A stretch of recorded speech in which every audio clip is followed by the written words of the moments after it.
Hello, this is a guy who likes fanfiction and is too lazy to read, so here is true potential in audio form. Check the description for the links to the author. Chapter 56, The Future Appears Bright. After their meeting with Hiruzen, Jiraiya and Tsunade walked through the streets of Konoha together. The two shinobi did not say anything to each other, they were both seemingly focused on the conversation they had just had with their sensei. The moon shone brightly in the sky above them. Roughly 30 minutes of walking passed by before Tsunade took in a sigh and looked over at Jiraiya. "How do you feel, Godame-sama?" she questioned, letting a small smile cross her lips. "Don't call me that." Jiraiya immediately shook his head. "I'm not worthy of the title. I honestly am not."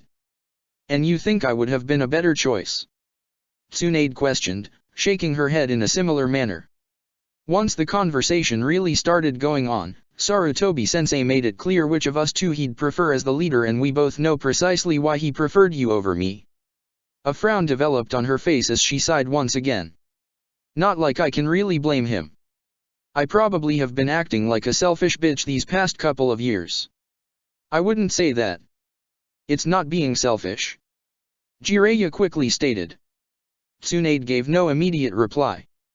She looked upward to the moon in the sky as she recalled some of the choice statements Hiruzen had to tell her. "I know what happened to Noeki and Dan, Tsunade.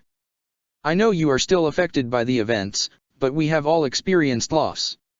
I gave you all of the time in the world to mourn, I did not give you time to allow your grief to consume you." Hiruzen crossed his arms sharply, glaring at the woman in front of him and releasing killing intent. "And he did not give you time to place any form of bitterness against Konoha, the very village that both Noeki and Dan loved above all else. They would both be honored to see you as the Hokage, and you know that. Don't reject the title out of bitterness, the very action is a direct insult against everything they stood for. Truth be told, Tsunade, there are some people here in Konoha who feel as if you betrayed them. You left the village shortly after the war, you know. You never came back for the Kyuubi attack or in the aftermath of it, for example. You were nowhere to be seen after the Uchiha massacre. You didn't come back in the aftermath of the Tsunaoto invasion either." The Sandaime Hokage shook his head. "And I'm certain that now that you're back in the village, some people will forget about your absence and be glad to have you back here. I am one of them. However, you must be aware of the actions and, whether or not I choose you to be my successor, you need to be repentant of them." "He wants me to be repentant," Tsunade mumbled after recalling that particular statement. "I suppose that he has a point. I really should have been in Konoha. At the very least, I should have come back to check." "Maybe you should have, but it's too late to think of things like that. You were mourning, I wouldn't blame you for your reactions, and neither would any shinobi with a good heart," Jiraiya informed her bluntly. "I highly doubt that there is that many shinobi who are upset or feel wronged by you. I'd hope not, but I'd understand why if they were." Tsunade's right hand reached for the green necklace around her neck. She tightened her grip on it immediately. "Dan and Noeki are probably disappointed in me. Hell, even grandfather and grandmother probably are. I stand by my statement, Tsunade, you've done nothing wrong," Jiraiya replied sternly. "I've devoted my entire life to Konoha. Everything I have done in my life has been for this village. I have sacrificed everything, even the time to have better developed a relationship with my godson, just to keep this village safe and to give a safe home. If I can objectively look at what you have done and see nothing wrong, then you have done nothing wrong." The two Sunin remained quiet as they continued to walk through the village streets. Both repeated the words that Jiraiya had just said. A few more seconds passed before Tsunade broke the silence with a small chuckle. "You know, that statement you just said about devoting your whole life to Konoha, you know that's why Sarutobi-sensei chose you," she stated. "And that's why, in the end, you agreed to take the title. It's hard to argue when you two joined forces to argue with me until I took the damn title," Jiraiya said bluntly. "I only really started to help because I know that, if sensei really needs one of us to be Hokage, it needed to be you," Tsunade replied. Jiraiya opened his mouth to retort, but she continued to speak before he could say a single word, because the village deserves someone who will stay by them. It doesn't need someone who would leave the village due to personal losses, even if it would be a justified action. It needs someone who would be able to withstand any loss and still remain a figurehead and leader for the village. Her eyes then softened on her teammate. And you lost as much as I did too, right Jiraiya? With Minato, Kushina, and those kids in AIM-. Tsunade, please, don't talk about all of them right now. The Toad Sage interrupted, speaking in a dangerously quiet voice. The Slug Princess nodded her head in understanding, right. Sorry. A frown then developed on her face. But you understand what I am trying to say, correct? You are the best candidate for the position.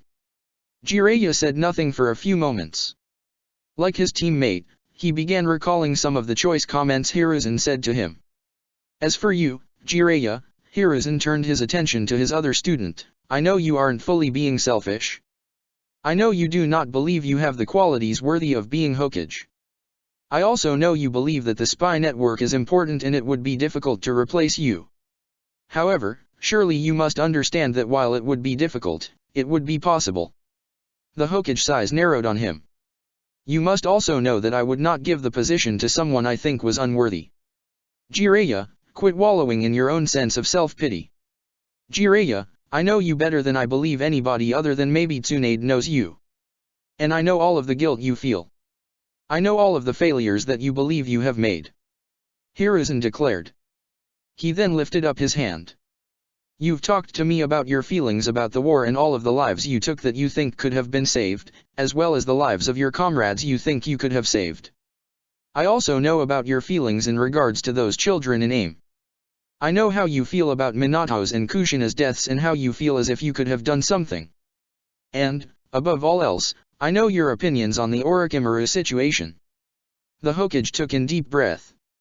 Jiraiya, I have those same feelings. I feel as if I could have handled diplomacy better and helped prevent the Third Shinobi World War. I feel like I could have worked better with Danzo and prevented him from going so far into his extremist regime.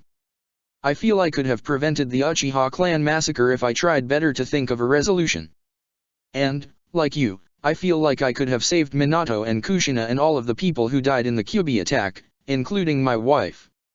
And also like you, I feel like I could have saved Orochimaru from his own insanity or prevented him from accomplishing as much of his experiments as he managed. Regardless of my failures, though, I have remained as strong as possible for Konoha. I have done all I can to keep this village strong. I have tried to remain a positive figure to keep morale strong.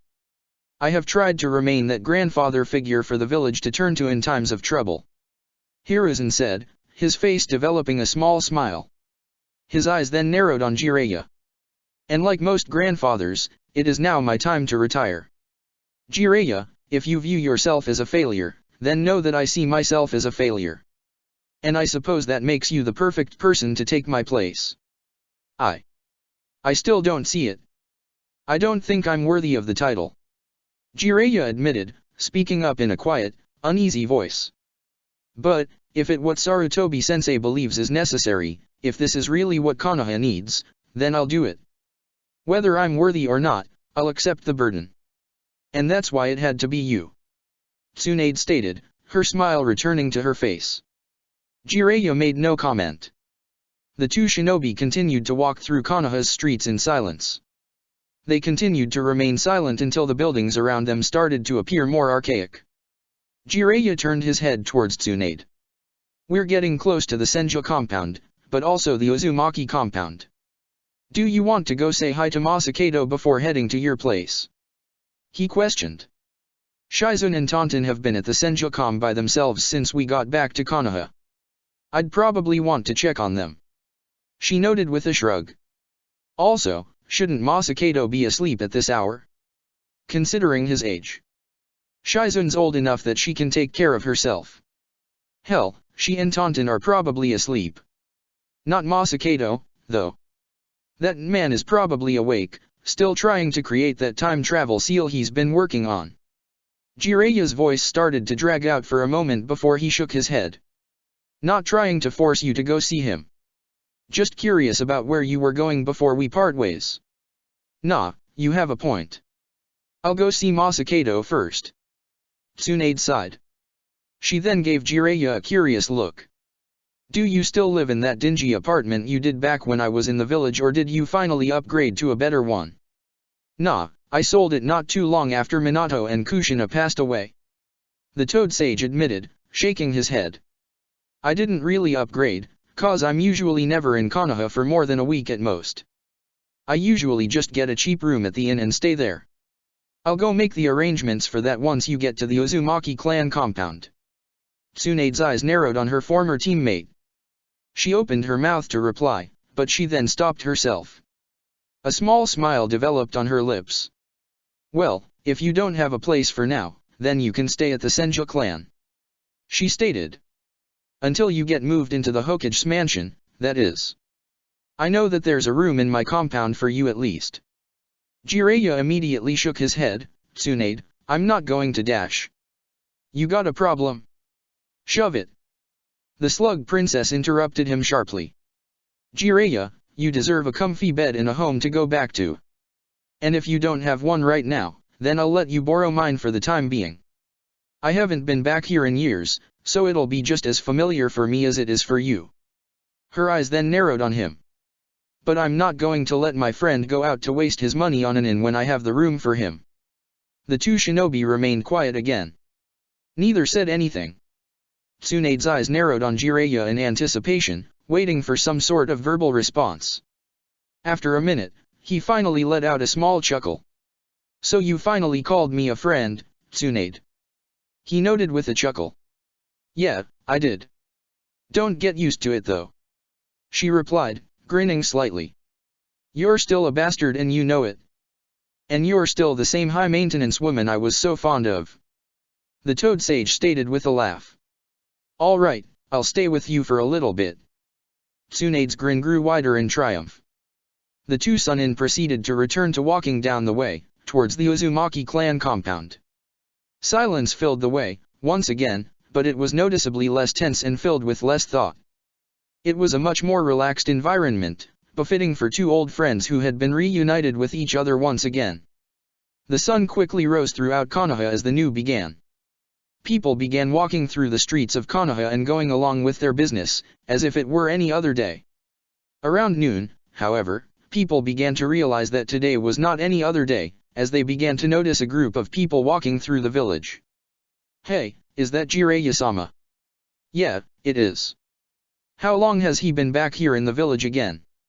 He's been back for a while, actually. But what's Tsunade-sama doing back? Tsunade-sama is back. Yeah, look. She even has some girl walking with her. Maybe that's a daughter? Or a student. Shodei-sama's legacy has returned. Jiraiya, Tsunade, and Shizune walked through the village, doing their best to ignore the whispers and rumors of the civilians and shinobi they were passing. See, Tsunade-hime. Jiraiya spoke to his blonde teammate, smiling smugly as he used that honorific. I told you that the people would be overjoyed to have you back. Any bitterness they may have is gone now that you're here again. Humph. Tsunade crossed her arms over her chest. I'm also hearing things about you, Jiraiya. Are you really that private when you come back to Konoha? For the most part. Jiraiya nodded his head. A small, perverted grin developed on his face. Except a few times where I'm trying to get research, but it makes sense nobody would know I was here during those times. A scowl immediately developed on the Slug Princess's face. You know, and it probably has to do with the fact that we'd been talking about Sensei and the head for so long since you found me, I actually forgot about your damn books. Thanks for reminding me about them. I needed a reminder about how much of a goddamn pervert you are. Jiraiya's perverted grin seemed to develop further. He opened his mouth to say something, but he felt a small dose of killing intent directed towards him from his teammate.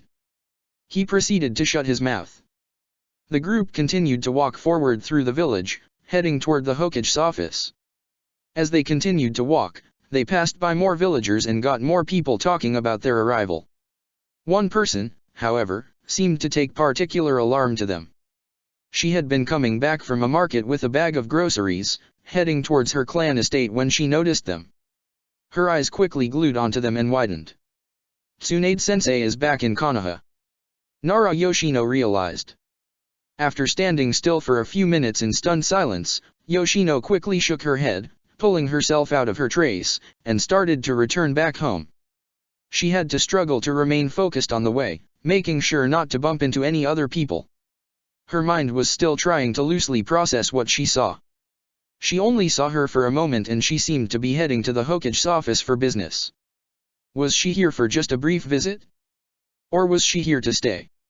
Or was she not here and her eyes were just playing tricks on her? No, that can't be right. I heard people talking about her. No, she's here. Is she here to stay? Yoshino questioned. A small smile developed on her face at the thought. I hope so. I really hope so. It's been such a long time since I last saw her. There was an extra kick in Yoshino's steps, making her walk home faster.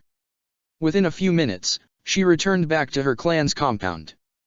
After dropping off the groceries, she began looking for Shikaku to inform him about seeing Tsunade.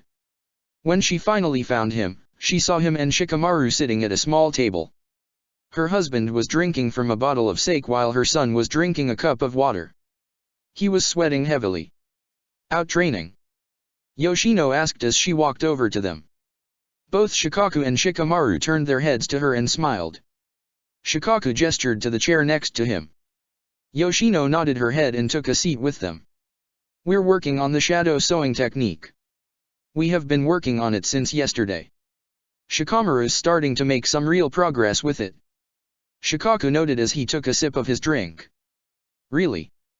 Yoshino questioned, looking at her son in surprise. Yup. This one's a real pain. I don't recall ever having this many problems with a clan technique before. Shikamaru admitted with a sigh. He rubbed off more sweat from his forehead and took a drink of his water before continuing to speak. But I am getting closer. I think I might get it down experimentally if I keep practicing like this within the next 3 days. After that, then he can start working on all the jutsus that derive this technique. There's quite a few. And hell, you can probably design some suited to your fighting style. Shikaku said with a shrug. It has a lot of application. You'd be surprised what you can do with it. Yeah, there's a lot to do with a jutsu like that. Yoshino commented. She then gave them a curious look. I didn't think you'd two be working on that jutsu so fast. When we talked about this technique in training, Shikaku-kun, you said you maybe wanted to wait another couple of months before working on it with him. I did, but Shikamaru and I had a talk that made me realize he'd benefit from knowing it now. Shikaku replied with a small smile. He's a real good shinobi, both physically and emotionally. He knows what really matters. I figured increasing his arsenal and giving him something tough to use would help him become stronger for his missions. I thought he was definitely ready for it after our little talk, so why wait any longer? Shikamaru smiled at his father's words. He opened his mouth to say something, but he opted not to and just drank his water quietly to himself, still smiling at his father's recognition. I understand. His wife nodded her head. If you want, you can probably start him up on some of the things you wanted to teach him when he got older. Shikaku suggested. Shikamaru gave Yoshino a curious look. You wanted to work on things with me, Mom. Yeah, of course she does. Her husband said with a chuckle. She has a few more clan techniques that she wanted to pass to you. She also said something about teaching you medical ninjutsu one day. He proceeded to give a hard look at Shikamaru. It's a difficult art and I don't know if you'll really be able to pick it up. It's not for everyone, but Yoshino was saying she'd like to try with you.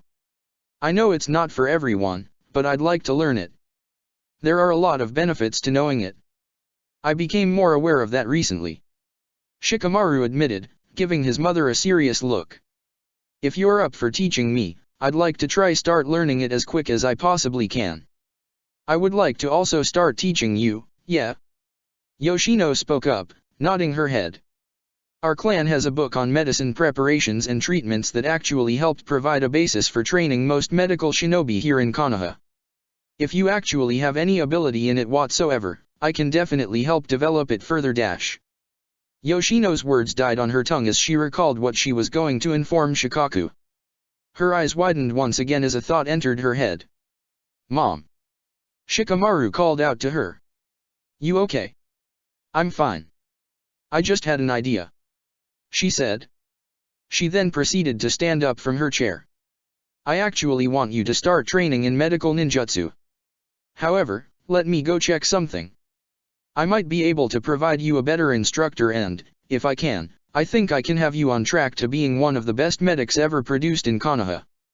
With those words, Yoshino bowed before running away from the table. Shikaku and Shikamaru watched her rush away quickly in confusion. They then turned their heads toward each other, giving each other the same look. Do you? Shikamaru opened his mouth to ask his father a question. No, I don't know what she's talking about, he replied with a shake of his head. Yoshino's actually pretty proud of her medical techniques. She was on a genin team under Senjutsu Tsunade for fuck's sake. I don't know who she would think would be a better instructor for you than her. He then let out a small chuckle as he brought his sake to his lips. Other than Tsunade herself, but it's not like she's here. She hasn't been in years and I'd know by now if she was back in the village. I mean, could it be? Shikamaru wondered, imagining Tsunade as an instructor. We've been training all day today. Maybe she did come while we've been busy. Nah, I'm sure somebody would have reported it to me by now if she was. Shikaku shook his head. He finished off his sake before turning his attention back to his son. Anyway, you hydrated again? Ready to get back to work? Shikamaru took one last drink of his water before placing the cup down on the table and nodding his head. The father and son proceeded to stand back up and return back to their training. Summoning Jutsu.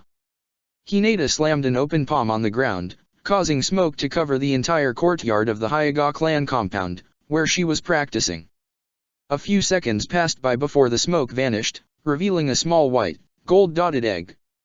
The Hyuga heiress's eyes twitched at the sight. Another one? Really? Keep trying. Anko encouraged as the egg vanished in another poof of smoke. Hinata sighed as she bit her thumb, drawing blood, and began to run through the same hand signs she had been. The Kunoichi had been attempting to summon a snake since she had signed the contract the previous day. She was so focused on learning the jutsu that Anko agreed to meet with her at her clan to help her train.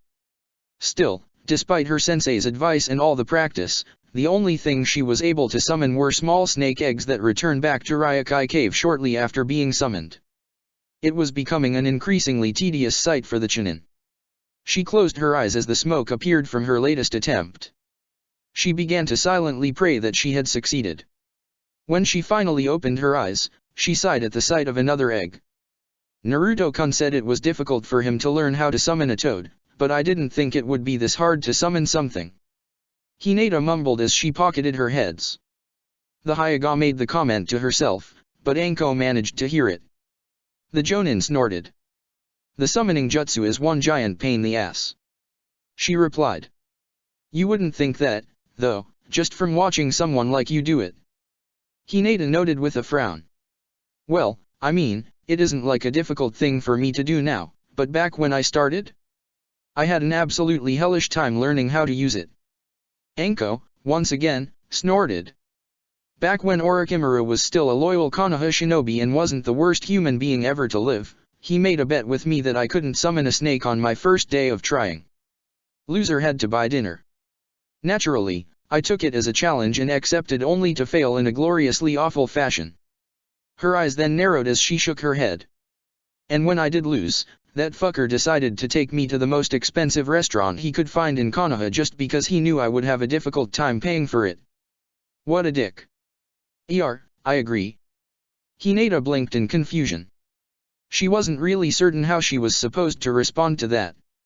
Ugh. He was the actual worst. Anko proceeded to shake her head. She then turned to face Hinata and an innocent-looking smile developed on her lips. Hey, Hinata, wanna make a bet? Her eyes widened in response and she immediately shook her head. I don't think dash. How's the training going? Both Anko and Hinata turned their heads to see Hyuga Hanabi walking towards them. The little girl was dressed in a sleeveless black shirt with mesh armor underneath it and blue shorts. Her outfit, along with some bruises on her face, suggested that she had just finished training. Hanabi, how was training with father? Hinata questioned, smiling at her younger sister. Fine. You've made a lot of progress, so he's bumped up my training a little bit so I don't get far behind," she said with a shrug. She then looked over at Hinata with a frown. "Hey, you didn't answer my question. How's yours going?" "It's going," the Chunin sighed in response. "Father told me you are trying to summon a snake, yeah?" Hanabi asked. Hinata nodded her head, which caused Hanabi to bounce up in excitement. "Can you show me? Can you?" "Don't know if she can, Squirt. That's what she's been trying, and failing, to do since yesterday." Anko spoke up, chuckling slightly. Hanabi turned her attention to the Jonin and scowled, "Hey. Don't me that. That's an undignified and not a proper way to refer to a lady." "Yeesh." Anko grumbled, rolling her eyes slightly. "You're like, what, 7 years old? You shouldn't dash." "8. Actually, I'm 8.5. The little girl replied, crossing her arms over her chest. "That's still too young to actually care about dignity and trying to act like a lady." Anko shook her head and frowned. God, what happened to the days where kids acted like kids? "Anko-sensei, Hanabi, please don't fight." Hinata quickly pleaded, clapping her hands together in sum of prayer. "If you two fight and Anko gets too agitated, she'll start swearing and saying things that someone Hanabi's age should never hear." Anko and Hanabi looked at each other for a few seconds, their eyes narrowed, before they turned away. Hanabi then turned her attention back to her older sister and smiled. "Come on, Hinata, show me a snake." "You can do it," she said excitedly. "I know you can." Okay." Hinata let out a small chuckle as she pulled out her hands and bit her thumb. "I'll try again. Maybe you being here will be my lucky charm." "Hee hee hee." Hanabi giggled at the comment. "Maybe I am. Maybe she is." Anko grinned as she looked at Hinata. "Before you try, though, wanna make a bet? Weren't you just complaining about getting screwed by a bet earlier?" Hinata questioned with a frown. "I did, so I'd like to do the same thing to you," the Jonin replied bluntly. Hinata's frown deepened in response, causing her to laugh loudly. "It's just a joke. Sorta. Come on, take up the bet. If you win, I'll do a favor for you. You lose, you have to do me a favor. And I promise, it won't be embarrassing or anything." Hinata remained still for a moment as she closed her eyes in thought. Her initial instinct was to say no, but she did have something she could use help for, and Anko would be a big help. I probably could just ask her and she'd say yes anyway, but why not? This'll be fun if I get to do it this day. Hinata smiled as she opened her eyes and nodded her head, "Okay. We have a bet." The Hyuga heiress then turned her attention back to her hand. Blood was still fresh on her thumb, so she quickly ran through the hand signs again. She then channeled an extensive amount of chakra into her palm as she slammed it on the ground, summoning jutsu. Smoke filled the courtyard again as a result of the jutsu. Hanabi's eyes widened in excitement to see the result of the jutsu. Both Hinata and Anko looked over anxiously, both expecting to see another gold-dotted egg. Instead, they saw a small, yellow snake with green stripes going down its scales. "Are you fucking serious?" Anko's eyes widened at the sight of the snake. "Literally right after we make the damn bet." I did it." Hinata's eyes were wide as well. She had not been expecting to get it done as fast as she did. Sweat started running down her face as she jumped up and down. I did. Chakra exhaustion started to kick in. She quickly fell to the ground on her knees. She began to grumble in pain as she tried to pull herself up. Hanabi, on the other hand, was beaming in excitement. She quickly rushed up to the little snake, who was currently looking around the area. "Hello." She greeted the snake politely. "What's your name?" Hi. I'm Hebi Hiro." The snake replied hesitantly, bowing his head respectfully. "I, have never been summoned before." "Did you summon me?" "No, that was my sister." Hanabi pointed to the Chunin, who was still struggling to stand. Hi. Hinata greeted the snake, Hebi Hiro, with an exhausted voice. "Oh. Hi. Hebihiro turned his head towards Hinata and bowed again. How can I help you? Hinata didn't say anything for a few seconds. She finally pulled herself off the ground and took in a deep breath. Feeling a little more energized, she then turned her attention to the snake and shook her head. You don't have to worry about anything, the Chunin said. I'm Hyaga Hinata. I just signed your clan's contract and learned how to summon them. Oh. You were who Lady Mamushi was talking about. Hebihiro realized. It's an honor to be your first summon then. I am still young, so I am probably not the most useful summon, but I will always be here if you ever need me. I'm sure you are very useful, don't doubt that. Hinata said, shaking her head once again. If you say. The snake mumbled before giving his new summoner a serious look. So, other than just trying to summon me, is there anything else you could maybe use me for? Before Hinata could say anything, Hanabi proceeded to jump up, getting the snake's attention. I could use some help actually. Father has some chores for me and I could use some help or somebody to talk to. She stated excitedly. Really? You do need something? Hebihiro questioned. He then turned his attention to Hinata. Is that something I could do? The Hyaga heiress noted the hopeful look in the snake's eyes. She let out a small chuckle before nodding her head. If you wish and you aren't doing anything, I'd really appreciate you helping out my sister. Hinata said. Of course. I'd love to. Hebihiro declared. Immediately, the snake slithered his way towards Hanabi. He then began to climb his way up her body as Hanabi proceeded to giggle. Hebihiro continued his way up until he was placed around her neck. Lead the way, Miss Hanabi. He told her politely. All right, let's go. Hanabi declared, still giggling. The girl quickly rushed off, the snake making an effort to hold onto her neck. Hinata and Anko watched the two rush out. A wide smile developed on Hinata's face as she proceeded to giggle. Hanabi seems to have gotten attached. She noted, her giggling getting louder. I suppose. Anko noted with a chuckle of her own. I know the little one she's got around her neck. Hebihiro's actually a pretty sensitive little snake and doesn't think he's really worth much. It might do some good for him to hang out with your sister and help her with some simple chores. Hinata brought her right hand to her chin in thought as she processed Anko's words. I might make a note to try and summon him again then. You may not have too much of a choice. Summoning a bigger snake will eat up a lot more chakra. You'll have to gradually work your way up to summoning more. Anko stated. A scowl then developed on her face. Still can't fucking believe you summon one the moment we make some type of bet. That's such absolute horseshit. In my defense, you forced the bet. It's your fault. Hinata stated, now full out laughing loudly.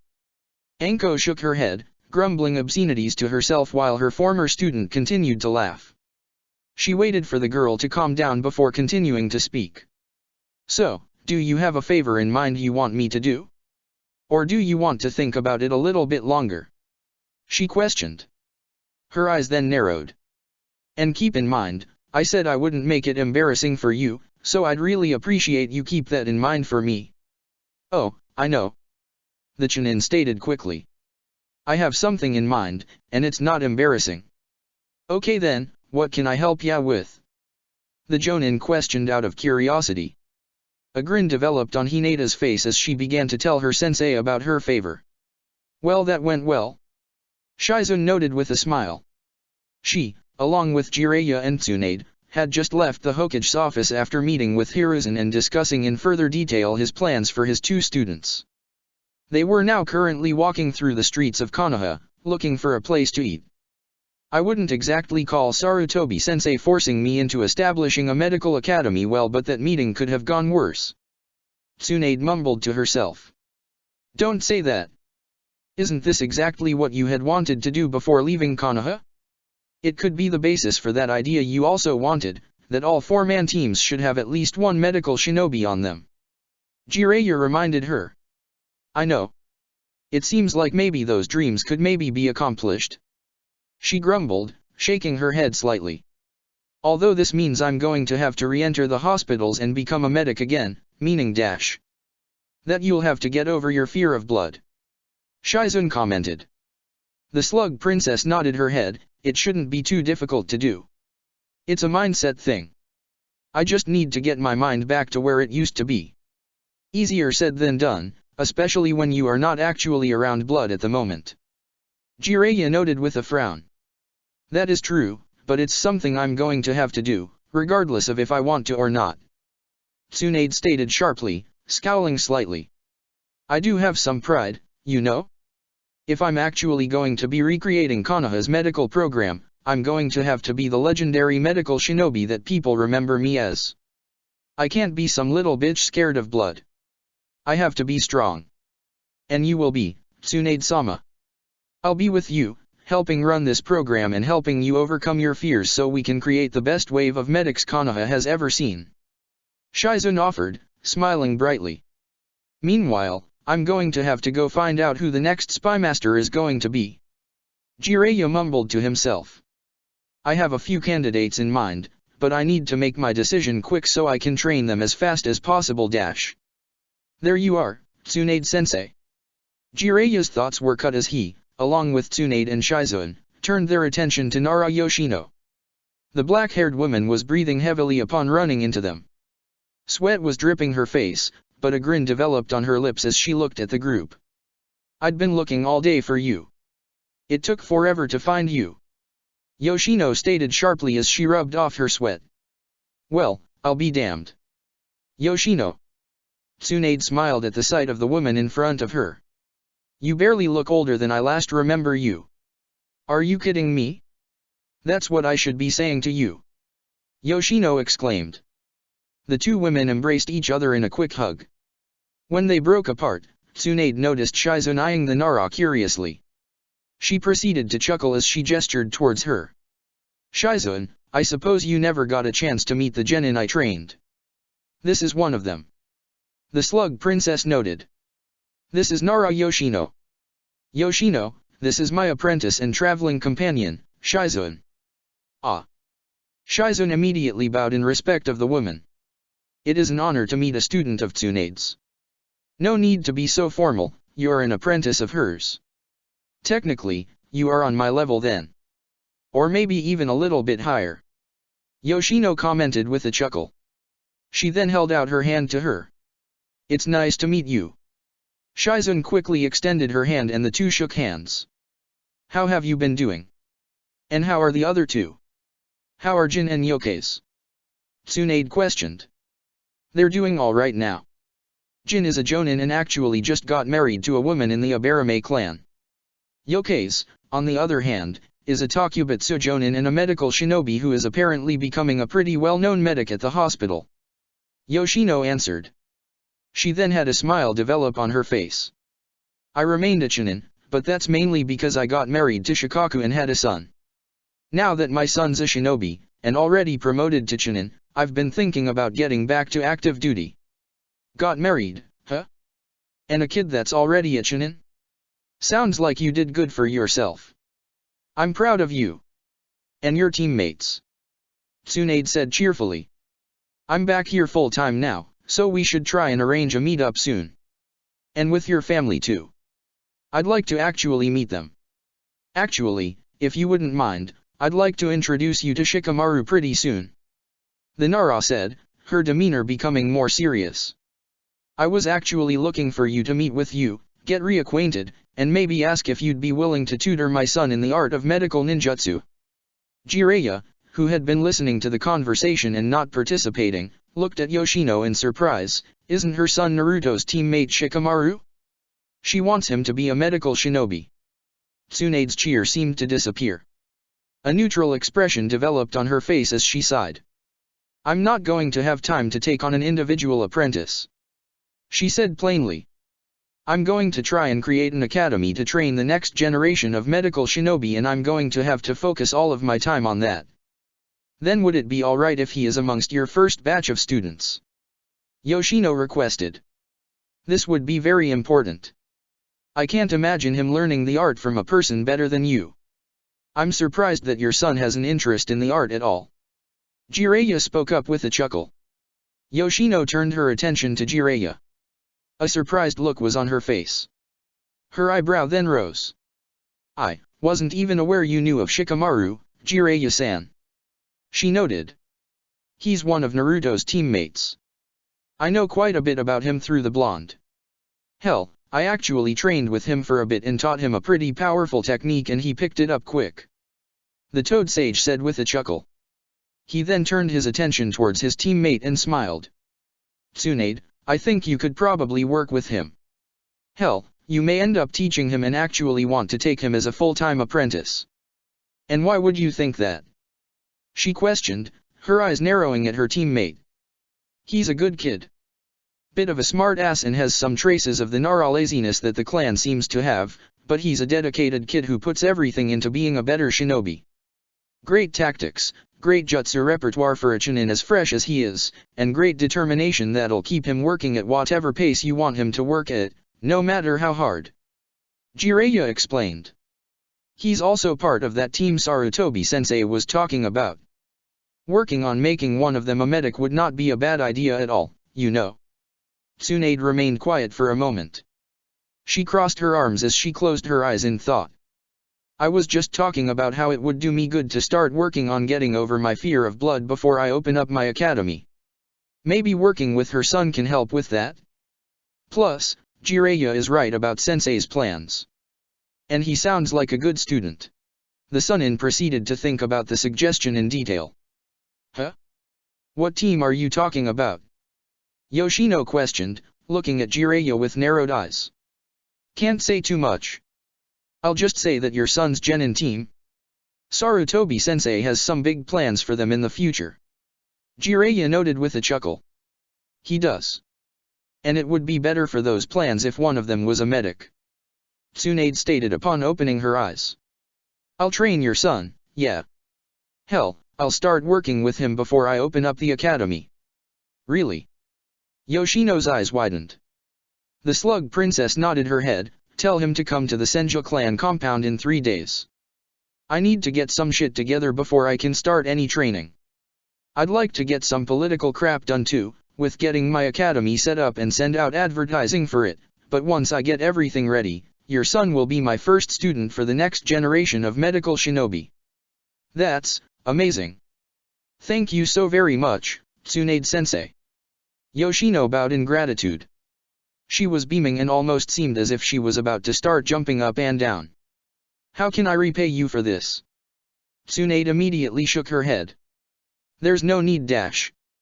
Well, we were about to go eat dash. Jiraiya started to speak at the same time. The two Sunin turned to face each other. Jiraiya rubbed the back of his head sheepishly while Tsunade gave him a glare. Yoshino, however, seemed to be oblivious to the interaction between the two. Instead, she clapped her hands together. Ah, that's a great idea. She declared. I'll cook food for you. It's the least I can do for you. Plus, it'll give me a chance to introduce you to my husband and Shikamaru. Huh? Tsunade blinked in confusion. That's not dash. I insist. Come on. Just follow me. Yoshino declared. The Nara didn't wait for an answer. She grabbed Shizun's hand and started rushing back to her home, dragging the black-haired apprentice with her. Shizun looked at Tsunade pleadingly before Tsunade sighed and started to follow behind. Heh. Jiraiya proceeded to chuckle slightly as he followed behind the kunoichi. One small comment netted us a free home-cooked meal. The next day came quickly. Naruto, Sakura, Kiba, and Akamaru returned to Konoha. They immediately headed towards the Hokage's office with their mission report. Upon being greeted by the team, Hiruzen was expecting to hear simple news. The mission was a success. They would give him the money that Tazuna had owed them for the mission, and they would share brief anecdotes about the current status of Nami no Kuni. He was not expecting, however, to hear news of an attack on the bridge. You are claiming that this man was part of Akatsuki, Naruto? Hiruzen questioned, looking at the blonde seriously. Yup. He wore the cloak and everything. He and the other thing. Naruto shook his head, trying to come up with words to describe Zetsu. They mentioned me being a Jinchuriki. And they mentioned coming back after me later. Honestly, Naruto, Jiraiya has never given me information on either of these two members before. I have never heard of this plant-like creature and have no clue what village it would belong to. The Hokage admitted. He then frowned. I do, however, believe I know who the other man is. Haiden, a former shinobi of Yugakure. Yugakure? Was that even a thing? Kiba questioned, giving the Hokage a confused look. It was. Sakura answered for the Sandaime. It used to be a minor village, but then it developed into a tourist destination. It was a much more profitable decision for the village, as it never produced any really good shinobi that attracted clients. That is true, Sakura. Hiruzen nodded his head as his frown deepened. Unfortunately, that seemed to anger Haiden, who was the only truly well-known shinobi of the village. He proceeded to slaughter a lot of key members behind the decision to turn the village into a tourist spot before becoming a missing shinobi. Hiruzen's frown then turned into a scowl. After leaving the village and slaughtering a bunch of innocent people, he joined the cult of Jashin, a disturbing religion that worships slaughter and genocide above all else. I got that vibe from him. Naruto shook his head. His hands then tightened into fists. Can't believe that he ended up getting away. For what it's worth, I am very proud of how you handled that, Naruto-kun. The Sandaime Hokage commented, his frown turning back into a small smile as he looked at the entire team. I am very proud and impressed that all three of you managed to make it out of a situation like that all right. You've shown yourselves to be extraordinary shinobi. Thank you, Hokage-sama. Both Kiba and Sakura stated politely, bowing slightly. Akamaru barked as well, expressing his own thanks. You've given me your reports and returned Tajuna's money. As far as I'm concerned, your mission is complete. You all may be dismissed. Hiruzen said. The trio nodded their heads. They proceeded to slowly walk towards the door. Just as they were about to leave, though, Hiruzen spoke up once again. Actually, Naruto-kun, may I speak to you for just a little longer? He requested. The Uzumaki nodded his head as he walked back into the room while Kiba, Akamaru, and Sakura headed off. The blonde returned to his position in front of the Hokage's desk and gave the man a curious look. What day is it in exactly 1 week? The Hokage questioned. Naruto gave the man a confused look. I think it's the 11th of October. Yes. It's the day after your birthday. Hiruzen noted with a chuckle, causing Naruto's eyes to widen. I have an idea for a sort of birthday present for you, if you would like to call it that. I'd like to tell you what it is and hear your opinion on the subject. The Jinchuriki looked at the older man in front of him in surprise. I didn't even realize my birthday was coming up. Fuck, I'm turning 14, right? He realized. He let out a small, quiet laugh. Damn. Didn't realize how fast time goes by. You really don't need to get me anything, old man. You've done a lot for me as it is. Naruto stated with a slight laugh. I insist. I'm sure you will enjoy this. The Hokage commented as his eyes narrowed slightly. I'd like to extend an offer for you and your teammates, Narashikamaru and Hyuga Hinata, to train directly underneath the tutelage of myself and my former teammates, Mito Kato Homura and Yuditen Koharu. Naruto blinked in surprise at the suggestion. His eyes quickly widened as he processed the suggestion. Wait, what? Why? He nearly spat out. Well, it has to be in a week. I have a few arrangements I need to get done. Plus, there's some more paperwork that needs to get filled out for the Godame Hokage. Hiruzen commented nonchalantly. Godame? You're stepping down. Naruto's eyes widened once again as he nearly shouted his question. Naruto-kun, calm down. One set of questions at a time. The Hokage requested with a chuckle. Yes, I am stepping down. It's time for new blood. There needs to be someone new with the hat. I have someone I trust to take the hat and I know they will do an excellent job. Who is it? Who? Naruto continued to question. I'll let that be a surprise, for now. Hiruzen said with another chuckle, causing Naruto to scowl. This caused Hiruzen to laugh harder in response. Don't be like that, Naruto-kun. If you do a little looking into the subject, I'm sure you can find out the answer. You are moderately acquainted with the person. All right. I'll find out myself. The Uzumaki mumbled in response. Good. I know you will. The Sandaime said, still chuckling. His eyes then narrowed once again. However, as I am about to retire, I'll have more free time in my hands. I'd like to spend some of it working with the next generation and making sure it develops into what it can be. I've always seen you and your team as a group with potential. I'd like to have some part in helping you all take advantage of that potential and grow. I'd be honored if you would allow myself and my former teammates the chance to help you all grow as shinobi. The old man is asking if he can train me. Naruto's brain was beginning to really process Hiruzen's words as a wide grin developed on his face. He wants to train me. The fucking Hokage wants to train me. Is that a good enough birthday present this year? Hiruzen questioned, snapping Naruto out of his thoughts. Naruto immediately nodded his head as his grin somehow widened. More than enough. Thank you so much, old man. I promise, you won't regret this. I know I won't. Hiruzen thought to himself, chuckling slightly. Upon completing his mission report and his conversation with the Sandaime Hokage, Naruto walked through the streets of Konoha back to his home. He continued to walk to his apartment until it was within sight when he stopped himself, recalling that he was no longer living there. Oh yeah. The old man gave me a new home. He recalled. A large smile then developed on his face. I have a home. I have family waiting for me to get back. The blonde Uzumaki rushed through the village, moving faster at the thought of seeing his family again. Within 15 minutes, he arrived at the Uzumaki clan compound. He walked into the central building and opened his mouth to shout, announcing that he was home, but the words were interrupted by the sound of loud laughter. Huh. He blinked in confusion. Naruto started to walk through the building in the direction of the noise. Within moments, he arrived in the Uzumaki clan kitchen. Masakado was sitting at the large, circular table in the room and had a large grin on his face as he talked with Tsunade. Both shinobi were holding cups of tea in their hands while Shizune was walking back to the kitchen with an emptied teapot. Run that by me again. Masakado requested. You made a bet with your team that you'd be the only one to make Chunin at your first Chunin exams, and when you all made Chunin at the exam, you owed them how much? I'm not repeating the number. Tsunade said with a chuckle as she shook her head. It took 2 whole months of missions to pay them.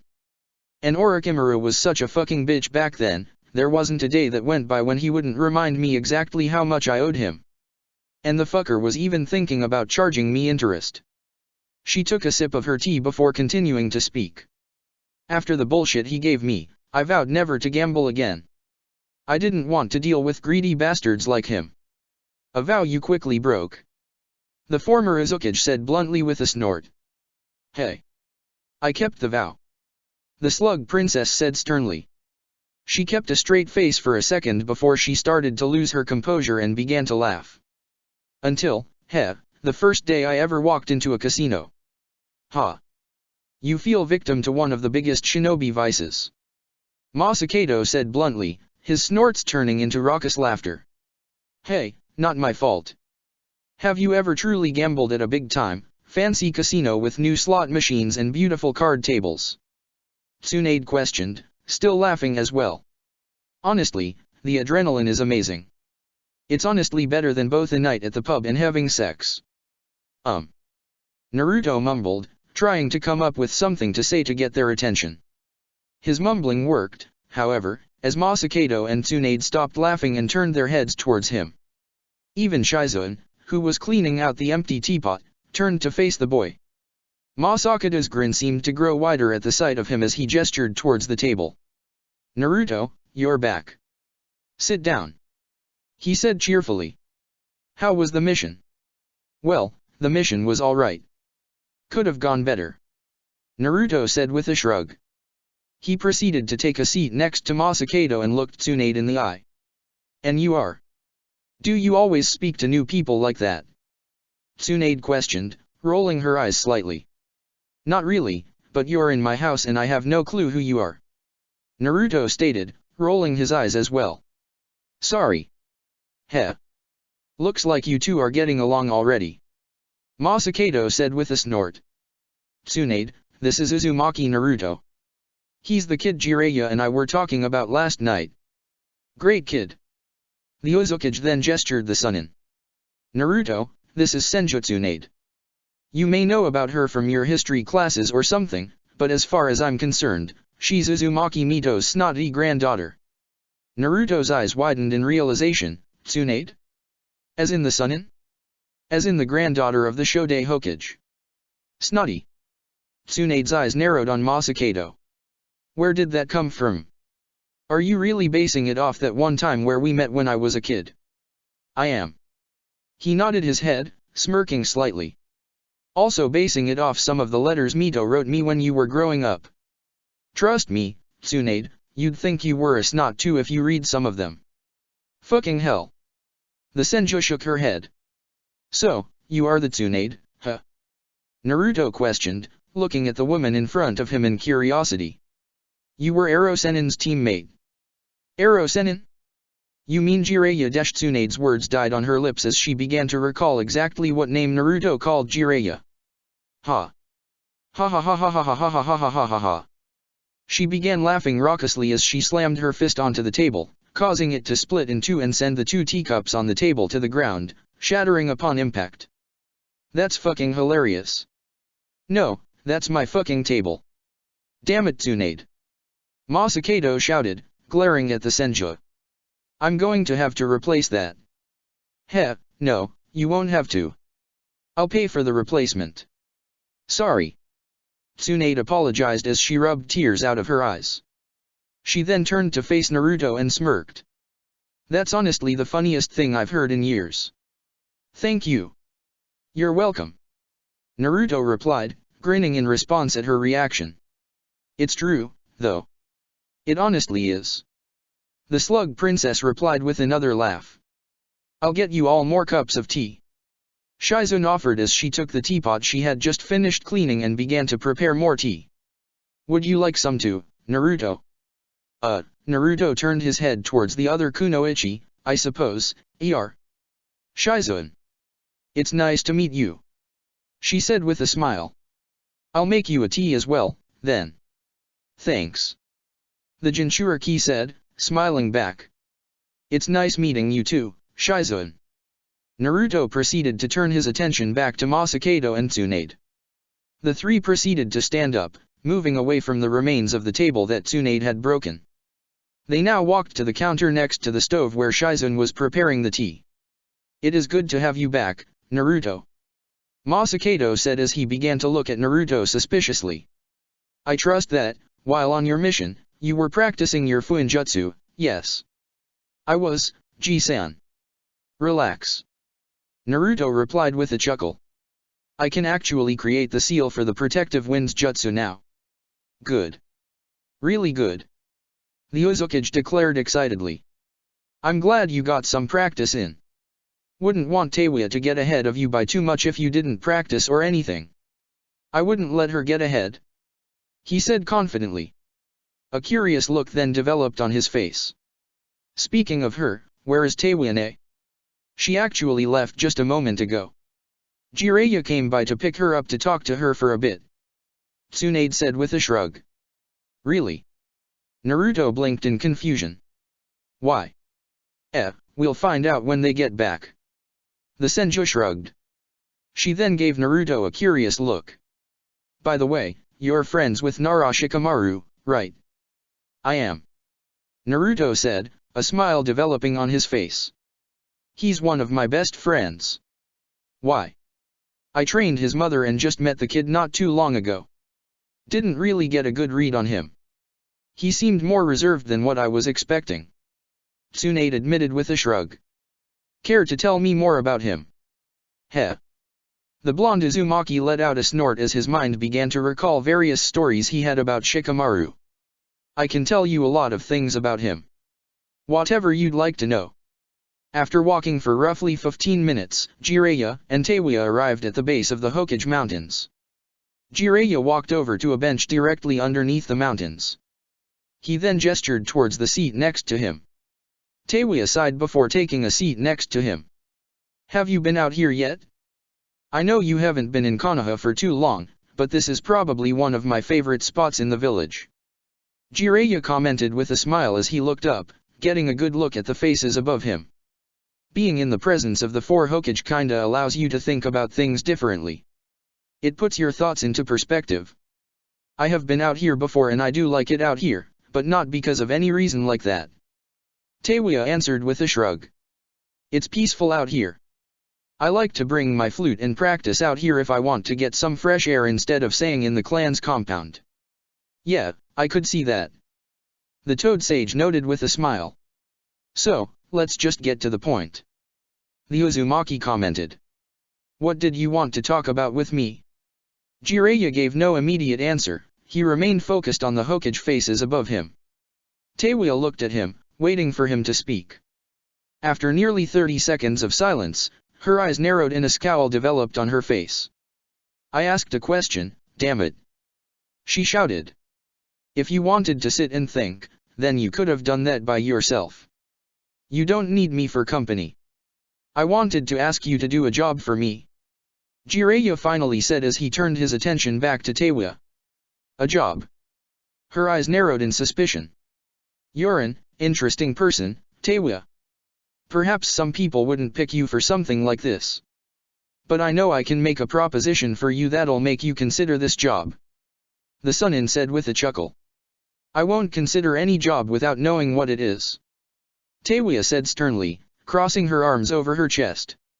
Well, to give the backstory behind this, I am going to be the Godame Hokage. Jiraiya stated, his tone of voice sounding completely neutral. Taewya's eyes widened. Sarutobi-sensei will announce this soon and I'll be sworn in by the end of the month. I'll be damned. She mumbled. She then chuckled slightly as a smirk developed on her face. That's precisely the kind of thing that would totally piss off Orochimaru. I hope he is seeing this from his spot in hell. It would, wouldn't it? Jiraiya commented blankly. He then proceeded to shake his head before continuing to speak, regardless, with me as the Hokage, that fills up an opening. I'll be pretty much rooted to Konoha the moment I take the hat. That means someone needs to replace me as Konoha's spymaster. Taewya's eyes, once again, widened exponentially at the statement. They then quickly narrowed on him. That's an interesting job to give someone who is not even technically a Konoha shinobi, let alone a former prisoner and someone who worked for a traitor to your village. She commented. I am familiar with your reasons for working with Orochimaru. That won't be held against you. Especially since you made a good impression on the Hokage and myself during the mission at Uzushiagakur. You also have your cousin and Masakado backing you up, vouching that you are no threat to Konoha. Jiraiya said with a chuckle. He then reached into a pocket in his kimono. But, in regards to you not being a Konoha shinobi. His voice began to fade as he pulled out a Konoha forehead protector. He then held it out to Taewya. The red-haired Kunoichi looked at it suspiciously for a few seconds before looking back up to Jiraiya. Really? Because of Masakado and Naruto vouching for me, you will not only allow me to become a Konoha shinobi, but you'll ask me to be in charge of your spy network? She questioned in disbelief. Are you really that trusting? Seriously? Are you giving me a reason to not trust you? Jiraiya's eyes narrowed on her. No. The Uzumaki shook her head. I have family that decided that this place was going to be their home. No, I can't turn my back from Konoha as a result. She then shrugged her shoulders. I just wouldn't expect someone like you would really trust me, though. I mean, I can say all of that and it all can be true, but I can't imagine someone like you actually believing it. I'd assume that me saying that would just come across as bullshit. I have a good read in character, Taewya. I have to, when I am trying to decide who to add to my network of spies. I've traveled around the world and have met millions of people from different walks of lives. I know all about different types of people and who is trustworthy. Jiraiya informed her. A small smile developed on her face. I know your type. You're blunt, you're crass, you're aggressive, but you have values that you put above all else. You're someone who would sacrifice things for the greater good of your values. That's the kind of person I know you are. And that's why I know you are trustworthy. His statement caused Taewya to become quiet. She looked downward as she processed his read on her.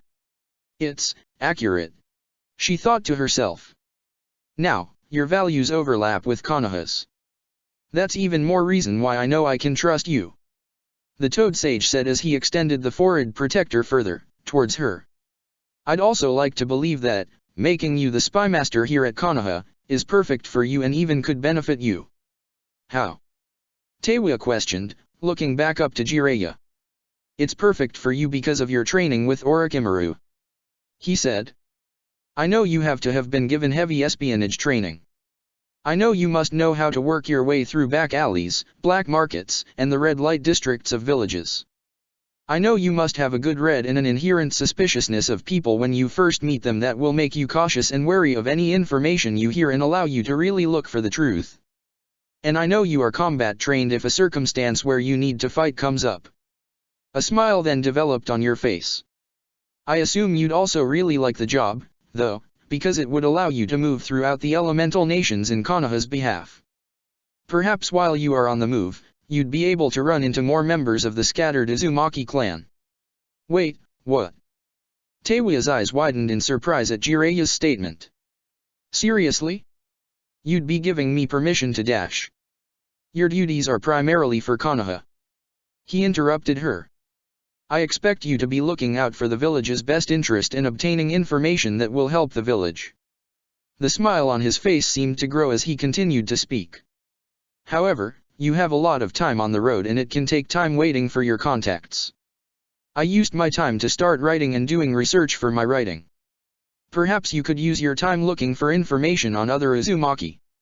His smile then turned into a full-blown, excited grin. And if you did find anybody and maybe directed them to Konoha, as the active Hokage, I could grant them citizenship status immediately and safety in the village with a family with no strings attached. You? Really? The Kunoichi's eyes began to water slightly. She quickly brushed away at her eyes, getting rid of any tears that were beginning to develop. You'd actually let me do that? You'd let me go look for my clansmen? Of course. Jiraiya said, his grin turning back into a more sincere smile. Taewya tried to rub away her tears, but her efforts were fruitless, they began to free fall down her face. She didn't stop them, though. A large smile developed on her lips. I can do it. I can finally try and find my clan and bring everyone together. I can recreate the Uzumaki clan. She realized. A few seconds passed by before she finally rubbed away her tears. She then looked back to Jiraiya, who was still holding out the Konoha forehead protector. The Uzumaki reached out for it and took it in her hands. She quickly tied it around her neck. As the spy master of Konoha, you will be granted Jonin status. As I said earlier, I am confident in your abilities, so I won't bore you with training on topics that I believe you won't need. I still would like to train you loosely, though. And what I will do is introduce you to my most important contacts. However, you are free to make your own network. Add anyone you feel you can personally trust. I believe I can trust your judgment. Jiraiya informed her.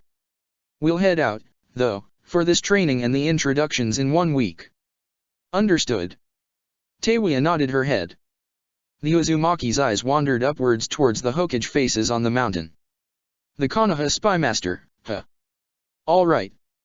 I'll make this work. Taewya thought to herself. Her eyes then narrowed on the faces of the mountain, as if she was addressing them. Hey, you four, this village is now the home of my family. And that means I'll do everything I can. You can count on me. For the first time in years, Taewya actually felt like she was in a home, and nothing was going to take it away from her. Ever. 3 days had passed since Tsunade's arrival in Konoha and her meeting with Yoshino. The Nara remembered their agreement and, as a result, she quickly handed Shikamaru a copy of the medical book that the Nara clan possessed before sending him off, informing him to meet with the Sannin in the Senju clan compound. Shikamaru wandered the streets of Konoha, looking for the Senju clan compound. After arriving in the older district of Konoha, he finally discovered the location. The Senju clan compound was smaller than the nearby Uzumaki clan compound. There were only 3 large buildings surrounding. The buildings, however, were completely intact and had no signs of damage or age whatsoever. There was clear evidence that they were being taken care of. The green paint on the buildings was fresh and the red tiles on the roofs looked as if they had just been put in.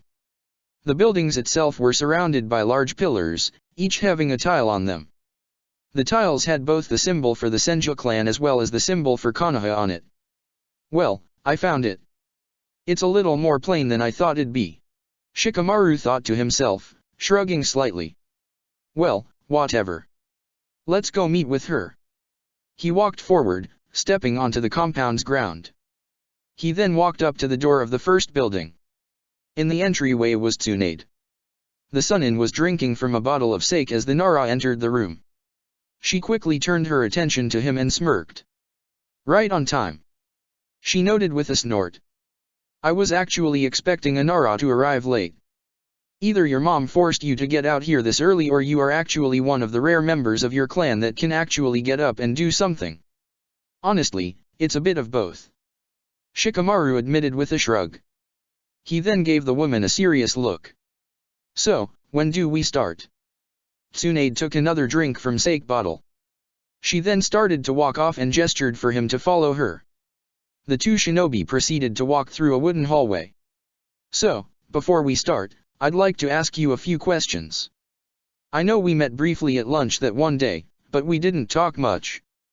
And honestly, I barely got to know you. Tsunade commented as she took another drink. She then gave Shikamaru a serious look. So, why medical ninjutsu? What gave you the interest in the art? Medicinal treatments has been something my clan has specialized for centuries. I suppose that always created an underlying interest. Shikamaru answered with a shrug. Mom has always talked about wanting to teach me medical ninjutsu and has expressed an interest in me learning the art. This is about your mother then? Tsunade questioned, frowning slightly. He shook his head. It was her idea to start training, but it's not about her. Honestly, I just want to make myself the most well-rounded shinobi I possibly can. And why? She continued to question. You're a Nara, aren't you? You're good in supplementary techniques anyway.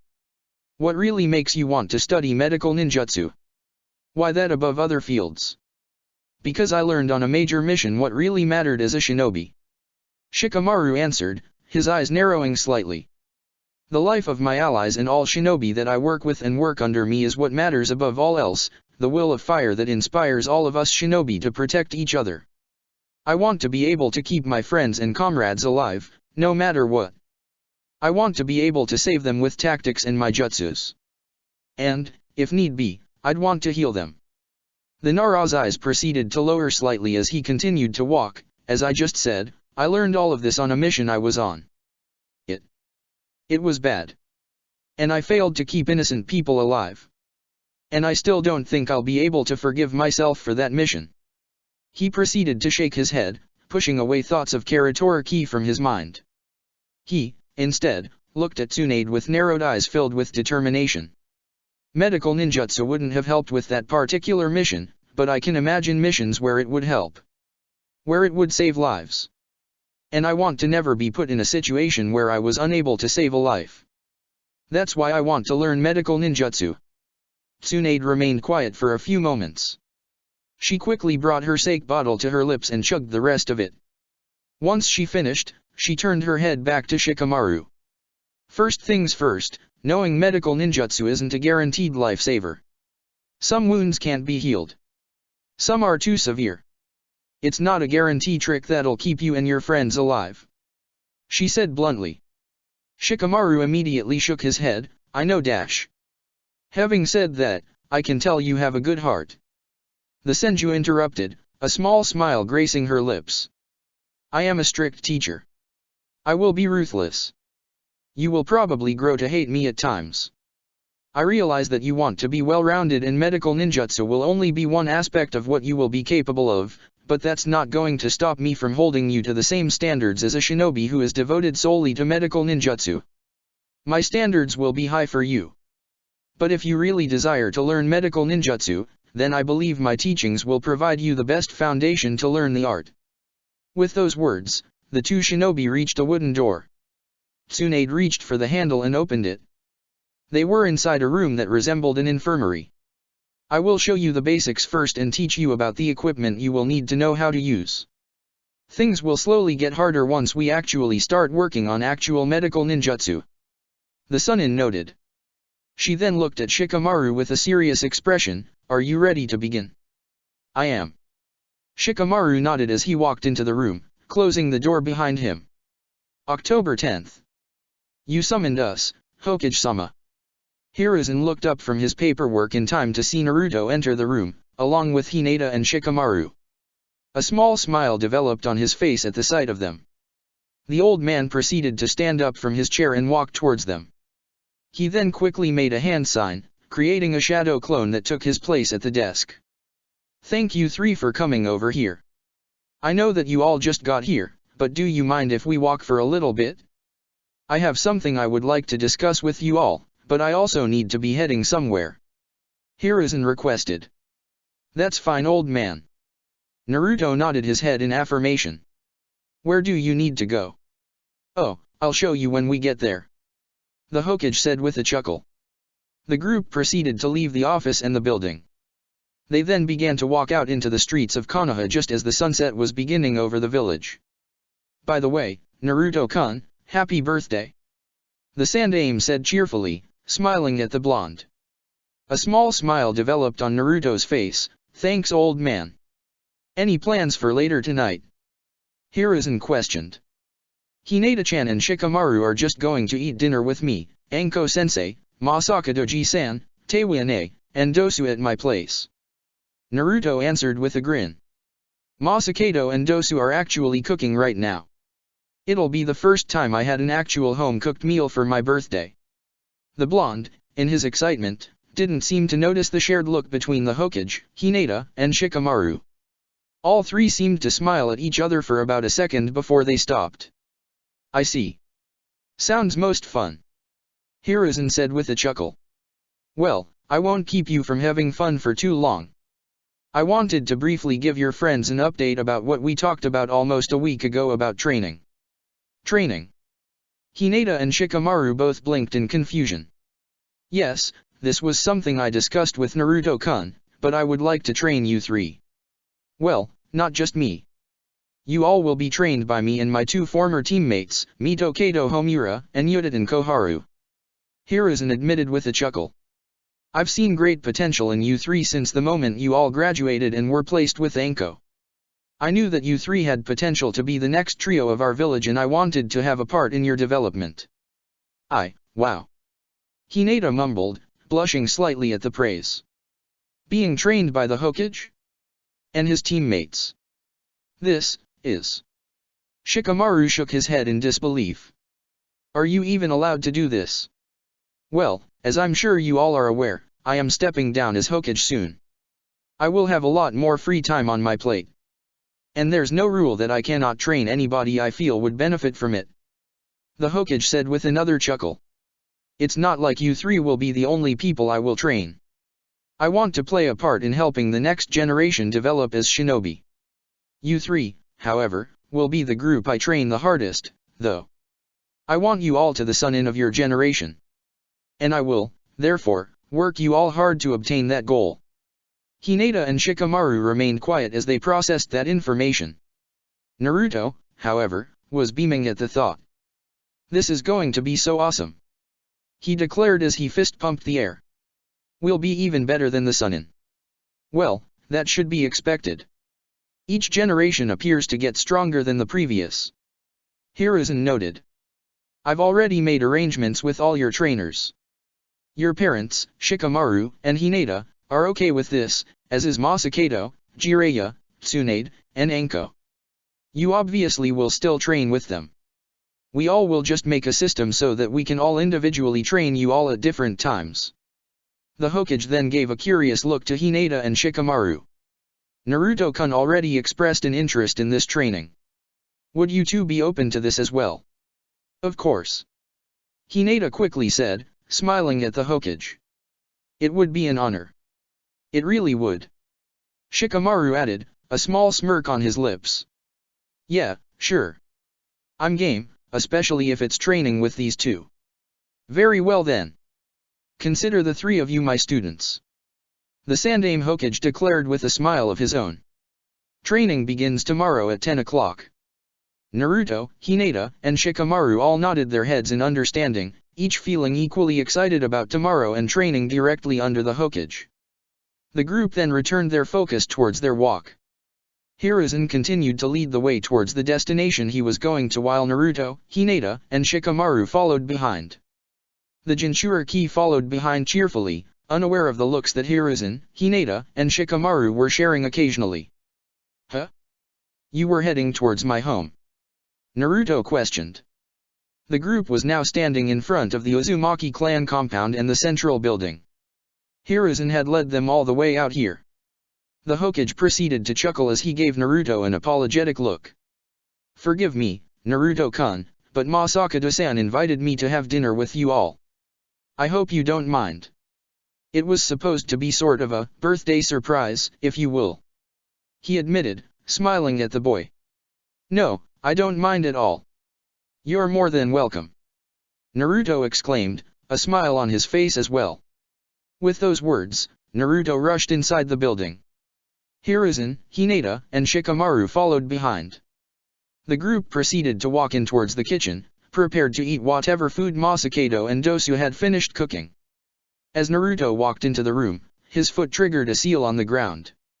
The seal lit up a bright yellow color before activating, releasing confetti throughout the room in front of him. Naruto's eyes widened instantly, especially as a group of people began to appear from the shadows. Surprise! Standing behind the kitchen counter was a bunch of familiar faces: Masakado, Teiwa, Anko, Dosu, Iruka, Toki and his daughter Ayame, Sasuke, Sakura, Kiba, and Akamaru, Koji, Ino, Shino, Jiraiya, Tsunade, and Shizune were all looking at the blonde, excitedly.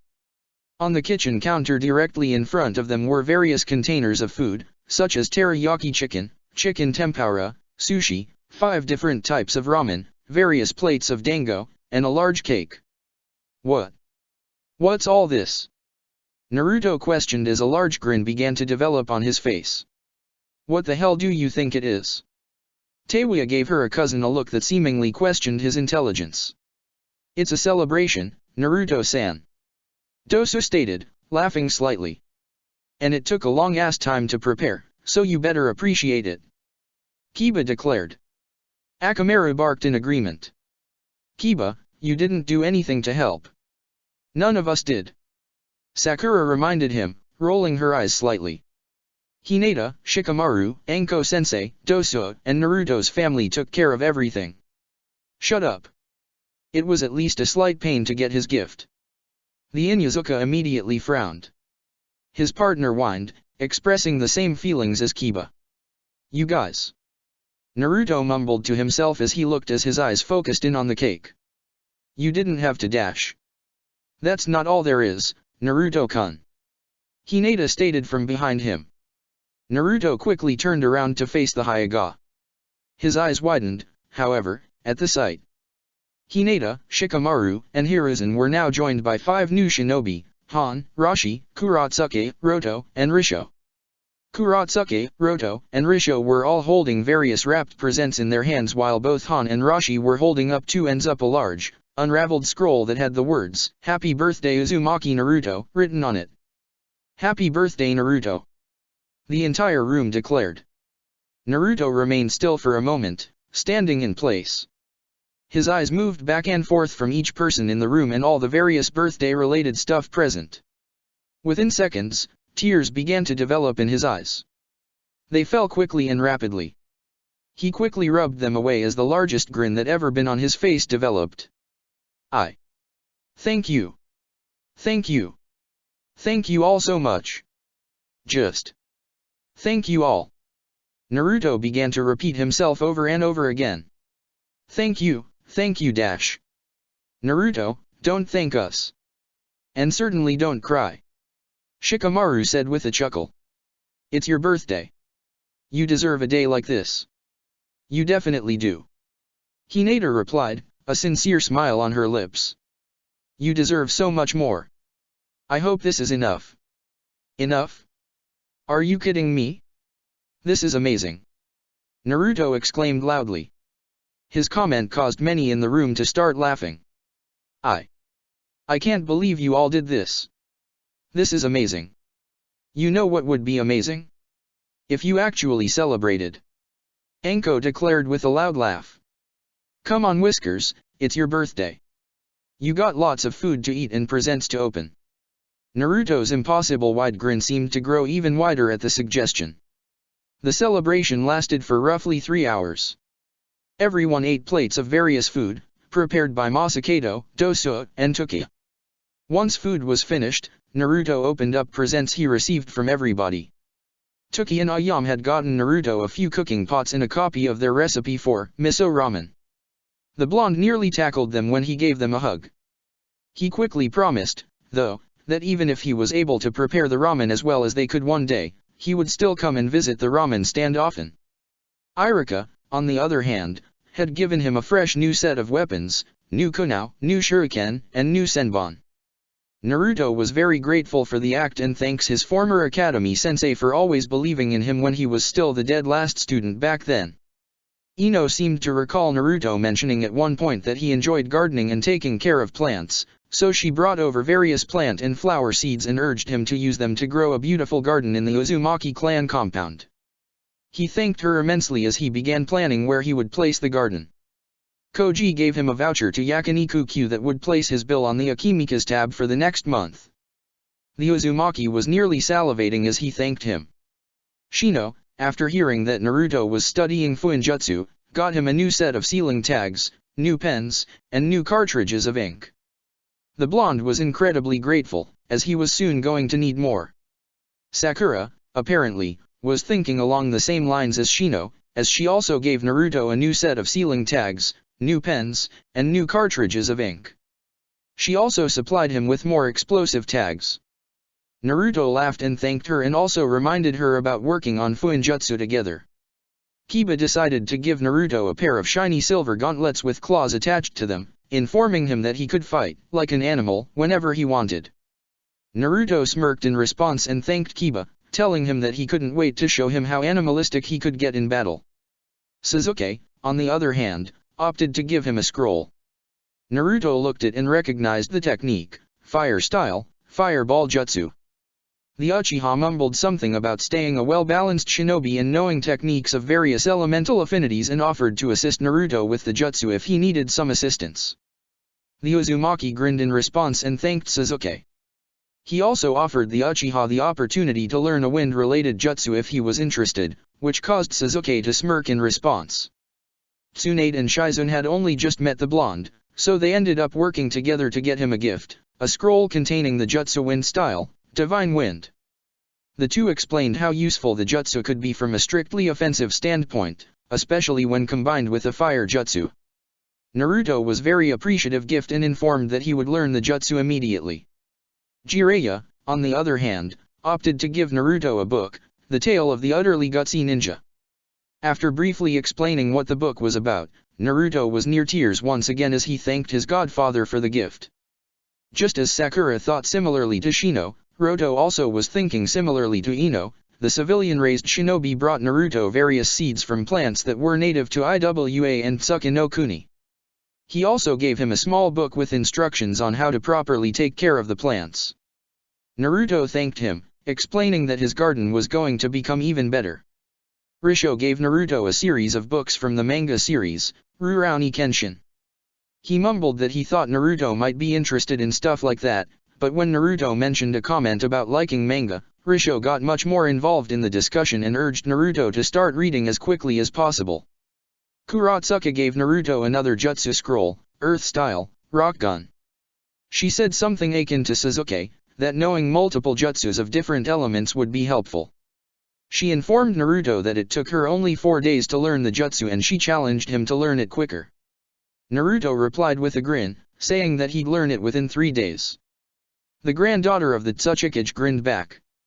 Doso gave Naruto a pair of black fingerless that he had customized for the blonde. The gloves had the Uzumaki clan symbol printed where the knuckles were. He also explained that he had them designed with a sealing tag put inside, Naruto could seal his sealing tags and pens inside to perform Fuinjutsu mid-combat. Naruto immediately put the gloves on and thanked him immensely. Teiwa bought him a silver flute, similar to the one she had.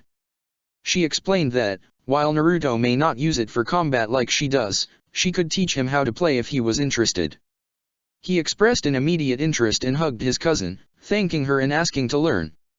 Roshi had given him a copy of each book in his fantasy book series, Tengoku no Sato. He also gave Naruto a copy of the next book in the series that had yet to be released in stores and told him that he had his blessing to, after reading the book, to sell it to someone in the village and make a lot of money from it. The Uzumaki laughed loudly and thanked his fellow Jinchuriki, claiming that he couldn't wait to read his material. Han offered Naruto his own artistic work. He gave him a wall scroll that had a detailed ink drawing Han drew of Naruto's team and Han's team meeting at the Tenchi Bridge. The amount of detail was perfect.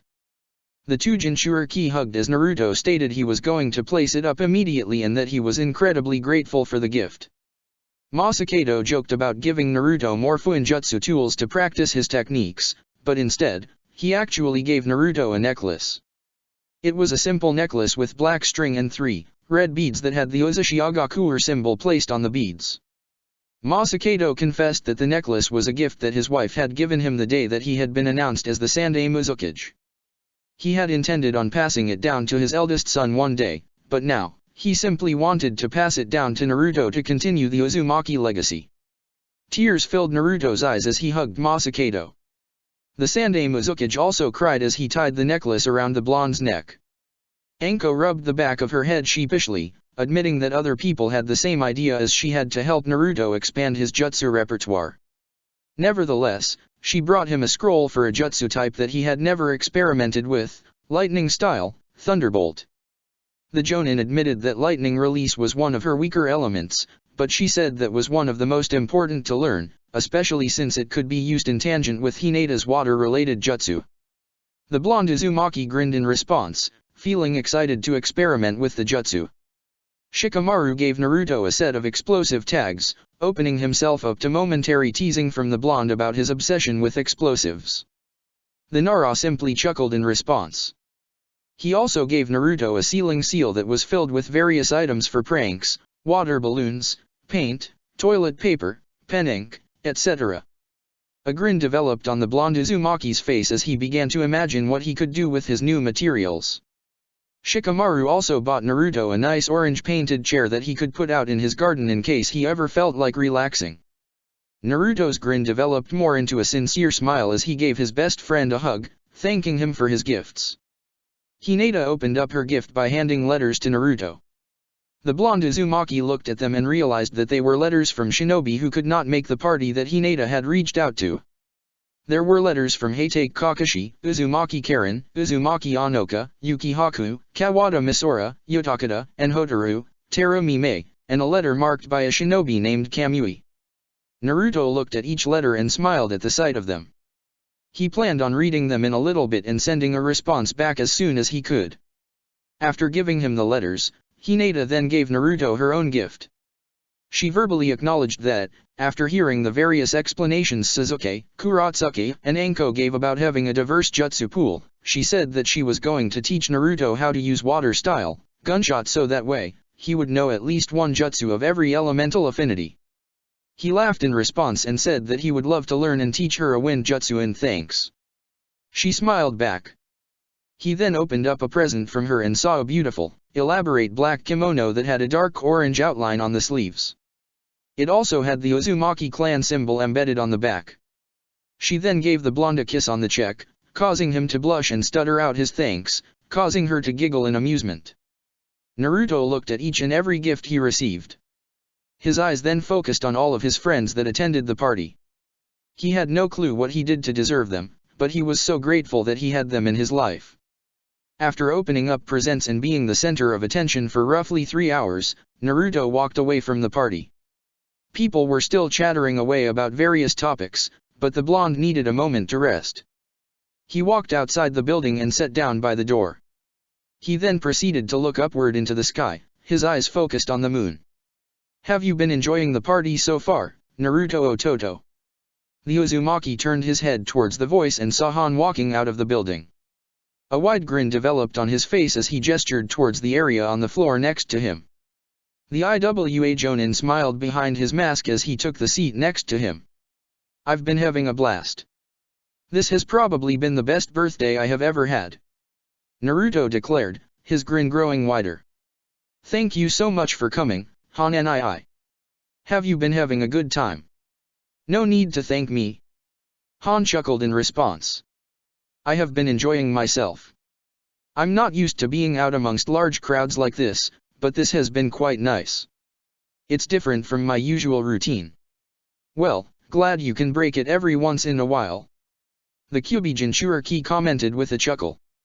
I still can't believe you all were able to show up. Was there any issue with leaving IWA? How did you even know there was going to be a party anyway? That was the work of your teammates. The Gobi Jinchuriki replied. Anko-san had sent the messages to IWA through her snakes.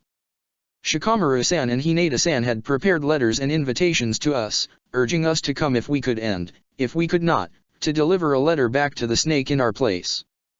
The man then shook his head. Getting to Konoha was slightly difficult, convincing Oniki was troublesome and took time, but he eventually approved with enough badgering. It helped that his granddaughter was one of the people invited and was bothering him about wanting to come. Heh.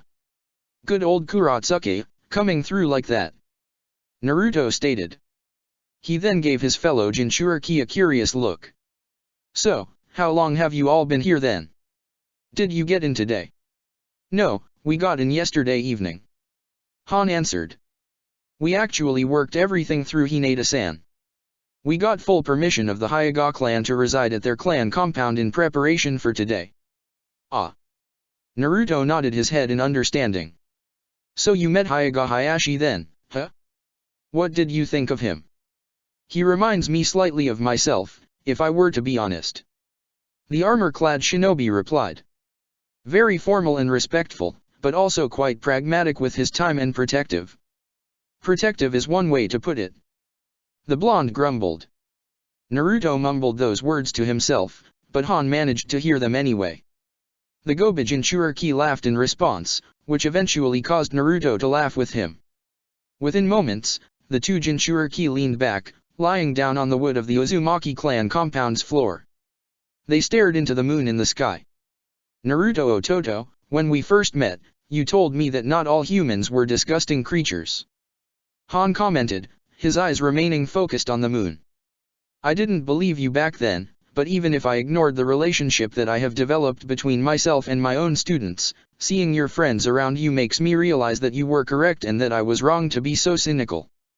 They do genuinely care about you, more so than I thought any human could possibly care for a Jinchuriki like ourselves.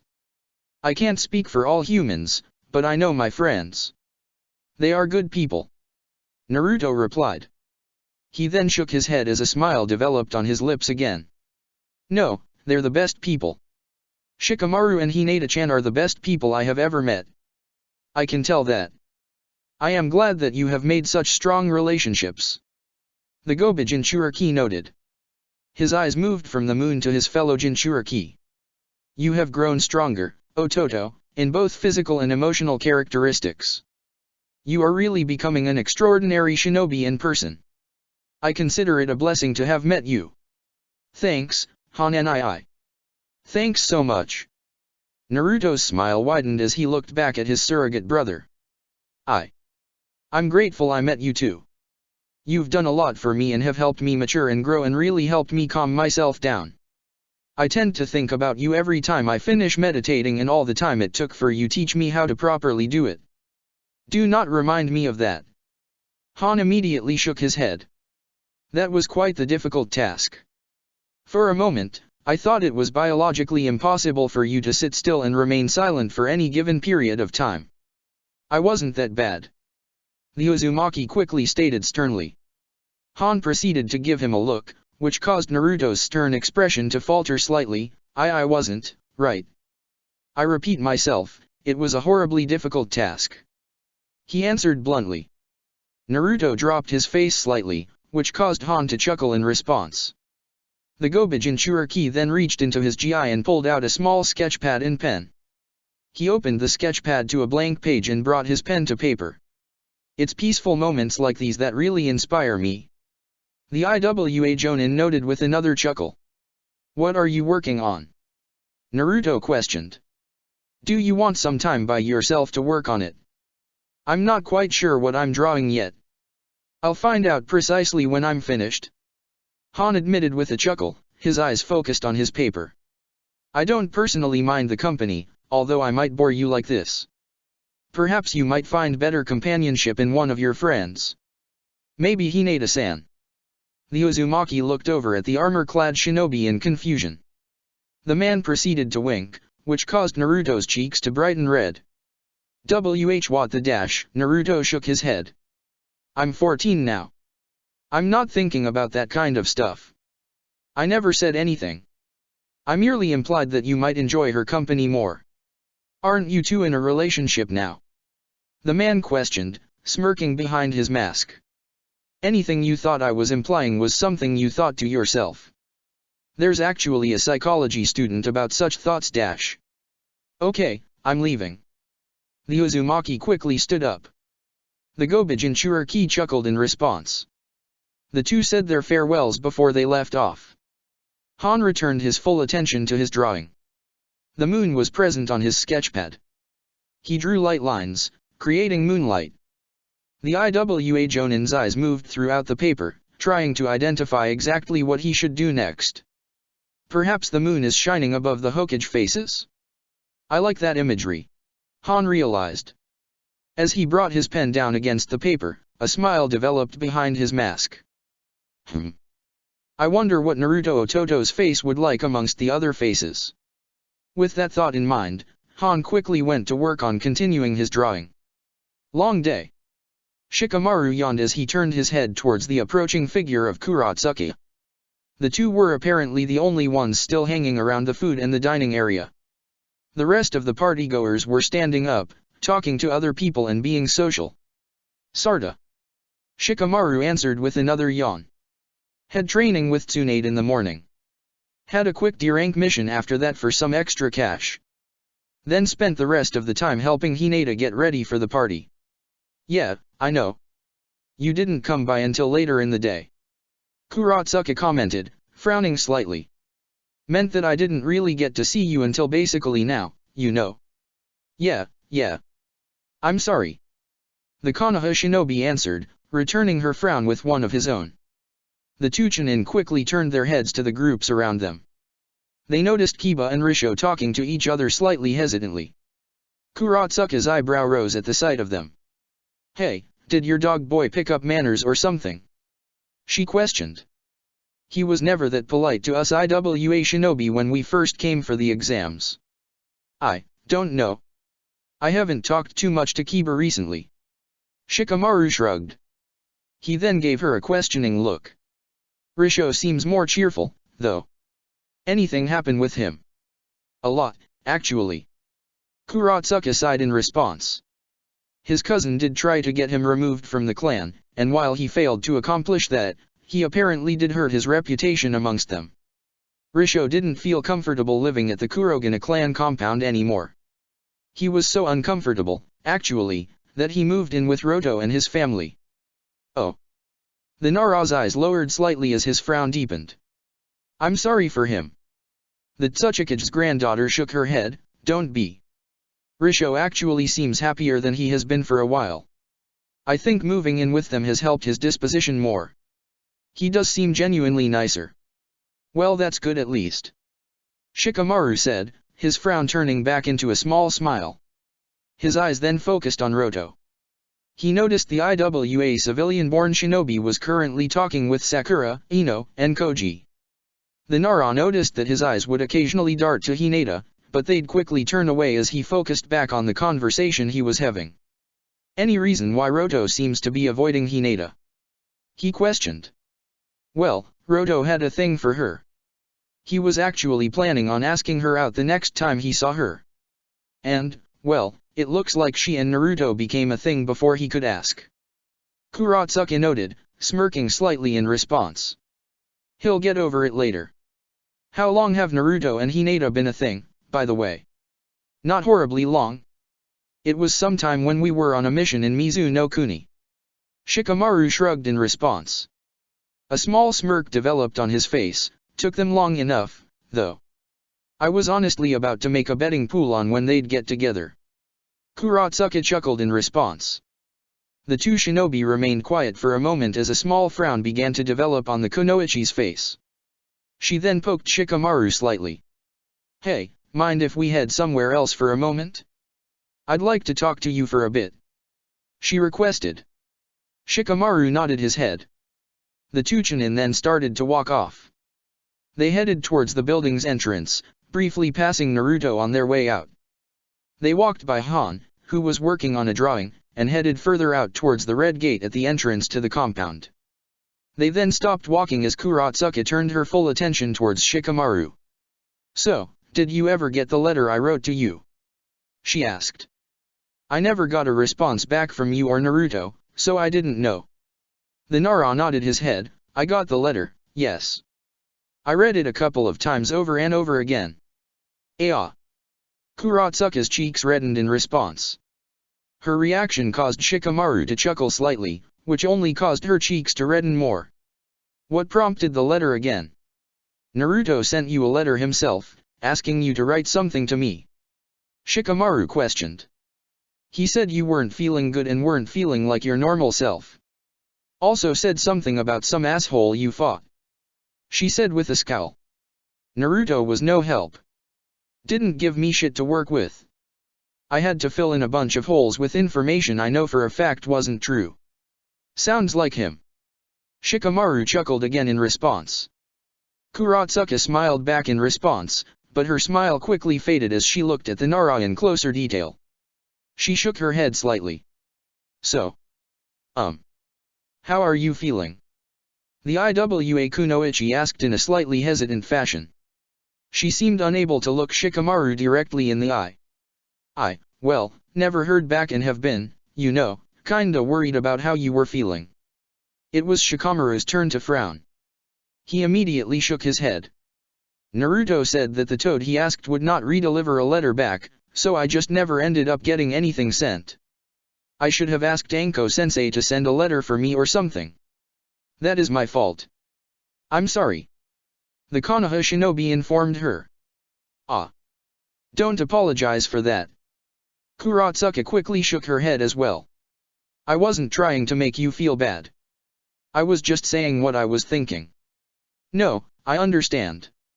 I was just saying back. Shikamaru replied. He then took a deep sigh before smiling slightly. Well, to be honest, I'm probably not fully okay. Naruto wasn't kidding when he said an asshole was involved. I fought arguably the most insane man I have ever met. I saw a man who did acts and said things that seem to still haunt my dreams from time to time. Shikamaru stopped his speech, as he felt a hand touch him. He looked over and noticed that Kuratsuka had closed the distance between himself and her and had placed her right hand on his shoulder. The kunoichi was looking at him in concern. This action seemed to cause his smile to widen slightly. I should be doing worse, honestly. The only reason I'm not, though, the thing that has helped me push that man's actions and words from my mind, is you. He informed her. Kuratsuka's eyes widened exponentially. The blush that had faded a few moments ago had returned an even brighter, redder color. Why? She stuttered out her question. Because you said what I needed to hear. You reminded me of what it meant to be a shinobi. But more than that, you showed me how much you believed in me. And that really helped. Shikamaru answered, his smile growing wider. Because you're a great friend in person, Kuratsuka. And you're someone I am lucky to know and have in my life. Kuratsuka remained still for a moment as she processed his words. A few seconds passed by before a wide grin developed on her face, her blush developing even further. A blush began to develop on Shikamaru's face as well, as he started to rub the back of his head as well. I'm just . His words were interrupted as Kuratsuka leaned forward, eyes closed, and placed her lips against his. She brought her hands around his neck and pulled him closer to her. Shikamaru's eyes widened in response for a second before they closed, and he returned her kiss, bringing his hands around her waist. A few seconds passed by before the two Chunin broke apart. Shikamaru and Kurotsuka were both blushing bright red still, but they were both smiling at each other. "What was that?" he questioned her, his smile growing wider.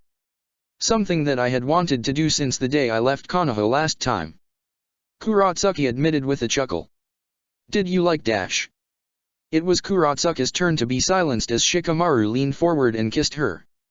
She reacted much more quickly than he did, returning his kiss and pulling him even closer to her. The kiss lasted roughly a second shorter, but the two had seemingly wider smiles after it. "And what was that, Shikamaru?" Kurotsuka asked. "Something that I didn't realize until now that I wanted to do," Shikamaru stated. The blush on his cheeks seemed to grow. "And something I want to keep doing." The granddaughter of the Tsuchikage giggled in response as both she and the Konoha Chunin closed the distance once again. Naruto walked back inside the building and headed back to the kitchen. He quickly found Hinata, talking to Dosu and Teiwa. A smile developed on his face as he quickly poked at the Hyuga, causing her to eep slightly before turning around to face him. "Hey. Mind if we talk for a bit?" the blonde Uzumaki questioned. Hinata nodded her head, "Sure." The Hyuga heiress excused herself from her conversation as she and Naruto walked off. Dosu and Teiwa exchanged knowing looks before chuckling to themselves and continuing their conversation from there. Both Naruto and Hinata walked through the hallways of the clan compound back to his room. Upon entering, they were greeted by the sight of a shadow clone hanging up the ink scroll that Han had drawn and given Naruto for his birthday. The clone waved at them before it disappeared, having completed its task. "You already have the scroll put up?" Hinata questioned as she looked at it in closer detail. "Pretty sweet, huh?" Naruto grinned as he sat down on his bed. He then made a gesture around his room as he pointed to the various gifts he had received, the books, the jutsu scrolls, the equipment, etc. "I had a few clones carry everything back here. I'm going to get stuff a little better organized some other time, but for now, this'll do. You got a lot of amazing stuff, Naruto-kun. Everyone did their best with coming up with gifts for you," she noted with a smile. "So, did you have a good birthday?" "Are you kidding? This is probably the best birthday I have ever had," the Uzumaki declared, his grin growing even wider. "I can't believe you helped get everything set up for me like this." "It wasn't just me, you know," Hinata replied, shaking her head slightly. "Shikamaru-kun and Anko-sensei were major helps. And Masakado-san and Dosu-kun also helped." "Yeah, I know, but you did a lot for me for this. And I really appreciate that," Naruto told her. His eyes then wandered to the letters that Hinata had given him. "And I can't believe you got all of those for me too." "Ah. I know." The Kunoichi looked over to the letters and nodded. "I was hoping they'd all be able to come to, but I guess the Kirigakure shinobi are busy getting the village built back up. They couldn't really afford to come up."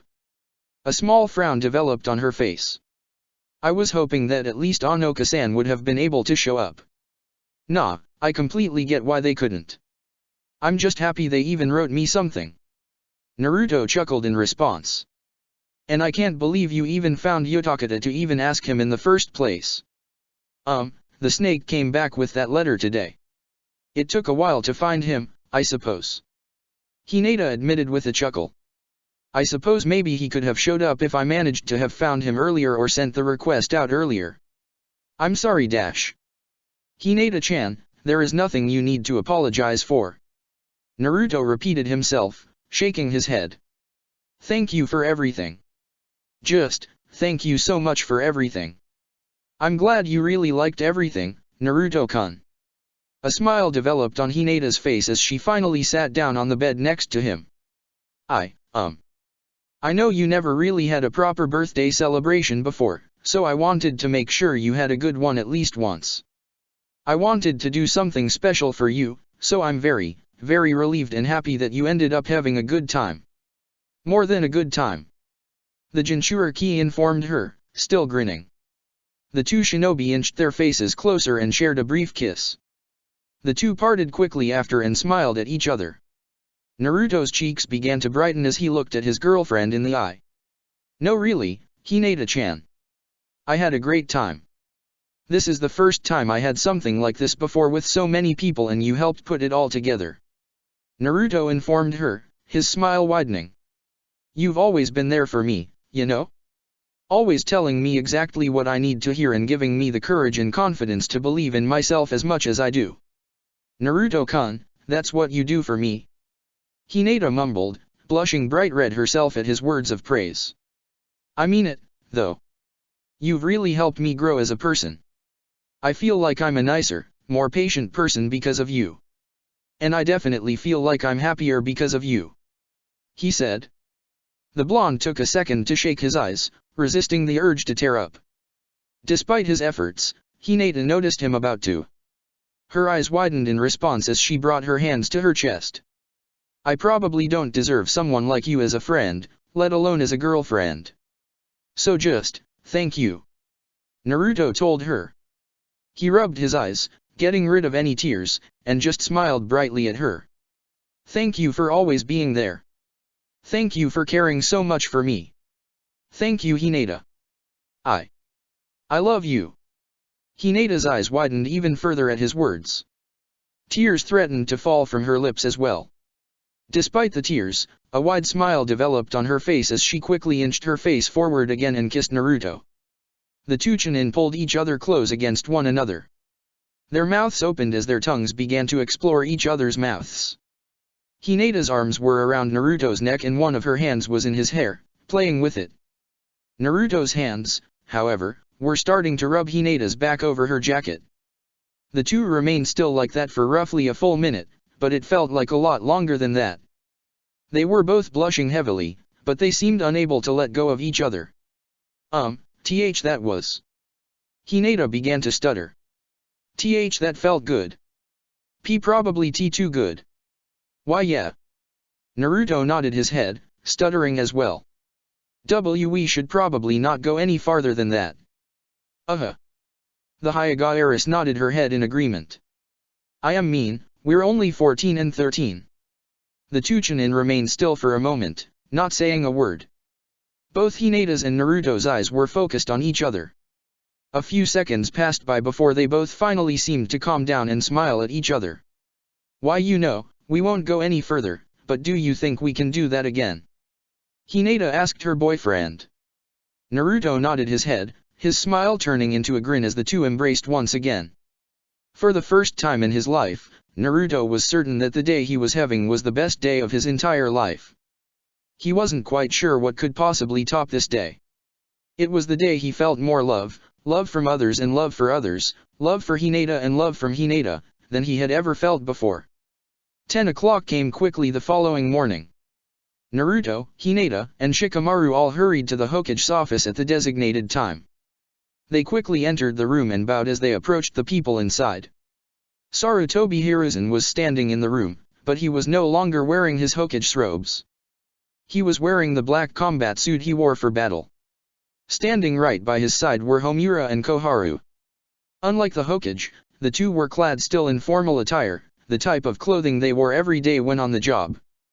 Their eyes narrowed slightly at the sight of the Chunin while Hiruzen smiled at them. Naruto, Hinata, Shikamaru, it is nice to see you all here on time. He greeted them with a chuckle before he pointed to the two shinobi to his right and left. As you can see here, these were my teammates back in the day, Mito Kato Homura and Yuditen Koharu. Nice to meet ya, Dadabiya. Naruto greeted them cheerfully, waving his hand. It is an honor to meet you both. Hinata declared, bowing slightly. Shikamaru gave no verbal response, he simply bowed in a similar fashion to Hinata. It is a pleasure to meet you three. Koharu commented, bowing as well. Hiruzen has spoken highly of you all and your skills. Homura, in contrast from his partner, simply nodded his head in acknowledgement. He has, so I hope that none of you manage to disappoint. You must forgive Homura. Hiruzen stated as he walked forward and placed his right hand on the man's shoulder. He was never the most sociable person growing up and it has only gotten worse with age. Homura scowled slightly in response, but gave no verbal reply. This caused the Sandaime Hokage to chuckle. He then turned his head towards the three Chunin. Anyway, as you all are here, we should head out. We will begin training at the personal training ground that Tobirama Sensei trained us on. The Hokage informed the group. Please, follow me.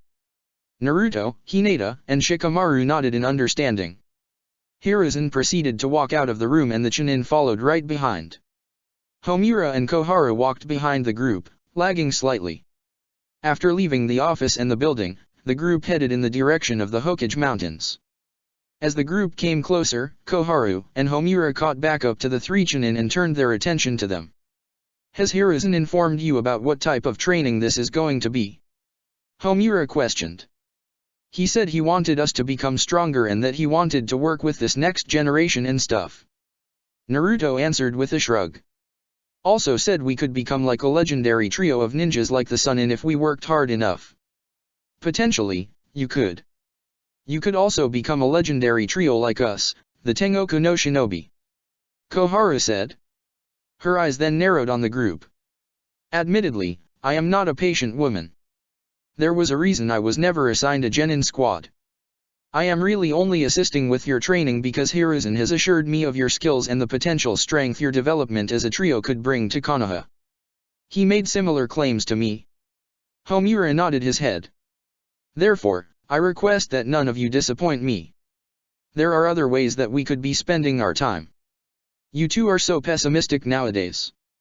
Hiruzen called out from the front. You should not come into training like this with the attitude that they need to not disappoint you. You should have a more positive disposition. Koharu and Homura said nothing in response. The group proceeded to keep traveling in silence. A few minutes passed before they reached the Hokage Mountains. They walked towards the base of the mountain, directly under the shadow of Hashirama's face.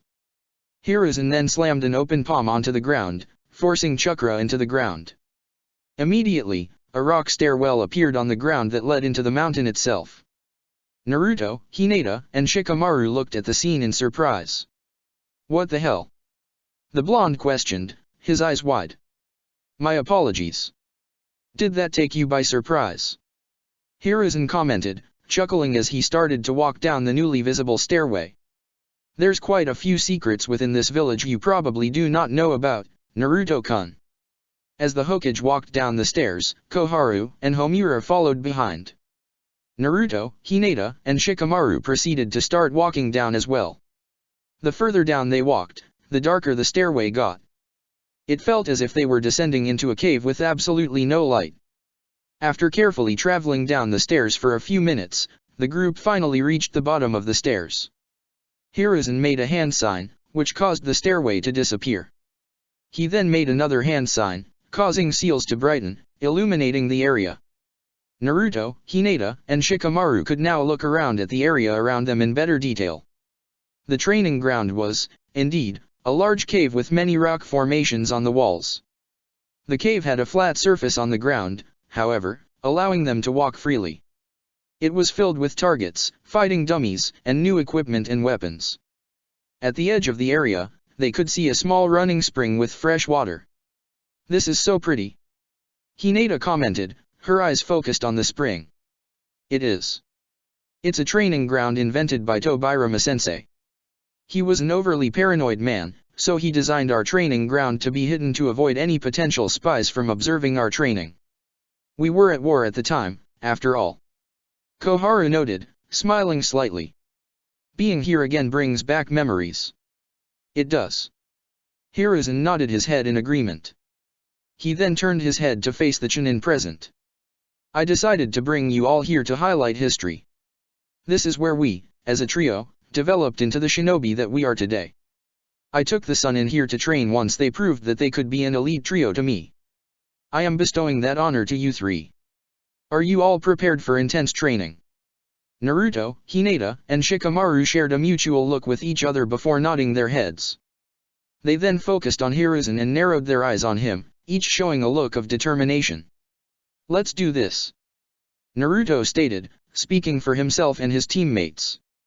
Hiruzen proceeded to chuckle in response, I can see you are all focused. This will be good. The Hokage then proceeded to clap his hands together. Let's not waste any time here, shall we? Let's begin. Chapter 57, Showing Their Growth. 2.5 years later. May I come in, Go-Dame-sama? The door's unlocked, Irika. The door to the Hokage's office opened up. Umino Irika walked in, carrying a stack of papers in his hands. He bowed his head in respect as he walked over the desk in the room and set the papers down. He then turned to face the man sitting down at the desk, Jiraiya. Despite his new title as Go-Dame Hokage, the Toad Sage opted to not wear the Hokage's robes while in the office. He had the robe hanging on a clothesline attached to the window directly behind his desk, visible to all who enter the room. Jiraiya, instead, wore his standard attire, a green short shirt kimono and matching pants with mesh armor underneath, a red haori over his outfit with 2 yellow dots by his shoulders, and a scroll attached to his back. The man, however, did wear the Hokage's hat on his head, covering most of his spiky white hair. Jiraiya had been doing paperwork when Irika walked in. He looked up briefly at Irika and sighed, shaking his head slightly before turning his attention back to the work on his desk. More. Jiraiya grumbled. My apologies, Go-Dame-sama. Irika stated, chuckling slightly. He then gestured towards the papers. Perhaps these might interest you more, though. Those are the test results from the most recent graduation exam at the academy. Oh. The Toad Sage looked back to Irika and chuckled slightly. I know the exam was today, but you have the results already? Damn. How many passed? 33 students. The academy instructor replied. Not bad. Just a little more than the average. Jiraiya nodded his head. And how many will pass the actual exam? Irika's smile dropped slightly. I'm expecting probably 3 teams. Maybe 4. You know, if there is one thing that needs to get fixed, it's our academy. The Go-Dame Hokage stated, as he moved his original paperwork to the side and moved the papers Irika brought to him closer. It's weird that we'd have so many students pass the academy but not enter the actual shinobi ranks. I'm thinking reform needs to be in order. By all means, if you have any ideas that can improve the quality of the education, I would love to hear. The Chunin replied. A small smile then developed on his face. If it's any consolation, though, the shinobi that I do believe will pass the true exam are some of the best I've seen in years. I have a great feeling about this crop of shinobi. Jiraiya nodded his head in acknowledgement at Irika's statement as he began to briefly look through the list of academy graduates. Some of the names blended together, but a few names stood out just on paper. I see an Abarame and a Yamanaka in the mix. I see Uzuki Yojo's little brother. Ah, Inu Katsumi graduated. That's good to see. I always liked that girl. The Go-Dame Hokage smiled as he began to look through more names. Let's see, a couple more civilian-born shinobi. I think I recognize the names Mogi and Udon, so that's probably a good sign they're good. Oh, is that Hyuga Hanabi on this list? Someone her age is supposed to graduate in another 2 years. Interesting, and looks Sarutobi-sensei's bratty grandson, Kano Amaru, is in this year's group as well. You got some good kids in here. I recognize a few names and I'm proud to see them. And who knows? Maybe some of the others will stand out once the true exam occurs. I'll make sure to give you the team list and the corresponding jonin in around 3 days. Jiraiya informed the Chunin. Thanks for giving me the list this early, Irika. I wanted to give it to you before you head out and watch the exhibition. Irika admitted with a smirk. Ah. So you know about that? The Toad Sage questioned, smirking as well. I figured that they were all going to keep news about that quiet. It's going to be at Sarutobi-sensei's secret training ground, so no one is going to be observing it. I do. I have lunch with Naruto about once every month and he mentioned it last time. The Chunin stated. That kid. I wish I did more for him back at the academy. I wish we had a better relationship. But we're starting to talk more and he's really proved himself a great shinobi.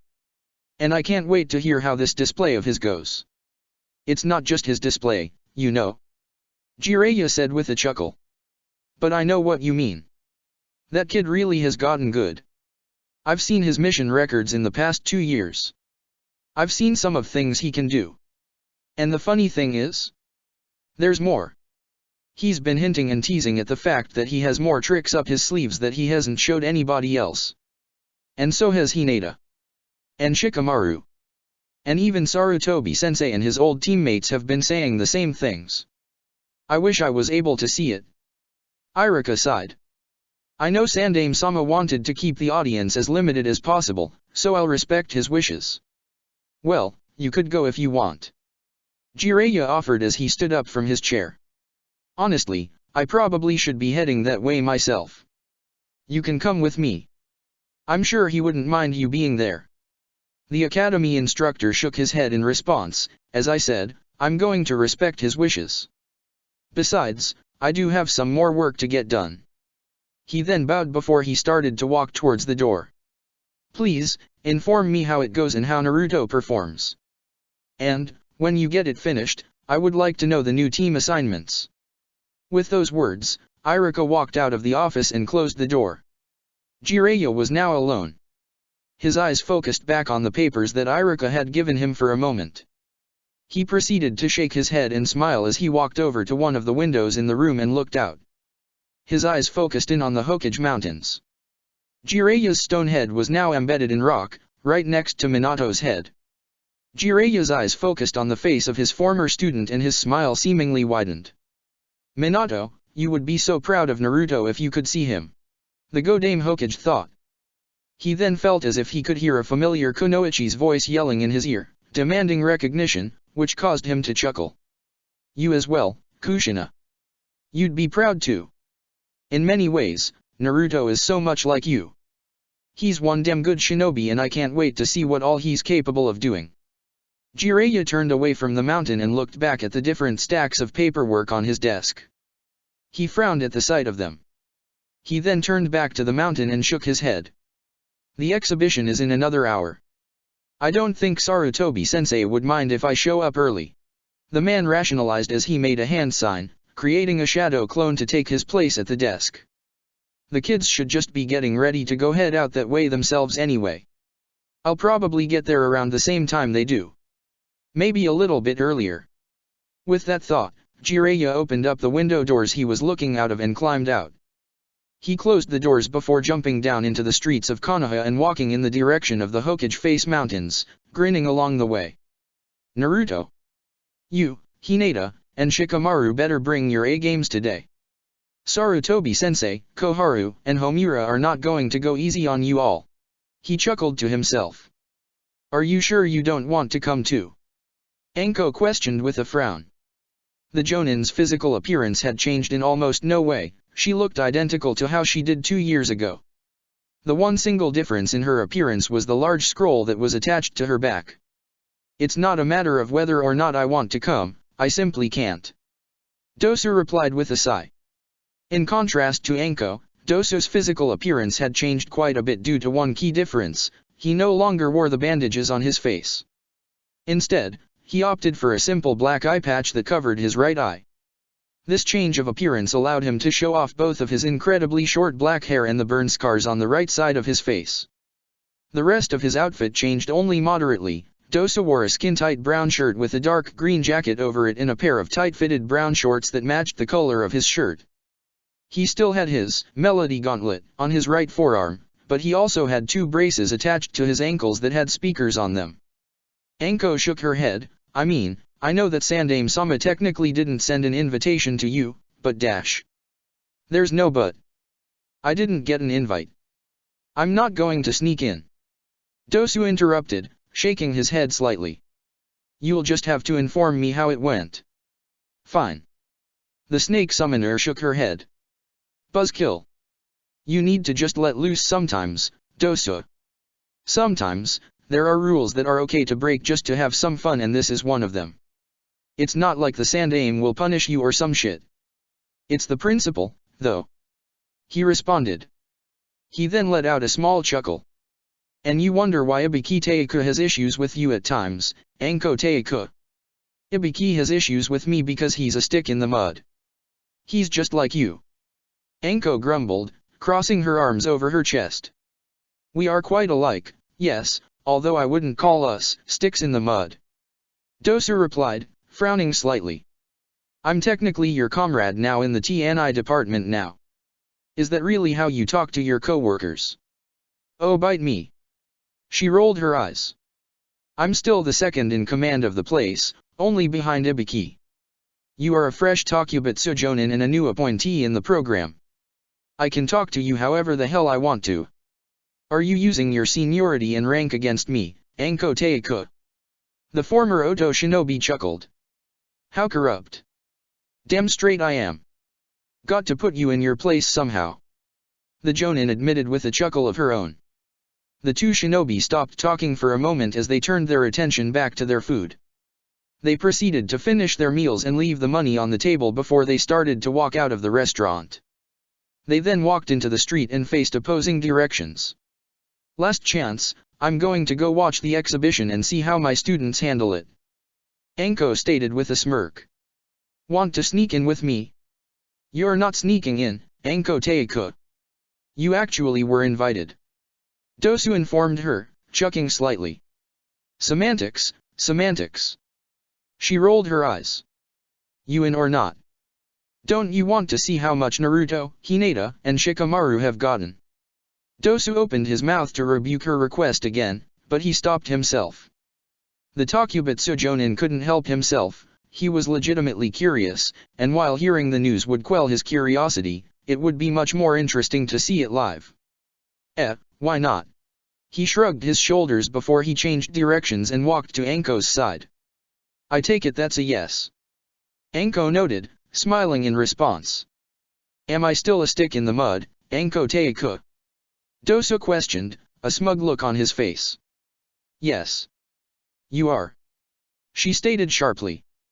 Her statement caused Dosu's face to drop and a frown to develop on his face. Anko proceeded to laugh loudly at his reaction before patting him on the shoulder. But I now know you at least can have a good time every once in a while. That's good. She exclaimed cheerfully. So come on, let's go. With that declaration, the two shinobi walked off together. Wait, are you serious? Checkmate. Narashikaku had a smug grin on his face as he looked back at the shogi board. After playing the same game for roughly an hour and a half, he finally earned his victory. He immediately took a drink from a nearby bottle of sake before looking back at his opponent, his son Shikamaru. In the past 2.5 years, Shikamaru, physically speaking, had not changed horribly much in appearance. He was a few inches taller and his black hair, while still in a ponytail, was slightly longer. He wore his Konoha flak jacket over a gray long-sleeve shirt and dark blue pants. On his shirt, at the end of each sleeve, the kanji 43 was marked. His Konoha forehead protector was sewed into the sleeve of his shirt as well, close to his left shoulder. Can't believe it. I thought I had you that time. Shikamaru grumbled as his eyes focused on the shogi board. You were close, yeah, but not close enough. I'm still the Jonin commander for a reason. Shikaka reminded his son with a laugh. His son did not immediately reply, he just simply stared at the shogi board. Shikaka continued to chuckle as he took another drink from his bottle. By the time he placed his sake down, Yoshino walked up to the father and son and shook her head. Are you two done with your game yet? You've been playing for a while. She noted, frowning slightly. No, we're done. Dad won. Shikamaru sighed. Probably for the best, though. I got the exhibition later in about an hour, so I need to be heading out soon. Ah, yeah. That. Shikaka shook his head. Are you prepared for that? As prepared as I'll ever be. His son replied. This is going to be pretty ruthless. I have all my weapons ready and I've made sure that I'm physically and mentally prepared for this. He then smirked at his father. Thanks for the game, by the way. That really woke my brain up. I'm definitely ready for today. A game of shogi with me is not going to be like what you'll be doing. It'll be much rougher. Shikaka reminded him. He knows that, Shikaku. No need to remind him. Yoshino shook her head. She then looked at her son and smiled. Shikamaru, words can't describe how proud we are of you. You became Chunin after your first exam, made Jonin in quick time as well, and you've survived training with Tsunade-sensei as well as the Sandaime Hokage and his teammates. You've proven yourself as a great shinobi, one much more talented than myself. Probably more talented than me too. Her husband admitted. He coughed slightly before continuing. I wasn't nearly as good as you were when I was your age, and I sure as hell wasn't as bright. By the time you're mine, you'll be leagues ahead of me. Which is good. A smile developed on his face. The next generation should always surpass the previous one. You've done well, Shikamaru. A small, proud smile developed on Shikamaru's face as he nodded his head, acknowledging his parents' compliments. Thank you. Thank you both so much. Shikamaru proceeded to stand up from his chair at the shogi board. He reached for his sides, making sure he had all of his weapons and items accounted for. A small smirk developed on Yoshino's face as she looked at her son. Have all the explosive tags you need? She questioned teasingly. He doesn't, Yoshino. Shikaku spoke up, the same smirk developing on his face. There aren't enough explosive tags in the world to match Shikamaru's needs. Ha. Funny. Still don't get why you all give me crap for them. They're a useful tool. Shikamaru rolled his eyes in response. Regardless, I have enough. And everything else I could need. I'm good. The Nara's eyes then widened slightly. Wait, I do need to get one more thing. Shikamaru bowed his head slightly as he walked away. Yoshino and Shikaku were now alone. With his son gone, the Nara clan head immediately brought the sake bottle to his mouth and chugged the rest of it.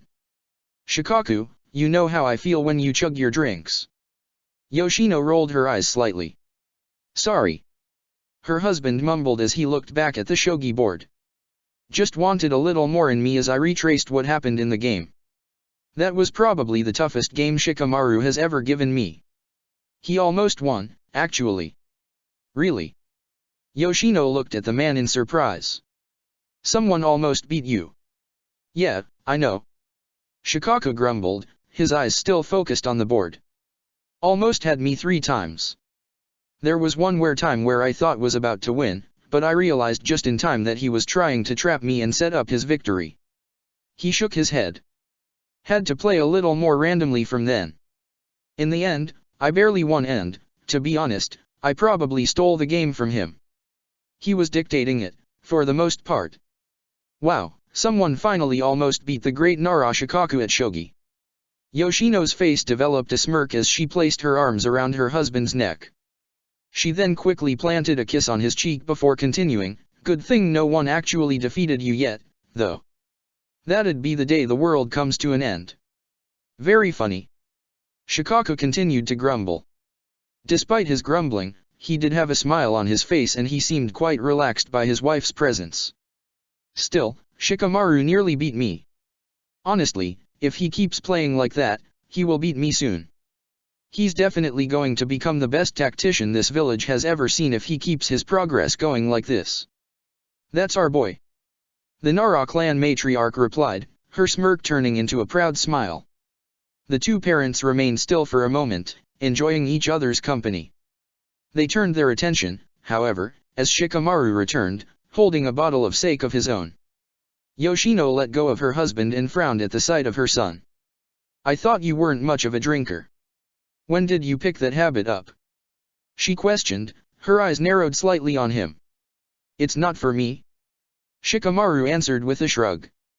I'm giving it to Tsunade-sensei. She'll be at the exhibition, watching the thing. Oh. Yoshino's demeanor softened immediately.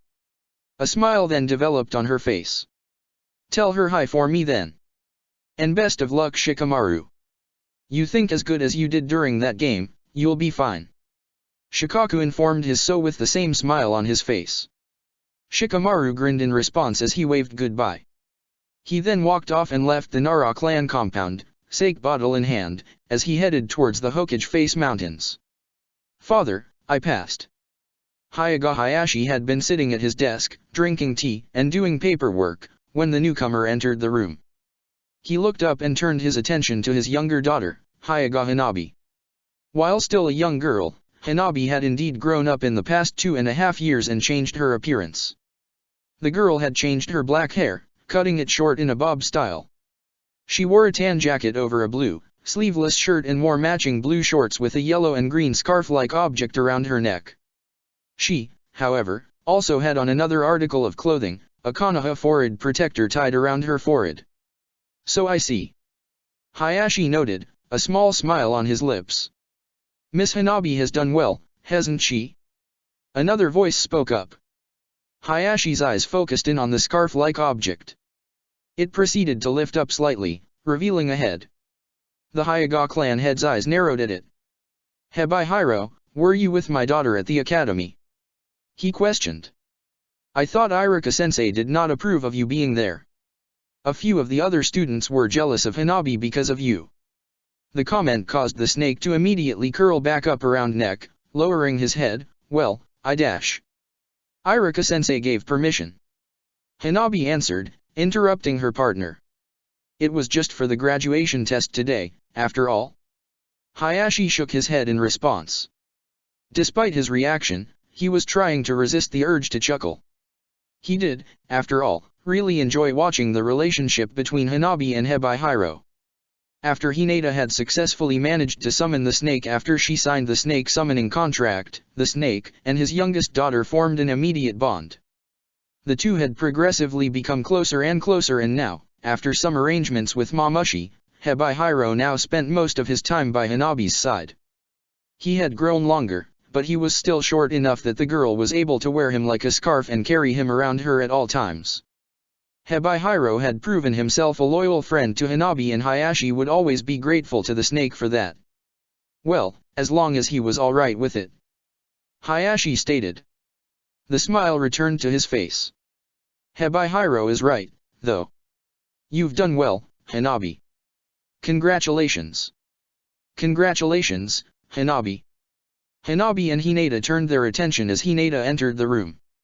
While Hanabi decided to cut her hair in the past 2.5 years, Hinata decided to do the opposite. She grew her hair out to her lower back.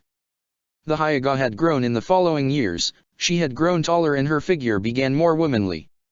She wore a lavender short-sleeve t-shirt with a dark purple jacket over it with mesh armor underneath and black pants. Her shirt and jacket were noticeably tighter and less baggy than her previous clothing used to be, complementing her quite well. Her jacket possessed the kanji for 3 engraved on the back. She still wore her Konoha forehead protector around her neck. She also carried a bow and a quiver of arrows on her back as well. Ah! Hinata-sama. Hebihiro lifted his head slightly off of Hanabi's neck and bowed in respect at the snake. Hello Hebihiro-san. Hello father, Hanabi. Forgive me for eavesdropping. Hinata quickly apologized to her family. I was just coming in. Don't be sorry. I'd want you to hear after all. Hanabi exclaimed with a grin. A confused look then developed on the girl's face. But you're still here? Shouldn't you be going out to do that thing you were talking about? I'm going out right now, actually. She admitted. Oh. The new academy graduated mumbled in response, looking down slightly. Are you prepared, Hinata? Hayashi questioned. Yes, father. I am. Hinata replied, nodding her head in affirmation. This is what I have been training up to for years. I believe I'll be able to showcase my full strength today. The Hyuga clan head nodded his head. That is good. I wish to hear how this goes, later. I'm curious about how strong you really are and what techniques you have developed that you have not informed me of. He then chuckled slightly. This little teasing thing that you and your teammates have been doing since the beginning of your training has been quite tedious. Does it really annoy you that you don't know? Hinata questioned, giggling slightly at the idea of her father annoyed. No. I don't get annoyed. Hayashi replied dismissively. Not true. Hanabi mumbled under her breath. Did you say something, Hanabi? The father proceeded to turn his attention back to his youngest daughter. ER. She immediately began to stammer as she tried to process a response. We have some chores that need to get done. Hebihiro quickly declared. It was nice talking to you Hayashi-sama, Hinata-sama. Hanabi quickly followed through with the snake's quick thinking and rushed out of the room, muttering a bye to her family. Hayashi shook his head slightly while Hinata proceeded to giggle at her behavior. That girl is too energetic. I do not know how she can manage to be that way. He mumbled to himself. Neither I nor your mother were like that. And neither were you. Hanabi is Hanabi. She acts how she should act. Hinata mentioned. I realize. I'm not saying she should act any other way, I'm just questioning where she got her energy from. Hayashi quickly elaborated. He then straightened his demeanor as he looked his eldest daughter in the eyes. Regardless, you have proven yourself, Hinata. You have exceeded any and all expectations of mine. You're a Jonin of Konoha and probably the brightest star the Hyuga clan has produced in generations. I am proud of all that you have accomplished and I cannot wait to see how much more you develop. Please, do your best and make yourself proud today. I will. Thank you, father. Hinata bowed in response, a wide smile on her face. Before Hayashi could say anything back in response, the Hyuga heiress rushed over to his side and hugged him tightly. He, however, quickly returned her hug with a tight grip. The two remained in their embrace for a few seconds before she broke it. Her smile turned into an excited grin. Just you wait, father. I'll let you know how it goes after the fact. Hinata stated, giggling to herself. Sandaime-sama, as well as Koharu-sensei and Homura-sensei, don't know what we have been doing here in training, so I'm sure I'll have some tricks up my sleeves for them, and I know Naruto-kun and Shikamaru-kun have been keeping their own secrets from them as well. I'm sure this will be an interesting experience for them. With those words, Hinata waved goodbye to her father before rushing out of the room. Hayashi chuckled as he walked back to his desk. Actually, Hanabi isn't the only one who's excitable. You've gotten more and more these past couple of years. Only difference, though, is I know precisely where you got your excitement from. Hayashi noted as a mental image of a particular blonde shinobi entered his head. Naruto. You've really helped her grow out of her shell. The Hyuga clan head proceeded to shake his head slightly, pushing those thoughts out of his mind. He then returned his attention back to the paperwork he had been working on prior to meeting with daughters. Now, how will we implement these plans of yours, Masakado-san? Hayashi thought to himself. And that should do it. Masakado looked in amusement as he watched Naruto fill out seals on sealing papers. Upon finishing his seals, he placed the sheets of paper in a pocket before putting his pen away. Over the course of the 2.5 years since his last birthday, Naruto had grown quite a few inches taller, becoming the tallest person in his graduating class from the academy. Other than his height, Naruto's physical appearance did not change much. He wore his Konoha flak jacket, unzipped, over a black, long-sleeve shirt, and had on a pair of dark orange pants that had many pockets. The kanji for 3 was engraved at the center of his shirt. The blonde wore the black fingerless gloves that Dosu had given him for his birthday. He also wore the red necklace Masakado had given him. So, you finished with making all of your seals, huh? Masakado questioned the boy. Yup. Naruto nodded his head as flashed a thumbs up at the former Uzukage. I'm prepared for this. Good. The elder Uzumaki nodded his head. Now just because you got into the habit of pre-drawing your seals doesn't mean that you should be unable to create one mid-battle. I haven't seen you have to draw a seal in combat in a while, so I hope you have gotten rusty with that. Yeah, I know. Don't worry about that, I haven't. The blonde replied dismissively. I'll be the judge of that. After all, Hiruzen did give me permission to observe the exhibition. I'll get to see how this goes, in person. Masakado reminded him. I'll make a note not to screw up in front of me. Naruto replied with a chuckle. You're an Uzumaki. It is genetically in your blood that you cannot screw up. Masakado stated bluntly. What about our blood? Naruto and Masakado turned their head towards the source of the new voice. A young man walked up to the two with a confused look on his face. He wore a light blue t-shirt and a pair of brown shorts that went past his knees. His head was almost bald, only a few patches of red hair could be seen. His skin was very fair in complexion, but there were a few dirt stains scattered on his hands, arms, and legs. Hey Masamune, how are you doing? Naruto greeted the man. All right. Just woke up not too long ago. he said. His face then became seemingly more confused. You were saying something about our blood? Was it a shinobi thing or something? No. It just a small little joke about how our clan never messes up. If you're an Uzumaki, then you excel at what you do no matter. Masakado declared with a smirk. For us, that's being shinobi. And for you, that's doing a good job as a blacksmith. Well, that's good to hear. Glad to know that, while being a shinobi isn't really my thing, being an Uzumaki still gives me good luck. Masamune said with a chuckle. Naruto and Masakado smiled at the young man in front of them. Masamune was a newcomer to both living at the Uzumaki clan compound and Konoha in general. He had only been in the village for a little more than 3 months. Teiwa had met up with him while on the road and convinced him to travel to Konoha once she was able to confirm that he was an Uzumaki clan member. He became the first Uzumaki she encountered while on the road looking for clansmen and, as such, became the first family member that she, Naruto, and Masakado were able to welcome into their home. The young man, before entering Konoha, was a blacksmith in a small civilian village in Taki no Kuni. He had no apparent interest in becoming a shinobi for Konoha. However, he was able to quickly find a job as a blacksmith in the village and was able to integrate himself well at the Uzumaki clan compound. His presence alone brought a new sense of life to the area. More Uzumaki were out there and more could come at any moment. Your thing is today, right Naruto? Masamune questioned, eyeing the blonde curiously. Yup. Naruto nodded his head in response. Well, I wish you good luck.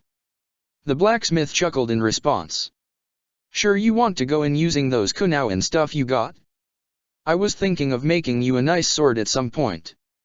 I just started learning how to make them and they make a pretty good profit here. Thanks, but I'm good. The Kyuubi Jinchuriki replied, shaking his head. Kenjutsu isn't my thing. It's super cool and shit, but it's just not for me. Suits yourself. Was just a suggestion. Masamune shrugged. Regardless, I gotta get over to the shop and get to work. And I'm guessing you got to be heading out soon anyway, so I'll see you both later. Do well today cuz. With those words, Masamune waved goodbye before he started to walk off. Naruto and Masakado waved goodbye and watched the young man leave the room before they turned their attention back to each other. He's right, you know. We should be heading out too. Masakado commented. Your friends are probably on their way there as we speak. We can't afford to be late or the last ones there. That's embarrassing. Yeah. I know. Naruto stated, laughing slightly. We'll make it there. And I can't wait to show you all the things I've been working on. The former Uzukage's eyes narrowed at his fellow Uzumaki. So, you're going to stop being coy after this, right? You're going to be open about what you can and can't do once we see how this little exhibition goes, right? Naruto closed his eyes as his lips moved into a neutral expression, as if he were in thought. A few seconds passed by before he proceeded to shake his head, laughing again. I don't know. We'll just have to see. He stated. Brat. Masakado grumbled. Don't say that. You know you love me, Ji-san. Naruto stated as he placed his hand around Masakado's shoulder and pulled him into a hug. Despite being forced into it, the elder Uzumaki smiled in response and returned Naruto's hug quickly. Tears began to develop in his eyes as he tightened his grip on the blonde. I do. I love you, Naruto. He said quietly. You, Teiwa, Karen, and now Masamune have given me the family that I have been lacking for years. Thank you for being there for me. Really, thank you. Don't thank me. Naruto mumbled in response, breaking the hug with the former Uzukage so he could rub at his eyes and prevent any tears of his own from developing. You gave me a family as well. You and everyone else. I'm the one who should be thanking you. Let's face it, we both were lonely people who needed a family. Masakado commented, laughing slightly as he rubbed the tears out of his eyes. Let's just say thank you to each other and move on from there. Right. Naruto nodded his head in response. A grin then developed on his face. And then let's head out. In all seriousness, I can't wait for you to see exactly how well training with Old Man Hokage and his team has gone. I feel stronger and I really want to see what you think of all that I can do. Well, believe me, I want to see. So let's hurry and get the fuck over there so I can see. Masakado stated. With that comment, the two Uzumaki shinobi walked together, side by side, as they left their clan compound and walked in the direction of the Hokage Face Mountain. Looks like everybody is here. Hiruzen realized. The Sandaime Hokage entered the private training grounds under the Hokage Face Mountains with Koharu and Homura by his side. Standing at the center of the training ground were Naruto, Hinata, and Shikamaru. All three shinobi bowed at the sight of the three elder shinobi. To the side were the observers. Jiraiya, Tsunade, Masakado, Anko, and Dosa were standing off to the side, by the entrance to the training ground. Hiruzen smiled at the sight of the group, but Koharu's and Homura's eyes narrowed on Dosa. Hiruzen, I thought we didn't want a large crowd. That's why we restricted the people allowed in. It appears as if someone was let in despite that. Homura commented. Hey, just let him stay. Naruto requested, frowning slightly. One more person can't hurt, it's still just like 5 other people here. Besides, Dosa's our friend. He should be able to see this exhibition too if he really wanted to. Naruto-kun's right, Homura. Hiruzen commented. No need to get stressed out about the presence of one more person. Dosa can observe as well. Homura gave no verbal response, he simply proceeded to shake his head. My apologies for taking a little longer than anticipated. Koharu said to the group, bowing her head slightly. I stalled Hiruzen and Homura for a moment. I needed to dash. Do something for your granddaughter. Shikamaru commented, interrupting the older woman with a smirk. His comment caused both Naruto and Hinata to laugh lightly. Koharu immediately scowled and crossed her arms. She opened her mouth to respond, but she stopped herself as she heard Hiruzen chuckle. Yes, she was. She was treating her to a special lunch today. The former Hokage said, still chuckling. You must forgive her, though. She simply has to spoil that little girl to death. You're in no place to talk, Hiruzen. Koharu replied immediately, turning her attention to her former teammate. We all know how badly you spoil Kano Amaru and how many things you allow him to get away with. He's become an unapologetic troublemaker and prankster just like Naruto was when he was growing up, and it's all because of you indulging him and letting him get away with anything. We get it, you both spoil your grandkids. Homura commented, shaking his head slightly. Still don't know why you two bother with them, though. Children are awful. I'm glad I chose not to have kids myself, let alone grandkids. That's a decision that you and I strongly disagree on, Homura. Koharu informed him sharply. A small smirk then developed on her face. Although, I believe I understand your point of view. You seem to have an aversion for anything that could possibly bring you joy. An aversion that has only grown stronger with age.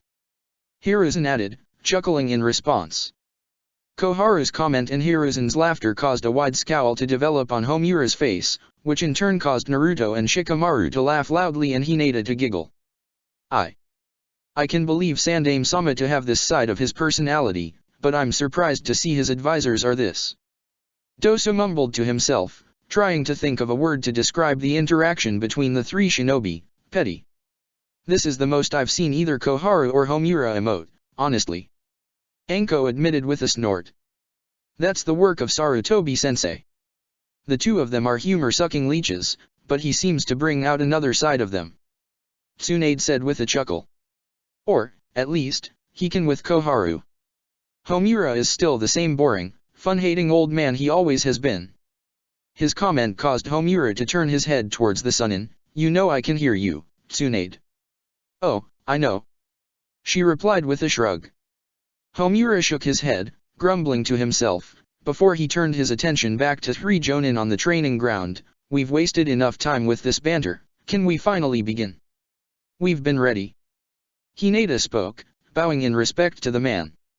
Her comment caused Hiruzen and Koharu to turn their full attention back to the three shinobi. They, along with Homura, each reached into their pockets and pulled out a silver bell attached to a red string. They then proceeded to tie it to their waists. I believe we have informed you three about the bell test, so you all should be familiar with what you need to do. Koharu said. We have 3 bells, one that each of us can hold onto and one for each of you to take. You must take the bells away from us to pass this exhibition and prove that you are ready to be finished with our training. Got it. Naruto nodded his head in understanding. How long do we have? There is no time limit. Homura said. A small, smug smirk developed on his face. This doesn't stop until you 3 can get all 3 bells. Even if you 3 can't get the bells until the next morning. After all the training we have put you through, and your own independent training, you 3 should be able to take the bells from us. Hiruzen said sharply. His eyes then wandered over to the observers in the room. This is the first time that these people will see what you all are fully capable of. Please, do your best and try not to disappoint them. We won't. Naruto, Hinata, and Shikamaru said sharply. The 3 Jonin proceeded to get into position, ready to charge. Hinata made a quick hand sign, activating her Byakugan. Hiruzen, Koharu, and Homura looked at each other for a moment before they each nodded at each other. Koharu and Homura jumped directly to Hiruzen's side as the Sandaime Hokage reached into his pocket and pulled out a single shuriken. Then let the exhibition begin. He declared. Naruto immediately made a singular hand sign, Uzumaki Fuinjutsu, Hurricane Manifestation. Seals began to appear from underneath the earth where Hiruzen, Koharu, and Homura were standing. 3 large tornado-like winds surged upwards. The 3 shinobi jumped out of the way, avoiding the wind. Oh? Did you rig the battlefield with some seals before we arrived, Naruto? Koharu questioned as she landed back on the ground. You said it yourself, you were late. The blonde replied with a smirk as he made another hand sign. Another seal appeared, directly where she had landed. I was. She nodded her head in affirmation as she proceeded to jump away again, narrowly avoiding another tornado-like wind. 4 tornadoes were now present in the training ground, hitting the ceiling. Shikamaru proceeded to make 2 hand signs, which caused his shadow to split into 4 separate shadows. The shadows rushed to each tornado and began to resemble large hands. The shadow-like hands grabbed onto the tornadoes and pushed them, moving them towards Hiruzen, Homura, and Koharu. The 3 then proceeded to jump away, moving away from the tornadoes. Shikamaru continued to use his shadows to move the tornadoes, but the 3 shinobi proceeded to keep moving away. Interesting idea, but it's not enough. Hiruzen commented as he tossed his shuriken at Shikamaru's body. Shadow Shuriken Jutsu. Within seconds, the shuriken multiplied, creating hundreds of shuriken flying in the direction of Shikamaru and his friends. Despite the approaching weapons, the Nara did not appear anxious. Hinata immediately jumped in between him and the shuriken and began rotating her hands in a circular pattern in front of him. Protection of the 8 trigrams, 64 palms. Streams of chakra began to escape Hinata's palms. She rotated her hands quickly, allowing each stream to make contact with the approaching shuriken. The chakra streams proceeded to deflect the shuriken, causing it to fall to the ground without hitting their target. Within seconds, every shuriken was lying on the ground. Homura proceeded to make a few hand signs before quickly stomping his foot on the ground, earth-style, stalagmite. Naruto, Hinata, and Shikamaru quickly jumped away just as large spikes of stone surged forward from under the ground they had been. The action forced Shikamaru to end his jutsu, causing his shadows to let go of the tornadoes. Almost immediately, the tornadoes began to fade away. While the 3 shinobi were still in the air, Koharu pulled out a scroll from the right sleeve of her robe and unsealed it, revealing a Kusarigama.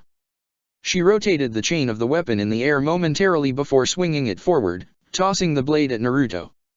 The blonde moved his body to the side, narrowly dodging the weapon. Koharu then made a series of one-handed hand signs.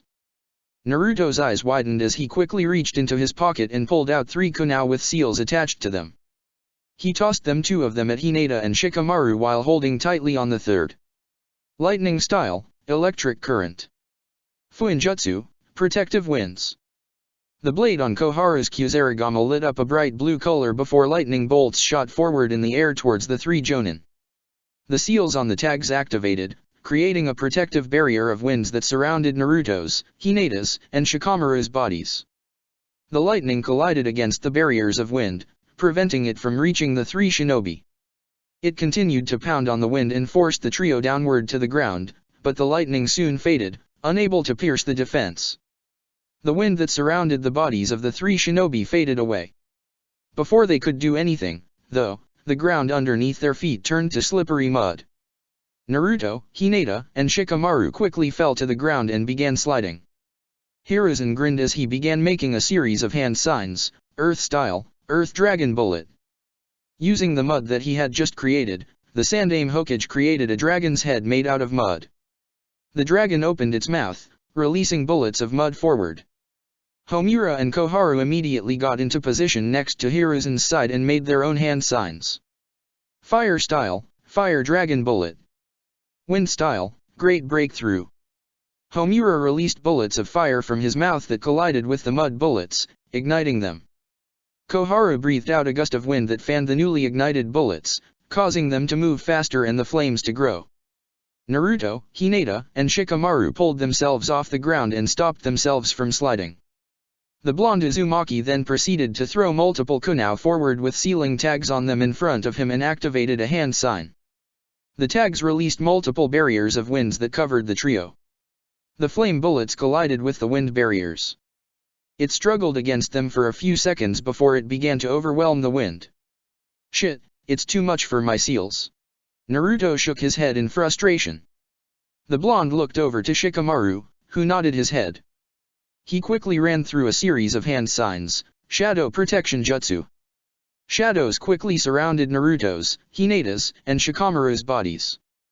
They formed a protective dome that surrounded the trio just as the ignited bullets made contact with the shadows. The bullets pounded on the dome hard, causing Shikamaru to wince in pain as he struggled to maintain it. Yup, they really are going all out. He commented, trying to keep his shadow dome standing. A small smirk then developed on his face. Just what we needed, too. Although, this is starting to piss me off. They keep going on the offense so that way we have to play defensively and can't approach them to get the bells. Naruto said, frowning slightly as he closed his eyes in thought. We have to finally put them on the defensive, even for just a little bit. I have an idea. Hinata declared, a grin developing on her face. Naruto-kun, did you by chance make any of those special explosive tags, right? Naruto nodded his head as he pulled out a set of 5 explosive tags with the infinity sign in the center. Realization quickly dawned on his face as he grinned back at her. You thinking dash? He stopped talking as Hinata pulled her bow off her back and took out 3 arrows from her quiver, confirming Naruto's suspicions. He immediately gave the explosive tags to Hinata, who tied them around the arrow. Are you done? Cause I probably can't hold on to this shield much longer. Shikamaru stated. His body was starting to sweat from all the energy he was putting into maintaining the shadow dome against the barrage of fire bullets. I'm ready. Hinata nodded her head as she readied her first arrow on her bow. She then narrowed her eyes as she concentrated on the incoming barrage of bullets. I'll tell you when to drop the shadows. There's a very brief delay when they have to use their jutsus again. That's the best time to undo your jutsu, it gives us enough time to jump out of the way and dodge. Shikamaru nodded his head as he remained concentrated on keeping his shadowy dome intact. A few seconds passed by before Hinata looked at Shikamaru. Now. The Nara immediately pulled down the dome, releasing them from its protection. The 3 Jonin jumped out of the way just in time to avoid another barrage of bullets. After dodging the attacks, quickly fired off her arrows one after another at Hiruzen, Koharu, and Homura. The 3 proceeded to sidestep to avoid the attacks, which caused Naruto to grin as he made a hand sign. Fuinjutsu, continuous explosion. The explosive tags that had been attached to the arrows tore apart, turning into multiple small pieces. The paper pieces quickly floated in the air around Hiruzen, Koharu, and Homura and inched closer to them. Each of the pieces glowed. The 3 elders looked at each other for a brief moment before changing positions. Hiruzen and Koharu jumped behind Homura, who began running through a series of hand signs rapidly. He then held out his palms directly in front of himself. Ninja art, holy barricade. Light seemed to glow around Homura's hands. The light quickly surrounded Hiruzen and Koharu. The explosive tag pieces detonated all around them, creating hundreds of explosions in the air around them. The explosions, however, failed to reach them. The light that surrounded the trio protected them. "There's Homura's barricade," Shikamaru noted, grumbling to himself. "They don't call him Konoha's guardian angel for nothing. That thing is going to be a bitch to break through." "Yeah, but it is possible. We have them on the defensive, even for just a little bit. We should take advantage of this," Naruto declared as he made a hand sign. Immediately, seals present at the top of the cave, directly above Hiruzen, Koharu, and Homura, appeared and began to glow a dark orange color. Fuinjutsu, crashing crater. Giant stones and boulders began to rain down from the seals, crashing downward at the three elder shinobi. Homura's light barricade continued to surround him and his teammates as the earth proceeded to crack and break apart upon impact. However, the stones and boulders continued to rain down. A small scowl developed on Homura's face as he felt a strain on his body in order to maintain his jutsu. "Koharu, Hiruzen, can one of you do something about that earth?" he requested. "Of course." Koharu nodded her head in understanding as she tightened her grip on her Kusarigama. She swung the blade forward through the light barricade. Her Kusarigama's blade managed to cut through the raining boulders and stone and reach the seals, creating them. It sliced the seals in half, destroying them and ending Naruto's Fuinjutsu. With the jutsu over, Homura dropped his barricade. Koharu immediately rushed forward at Naruto, Hinata, and Shikamaru. She gripped her Kusarigama tightly as her body began to release electricity from itself. Lightning style, Voltic Rush. Naruto, Hinata, and Shikamaru jumped away, separating slightly, in time as Koharu charged forward at them, her body moving as if it were a bolt of lightning. She then quickly changed direction, charging this time at Shikamaru. The Nara jumped away just in time. Koharu then jumped into the air before descending downward at Naruto, her body moving and functioning like a lightning bolt. The Jinchuriki tried to jump away in time, but the old woman managed to make contact with his left side. Her body immediately sent electricity rushing through his body, causing him to shout in pain. Having momentarily stunned him, Koharu quickly circled Naruto's body, using the chain of her Kusarigama to tie him up. Using her lightning, she moved quickly around him, tying him completely within seconds. The Uzumaki's body fell to the ground in seconds. He struggled to move, but was unable to do so against the chains. "If this were a real-life battle, you'd be dead," Koharu said bluntly, placing the blade of the Kusarigama against his throat to emphasize her statement. "That's why you were Konoha's Grim Reaper," Naruto mumbled to himself, looking down in shame slightly. Almost immediately, however, he looked back up at her and smirked. "But maybe you're wrong about this. Maybe I wouldn't be dead, you know." Before Koharu could respond, Naruto's body proceeded to erupt, creating an explosion that knocked her backwards slightly. She winced slightly in pain. Immediately after she was knocked back, Naruto jumped up from underneath the ground, reaching for the bell at her side. Koharu, however, reacted quickly and sidestepped. She then grabbed Naruto by the neck and held him upward. "So, you managed to learn that exploding clone technique Hiruzen tried to teach you. Interesting," Koharu noted. She had an amused look on her expression. "Tell me, when did you make the clones?" "Again, before you were here." "You were late," Naruto stated cheekily, seemingly uncaring that the woman was holding him by the neck. "I hid it underground. I have to admit, I had to switch positions with it though a little late.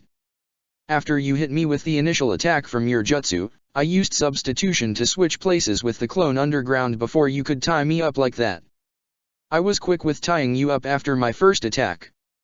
Excellent reaction time. I assume you hid more," she commented. Her eyes then narrowed slightly on the boy she was holding. "And I assume you are one as well." She immediately tossed the body of the boy she was holding in her hands. The Grim Reaper of Konoha reacted just in time, as it proceeded to explode. Koharu jumped back into position next to Hiruzen and Homura. Naruto, on the other, resurfaced from underneath the earth directly in front of Hinata and Shikamaru. 5 other Narutos, however, jumped up from underneath the earth around the 3 elderly shinobi. Each of them began making hand signs. "Hope you enjoy this little trick," the original Naruto called out, grinning slightly. Uzumaki Naruto Elemental Barrage.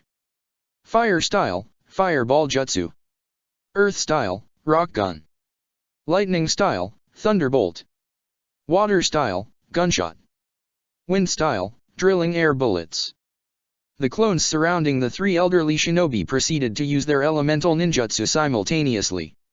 One clone breathed out a massive fireball, another clone began spitting out bullet-sized rocks from its mouth, another clone held out its hand, channeling electricity in it and releasing from its palms, a 4th clone released a bullet of water, and the 5th clone launched quick-moving bullets of air from its mouth.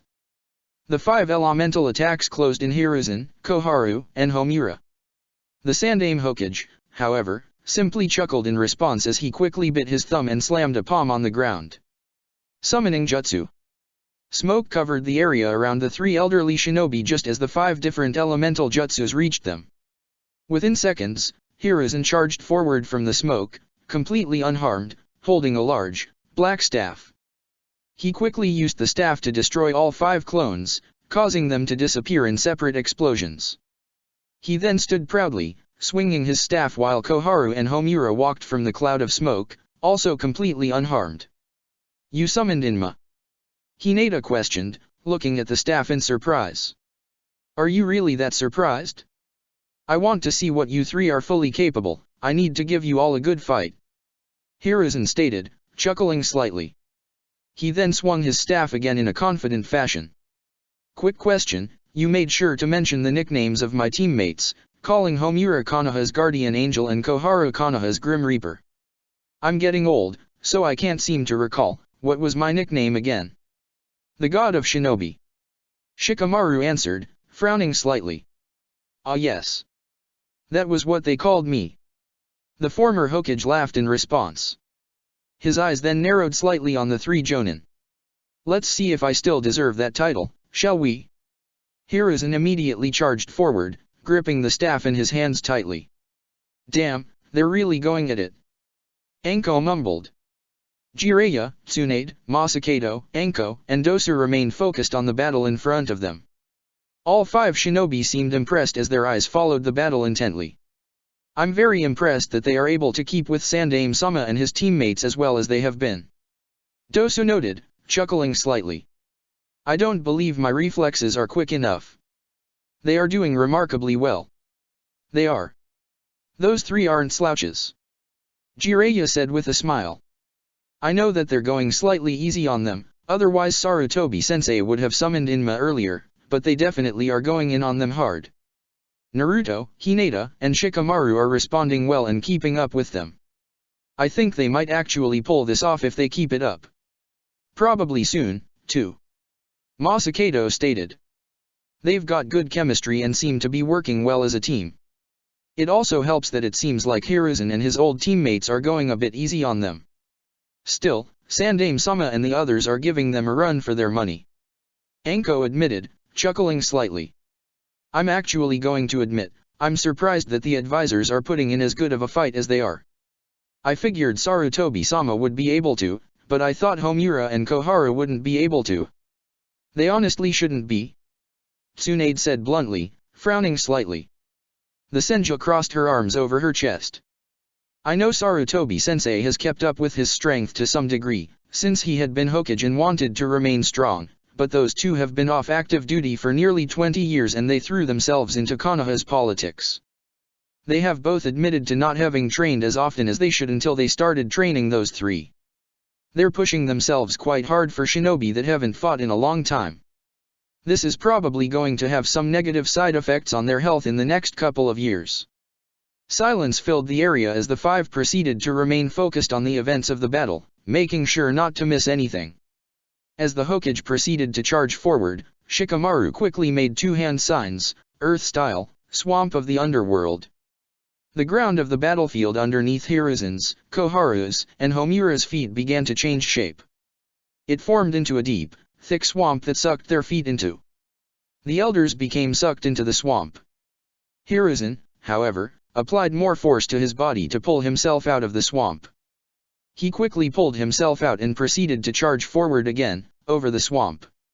He pulled himself out. Shikamaru's eyes widened in surprise.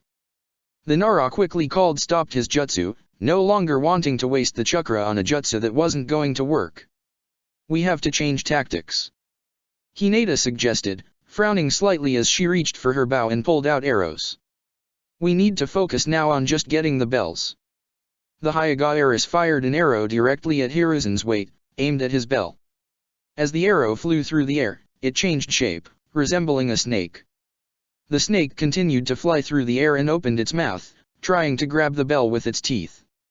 Hiruzen, however, managed to jump away before the snake could hit him and reach for the bell. Hinata proceeded to fire multiple arrows, launching them in the former Hokage's direction and transforming them into snakes. Hiruzen continued to avoid each and every snake while simultaneously getting closer. Seeing him get closer, Shikamaru started to make hand signs. Shadow Sowing Jutsu. Shadows developed from underneath the earth and surged upward towards Hiruzen's body. The shadows tried to reach for him and try to hold in place in the ground. The Sandaime Hokage jumped upwards, avoiding the shadows from reaching him. Shikamaru looked upwards at the man's body, causing his shadows to move upwards towards him. Hiruzen swung his staff in a circular pattern, using enough force that he physically knocked the shadows backwards away from him. Naruto took the moment to rush forward, running on the ground of the battlefield until he was directly underneath Hiruzen. He jumped upwards, moving at an incredibly quick pace. Hiruzen turned his body towards Naruto and swung his staff downward. The Uzumaki, however, managed to maneuver his body in the air, avoiding the attack. He attempted to reach for the bell on his waist, but before he could get close enough, he felt a presence approaching him. The blonde turned his head to the right and saw a large stream of fire approaching him and Hiruzen. Koharu was looking at them intently, fire in her mouth that connected her to the oncoming flames. Both Naruto and Hiruzen were forced to move, avoiding the attack. The flame stream, however, proceeded to circle Naruto's body as it fell to the ground. Fire style, flame imprisonment. Immediately, the flames expanded, forming a circular ball of fire around Naruto's body. He made contact with the fire, causing him to shout in pain as the flames burned him. He fell to the ground, the fire remaining around him and keeping him locked in place. Hinata's eyes widened in surprise before she immediately ran through hand signs, water style, stormy blockade. Water rained down from the cave's ceiling. The water quickly crashed into the flames around Naruto, extinguishing them quickly. The water then poured onto Naruto's body, putting out the fire on him. Hinata quickly called off her jutsu once the flames were put out. Naruto groaned slightly as he pulled himself off the ground. Thanks Hinata-chan. He mumbled in relief as he stood up again. Hinata smiled. She opened her mouth to say something in response, but she then noticed the ground underneath her starting to change shape. She then turned her head in time to see Homura stomp on the ground. Earth style, stalagmite. The Hyuga Eris tried to jump away in time, but the sharp rock formation rushed upward too fast. It ended up stabbing her in her right shoulder. She screamed in pain as she hurried away before the rock completely pierced her. She jumped right by Naruto's side, breathing heavily. Her shoulder was starting to bleed heavily from the attack. Damn it! Shikamaru grumbled as he rushed over his two friends, shaking his head. You both got hit bad. How are you two? Who should I focus on first? I'm fine. Naruto stated with a groan as he shook his head. It still burns like hell, but the fox is helping me heal. I'm fine. Focus on Hinata first. No, do Naruto-kun. You'll heal him faster. Hinata replied, her eyes closed in pain. Despite the pain, she reached over to her shoulder with her right hand and rubbed on her wound, coating her fingers in blood. I can do something right now, anyway. Shikamaru nodded his head in understanding. His hands began to glow a bright green color as he placed his hands on Naruto's burn wounds. While Shikamaru began to attend to his wounds, Hinata made a quick series of hand signs before slamming his open palm on the ground. Summoning Jutsu. A poof of smoke filled the area before a giant blue snake with a black stripe going down its body from its head downward filled the area. His body coiled around in a circle around Hinata's, Shikamaru's, and Naruto's bodies. The snake looked down at his summoner. "Dokaki-san, it is nice to see you." Hinata greeted the snake with a smile. "My friends and I could use your assistance. We need to get the bells that the 3 shinobi attacking us have. Please, assist us." The snake, Dokaki, turned his head towards Hiruzen, Koharu, and Homura. The Sandaime Hokage breathed out a massive ball of fire out of his mouth directly towards the giant snake. He nodded his head before opening his mouth and spitting out a ball of water of similar size. The fire and water balls collided with each other and cancelled each other out. "Hinata-sama, you are the owner of our clan's summoning contract. No need to say please.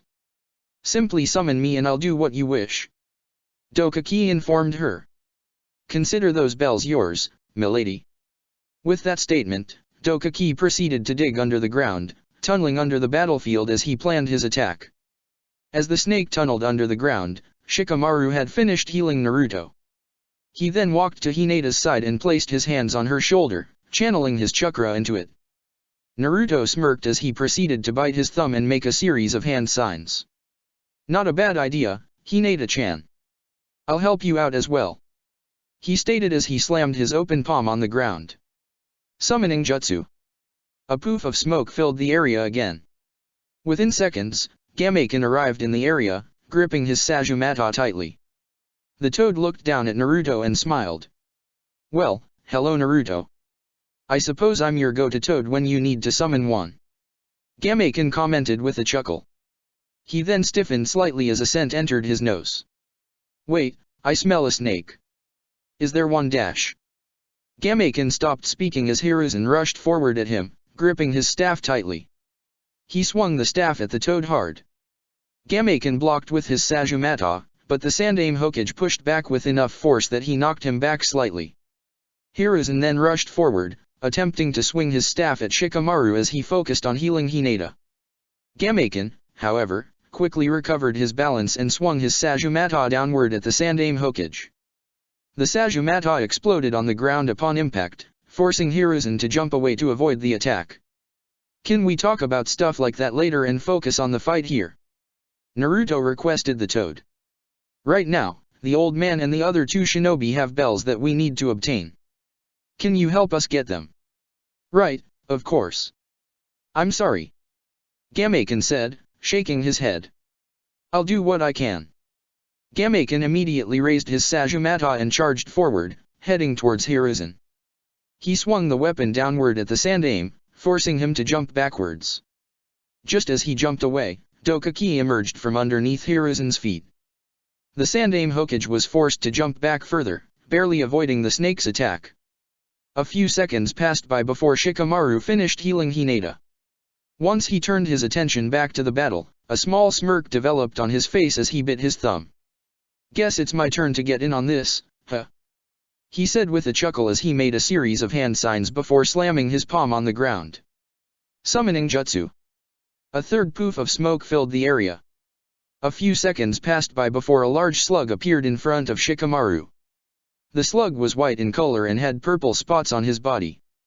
"Shikamaru-sama, do you require my services?" the slug questioned. "Hello, Sando-san." Shikamaru greeted the slug with a smirk. "Yeah, you could say that.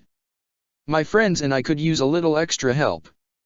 "Tsunade, you allowed him to sign the slug contract?" Jiraiya questioned, looking at his former teammate in surprise. For the moment, all of the observers were staring at Tsunade. The woman chuckled in response as she shook her head. "When I agreed to train Shikamaru, I knew I had to do more than just give him some medical ninjutsu. That's what he and his mother wanted me to work with him on, and that's what we spent most of our time on, but I knew he wasn't going to become a full-time medic. So, if I wanted to actually train him, I wanted to do more than just medical ninjutsu. So, I talked to Lady Katsuyu and made arrangements for him to sign the contract," Tsunade explained. She then smirked as she pointed to the battlefield. She gestured towards the snake, Dokaki, the toad, Gameiken, and the slug, Sando. Besides, I really needed to give him the contract. Do you see what I see there? I see what you are talking about. Masakata's eyes widened in realization. A toad summoner, a snake summoner, and a slug summoner, it's more than just a comparison, you all did train a new generation of Sunin. And they're my students. Those were my genin. Anko thought to herself. The Jonin resisted the urge to tear up as she watched them. I'm so proud of you all. They've increased the numbers on their sides. Koharu commented, frowning slightly as her eyes moved from Gamaken to Dokaki to Sando. This is problematic. Problematic, but expected. Homura replied, shaking his head slightly. We knew about their summoning contracts. We are prepared for this. Correct. Hiruzen stated. Stay prepared. They'll probably coordinate their attack in just a moment. The three elderly shinobi watched as the three summoned animals began to circle them, waiting for the precise moment to strike. As the group waited in a standoff, waiting to see who would make the first move, Naruto, Hinata, and Shikamaru jumped onto the heads of their respective summons. When Naruto jumped on Gamaken's head, the toad immediately gathered oil in its mouth before spitting it out in a jet-like fashion. His summoner immediately ran through hand signs. Fire style, toad oil flame bullet. Naruto breathed out a large fireball from his mouth that made contact with the oil. The oil ignited, causing it to become a jet of fire that rushed forward at Hiruzen, Koharu, and Homura. The Sandaime Hokage immediately slammed his staff on the ground. Water style, water mortar. A deluge of water rushed downward from the ceiling, forming a protective barrier between the three elderly shinobi and the fire. The water blocked the flames from reaching them, extinguishing the jet as soon as it made contact. Dokaki then charged forward, attempting to bite at the Sandaime Hokage while he was focused on his jutsu. The Sandaime, however, managed to jump to the side and avoided the attack. Koharu then rushed over to the snake. Using the chain of her Kusarigama, she quickly managed to tie the snake up slightly. He hissed as he struggled to free himself. Realizing that he was going to break free, Koharu quickly made a hand sign. Ninja art, bad luck chain. The chain on Koharu's weapon proceeded to glow a bright purple color. Koharu then quickly brought back her weapon to her side just in time as purple chakra-like chains began to surround Dokaki's body. Dokaki-san! Hinata shouted as she jumped off the snake's head and went to examine the chain. A smug smirk developed on Koharu's face. The woman took a step closer to Hinata, but she stopped as she was forced to jump away to avoid getting hit by acid. She turned her attention towards Shikamaru and Sando, who was spitting out the acid.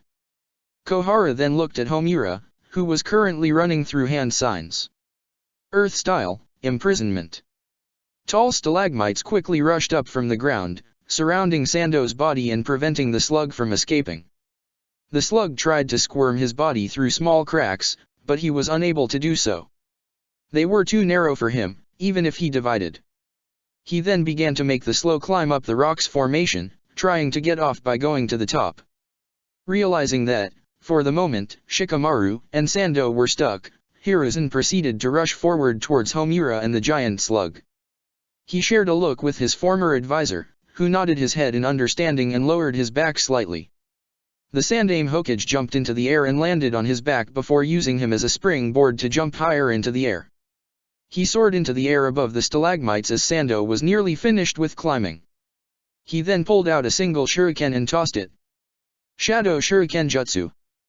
The shuriken quickly multiplied into hundreds of shuriken that descended onto Shikamaru and Sando. They were unable to do anything about the attack in time and were struck hard. Shikamaru shouted in pain as multiple shuriken entered his body, creating many wounds. He quickly jumped down further into the pit he was trapped in to avoid more shuriken.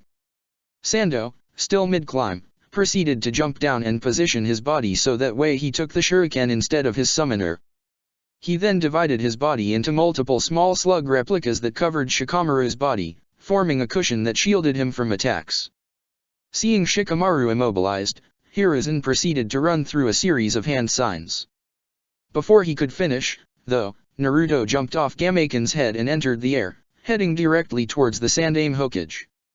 He created a massive spinning orb of chakra in his right hand as he approached him. Otama Raise Non. Before Naruto's jutsu could make contact with Hiruzen's body, the Sandaime Hokage swung his staff forward at Naruto's face. The resulting action cancelled his jutsu and caused the blonde to go flying off into the wall of the cave. He grunted as he hit the wall hard before falling to the ground, coughing up some blood. Hiruzen then rushed over to Naruto's body and frowned. "Why did you charge in at me so blatantly like that? That was foolish. I was expecting better of you, Naruto-kun," he admitted. Naruto didn't give a verbal reply, instead, he proceeded to chuckle. Hiruzen's frown deepened slightly until a thought just occurred to him. Wait, he was just distracting me, he realized. The Hokage quickly jumped away from Naruto and turned his attention back to the stalagmite prison.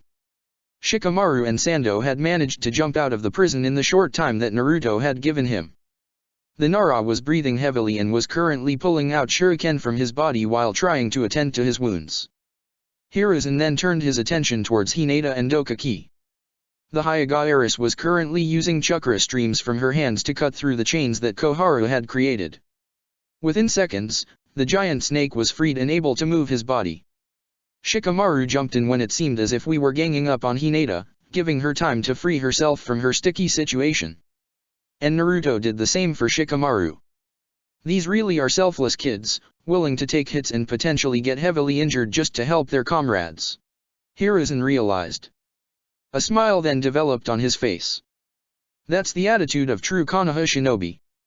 The Sandaime Hokage proceeded to chuckle to himself as he jumped back to his teammates' side. They then got into formation with Hiruzen in front, waiting for their three trainees to make their next move. Naruto, Hinata, and Shikamaru shared a look between each other. The trio nodded, seemingly on the same page. Shikamaru then turned his attention forward and made a series of hand signs. Earth style, swamp of the underworld. The ground underneath the three elder shinobi's feet transformed, turning, once again, into a thick, muddy swamp. All three proceeded to have their feet sink in slightly. Naruto proceeded to take the opportunity to make a singular hand sign before 100 shadow clones joined his side. The clones then rushed forward towards Hiruzen, Koharu, and Homura. The Sandaime Hokage and his advisors, as the clones charged forward, proceeded to pull themselves out of the mud. Koharu gripped her Kusarigama tightly as she stuck the blade of the weapon into the mud. Within seconds, an electric current was forced through the mud throughout the battlefield. 20 of the clones in the back saw the oncoming attack and jumped into the air, but the other 80 were quickly electrocuted and dispelled immediately. Naruto's clones in the air then proceeded to pull out kunai with sealing tags attached to them. They then tossed the tags around the elderly shinobi in a circular pattern before rushing through hand signs in unison. Uzumaki Fuinjutsu, Hurricane Manifestation. The tags released multiple tornadoes that rushed up to the ceiling of the cave. The tornadoes effectively trapped them inside. Shikamaru. Naruto turned his attention to his friend. Shikamaru nodded his head in understanding as he began to concentrate on his jutsu, extending the swamp further until it was directly underneath the tornadoes, where Hiruzen, Koharu, and Homura were. As Shikamaru extended his swamp further, Hinata began to rush through hand signs. A few seconds passed by before the Sandaime Hokage and his advisors pulled themselves out of the swamp. Hiruzen then clapped his hands together before breathing out a massive gust of wind from his mouth. The wind went straight through the tornadoes in front of him, completely dispelling them. Hinata proceeded to finish her hand signs, water style, giant vortex jutsu. Water from the spring in the training ground rose into the air and formed a massive ball. The water quickly streamed forward, aimed directly at Hiruzen, Koharu, and Homura. Homura noticed the water approaching rapidly and immediately made hand signs before extending his hands outward. Ninja art, holy barricade. Light quickly surrounded Homura's body, which extended to cover Hiruzen's and Koharu's. Hinata's massive stream of water made contact with the trio, but the light surrounding them blocked the attack, preventing it from hitting them. Wind style, drilling air bullets. Water style, gunshot. Naruto and Hinata proceeded to release bullets of air and water respectively at Hiruzen, Koharu, and Homura. Sando, Dokaki, and Gameken joined them, spitting out barrages of acid, water, and oil at the trio. Homura's light barricade prevented them from taking damage, but sweat was really starting to pour down the old man's face. Shikamaru, meanwhile, concentrated more on his swamp, extending its range. The swamp began to spread forward underneath the three shinobi, despite the barricade surrounding them. They then began to sink into the mud. "Homura, does your jutsu not do anything about the swamp?" Koharu questioned in surprise as she and Hiruzen applied the extra force to get themselves out of the mud. The guardian angel of Konoha gave no response. He was struggling too much to maintain the barricade around himself and his teammates. He was unable to apply any force on himself to get out. His body began to sink further and further into the mud. This is troubling, Hiruzen realized. At this rate, Homura will be unable to resist their attacks for much longer. Koharu and I need to do something now. The two shinobi shared a look between each other before nodding their heads and making hand signs. Fire style, Dragon Fire Bullet. Wind style, Great Breakthrough. Hiruzen breathed out a massive barrage of flame bullets from his mouth while Koharu released a gust of wind from her mouth. The two jutsu moved together at the same time, the wind fanning the flames and making them grow larger and stronger. The flames flew through the air towards both Naruto and Hinata. Seeing the oncoming attack, however, caused Gamaken and Sando to jump between them and the jutsus. Gamaken extended his Sajumata, blocking one portion of the barrage for Naruto while Sando's body provided a shield Hinata.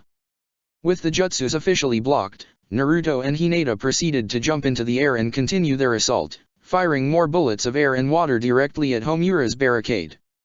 Within a few moments, the overwhelming pressure of the constant attacks, as well as sinking into the mud, proved too much for Homura. The light barricade faded and the jutsu was disrupted. The trio proceeded to get assaulted from the continuous jutsus of Naruto, Hinata, and Dokaki. Hiruzen and Koharu were knocked backwards while Homura, whose body was still stuck in the mud, was forced to remain still and take the brunt of the damage head-on. He immediately coughed up blood. There's the chance. Shikamaru realized as he cancelled his swamp and made hand signs, working on a new jutsu. Shadow Gathering Jutsu. Shikamaru's shadow immediately split into three smaller shadows that rushed forward at Hiruzen, Koharu, and Homura. Two of the shadows reached Hiruzen's and Koharu's bodies as they flew through the air, grabbing their bells. The third shadow rushed to Homura as his body began to resurface from the cancellation of Shikamaru's swamp technique. It immediately grabbed the bell while the man was trying to recover. The shadows returned to Shikamaru's side, who took the bells from them. A grin developed on his face as he tossed two of them to his fellow friends. So, that's game, right? He questioned with a chuckle. Naruto and Hinata caught their bells and grinned in response. They then rushed over to Shikamaru. We did. Hell yeah. Naruto declared. Great job you two. Hinata cheered, her grin turning into a sincere smile. Holy shit. Anko shook her head, grinning widely. She was trying to resist the urge to tear up, but she failed, as they began to free fall down her face. My students managed to hold their own against the Sandaime Hokage and his teammates in battle. Holy fuck. That was something. Something incredibly special to have seen. Dosu noted, smiling as he looked at his friends, a sense of pride running through him. They did great and all, but you all know that Hiruzen and the other two held back, right? Masakado commented, his eyes narrowed slightly. I know for a fact that Hiruzen could have done more. He seemed to be making an effort to move a bit slower. Hell, he honestly let his teammates do more of the fighting, and I know that the old monkey could have definitely done more shit to them if he wanted to. Yeah, Sarutobi-sensei could have done more. Honestly, he could have provided more defense for Homura. I know for a fact he can do more techniques with Inma to do more damage. Tsunade admitted. But I wouldn't say they were going easy on them or anything. They were much more ruthless than Sarutobi-sensei was when he fought with me, Jiraiya, and Orochimaru when we were training under him. They definitely pushed them hard. No denying that. Masakado nodded his head. They're good kids and they're only going to get better. That they are. Jiraiya chuckled in agreement. They're all really something. The Godaime Hokage smiled as he watched Naruto, Hinata, and Shikamaru rush over to Hiruzen, Koharu, and Homura. He saw the 3 summoning animals, Gamaken, Dokaki, and Sando disappear, returning to their homes. The 6 shinobi then began to talk to each other about their opinions of the training. Jiraiya's eyes narrowed slightly on Naruto as an idea entered his head. If the next generation has shinobi like you in it, shinobi like you to lead, then I can safely say, it'll be in good hands. He realized, smiling slightly. You all went easy on us. Hinata noted. To a degree. Homura admitted, nodding his head. Being completely honest, we figured if you had to try to get the bells back from us when we were going all out, we would be here all day. And, honestly, I have plans for later tonight. Koharu commented. I'm going dash. Let me guess. Naruto interrupted the woman with a smirk on his face. Spoil your granddaughter some more. Actually, I'm spending time with my grandson this time and spoiling him, thank you very much. The Grim Reaper of Konoha huffed. Regardless, Hiruzen coughed, getting attention brought to him. We put forth enough force into the training that we thought would push you yet still allow you all to show your full strength. And you exceeded our expectations. You did marvelously. I am very proud of you all. Hiruzen is right. Homura nodded his head. His constant neutral expression softened slightly, shifting into something that resembled a small smile. I must admit, I was hesitant to waste my time working with you 3, but you definitely proved that you were no waste. You picked things up fast. I feel as if you definitely gained a better skill set from this training, both in regards to skill set and in regards to reflexes, chakra growth, and other general skills. The 3 of you will grow only more with time, as individuals and as a group. Koharu commented, smiling as well. We've done good with work with you 3 and you all did an excellent job developing from here. Now, the rest of the work is up to you. Continue to keep pushing and grow from here. Hiruzen nodded his head in agreement. You will all make marvelous shinobi and I can't wait to see exactly how skilled you will all become. Naruto, Hinata, and Shikamaru smiled brightly in response to the praise from the 3 elders. They each gave their trainers a hug before rushing over to meet with the observers, asking them how they thought the exhibition went. The Sandaime Hokage chuckled as he watched them greet each other. The future looks bright for Konoha, if you 3 are any example of what's to come for the village. Hiruzen thought, smiling. He then noticed a look in Jiraiya's eye and a curious look developed on his face. I know that look, Jiraiya. You're planning something. What are you thinking? You are Uzumaki Naruto, correct? Naruto blinked in response. The blonde had just gotten ready for the day and was just walking out of his compound when he was greeted by an Umbu agent with short brown hair, wearing a mask that resembled a cat with green and red markings on its cheeks. Naruto studied the shinobi in front of him for a few seconds before nodding his head in affirmation. Yeah, that's me. He stated. It seems as if you were about to leave. Looks like I caught you at a good time. The Umbu chuckled as he pulled out a small scroll and held it out to Naruto. I have a message for you from Hokage-sama. He wishes to speak to you at your earliest convenience. A small frown developed on Naruto's face as he took the scroll from the shinobi. How important is it? He questioned. Did you have plans more important than seeing the Hokage? The man questioned. Despite the fact that the Umbu was wearing a mask, Naruto had a creeping sensation rush through his body. It felt as if the man's eyes, behind the mask, were somehow piercing his soul and judging him. Naruto quickly shook his head. Immediately, the man chuckled. The creeping sensation left Naruto's body. Relax, I am merely joking. The Umbu stated, still laughing. Hokage-sama wishes to talk to you before the day ends, but you can wait later if you have more urgent plans. Just make sure to talk to him before you forget. Oh okay. Naruto mumbled, nodding his head.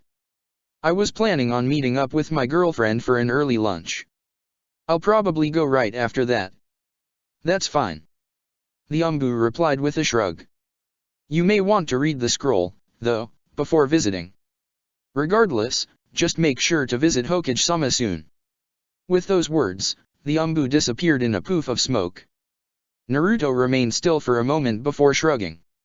He then opened up the scroll. Might as well check what Ero Sennin wants before meeting Hinata-chan. He commented to himself as his eyes began to wander the contents. Let's see. Your presence is required to discuss team assignments from this year's academy graduates and learn who is going to be on your. Naruto's eyes widened as realization hit him of what Jiraiya was saying in the scroll. Wait, what?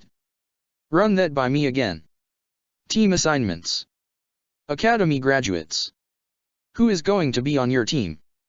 He's making me a Jonin sensei. Naruto shouted, nearly dropping the scroll in his hands as he rushed towards the Hokage's office, ready to demand for more information about what was going on. Chapter 58, Naruto-sensei? A knock sounded from the door to the Hokage's office. Jiraiya looked up momentarily, away from his paperwork. He opened his mouth to grant permission to enter, but the door opened before he could say a word. Naruto walked in and stepped directly in front of him. The blonde had a confused look on his face as he held out the scroll Jiraiya had sent for him. The Godame Hokage's eyes wandered to it and a smirk developed on his face. You know, if you are going to actually knock and attempt to be respectful, you should probably wait for permission before entering the room. Jiraiya commented with a chuckle. And you barely ever knock anyway, so you shouldn't criticize me for that. Naruto said bluntly. I'm just kidding. The Toad Sage replied. So, I see you got the message I sent you. Yeah, the Umbu agent gave it to me. Naruto's eyes narrowed slightly on his godfather. So, what exactly is this? Well, you should know what that is. You read it, right? Jiraiya questioned. I did. The blonde mumbled in reply. This just feels weird to me. You actually want me to be a Jonin sensei? Well, technically, there's a chance your genin would fail, but I doubt it. They're probably the most likely group to pass. The Godame Hokage noted. But yes, Naruto, I want you to have a genin team. Does that surprise you or something? I mean, no, but it's just weird, you know. Naruto mumbled with a shrug. I mean, I haven't been a Jonin for too long and I'm only 16. Shouldn't I have a bit more experience under my belt before I can really effectively train anybody? Feeling self-conscious today or something, kid? Jiraiya asked, tilting his head slightly. Figured somebody who is certain that he'll be Hokage one day wouldn't be nervous about their experiences. I mean, yeah, I'm confident, but I know I got more work that needs to be done before I can actually take the Hokage's hat from you. Naruto admitted, looking down slightly. But, I mean, I don't know the first thing about training people, especially when they are fresh genin and are really going to need the training. What do I do? I was a horrible student and I really don't dash. Okay, I understood the self-doubt, but I'm going to stop you there. Jiraiya interrupted, his eyes narrowing on Naruto. You aren't a bad student, Naruto. Maybe you were at the academy, but not after. Everyone who has ever worked with you, from Anko to Masakado to Sarutobi sensei to myself, thinks you were an exceptional. Hell, Mitokado Homura liked you as a student and that man hates everything. Hey, Homura is a bit of a grump, but he's actually not as bad as you say he is. Naruto stated. Bullshit. That man legitimately sucks the fun out of any room he enters. The Godame Hokage replied bluntly. He then proceeded to shake his head. The point is that anyone who has ever worked with you knows you are a great student. Honestly, you're the ideal student.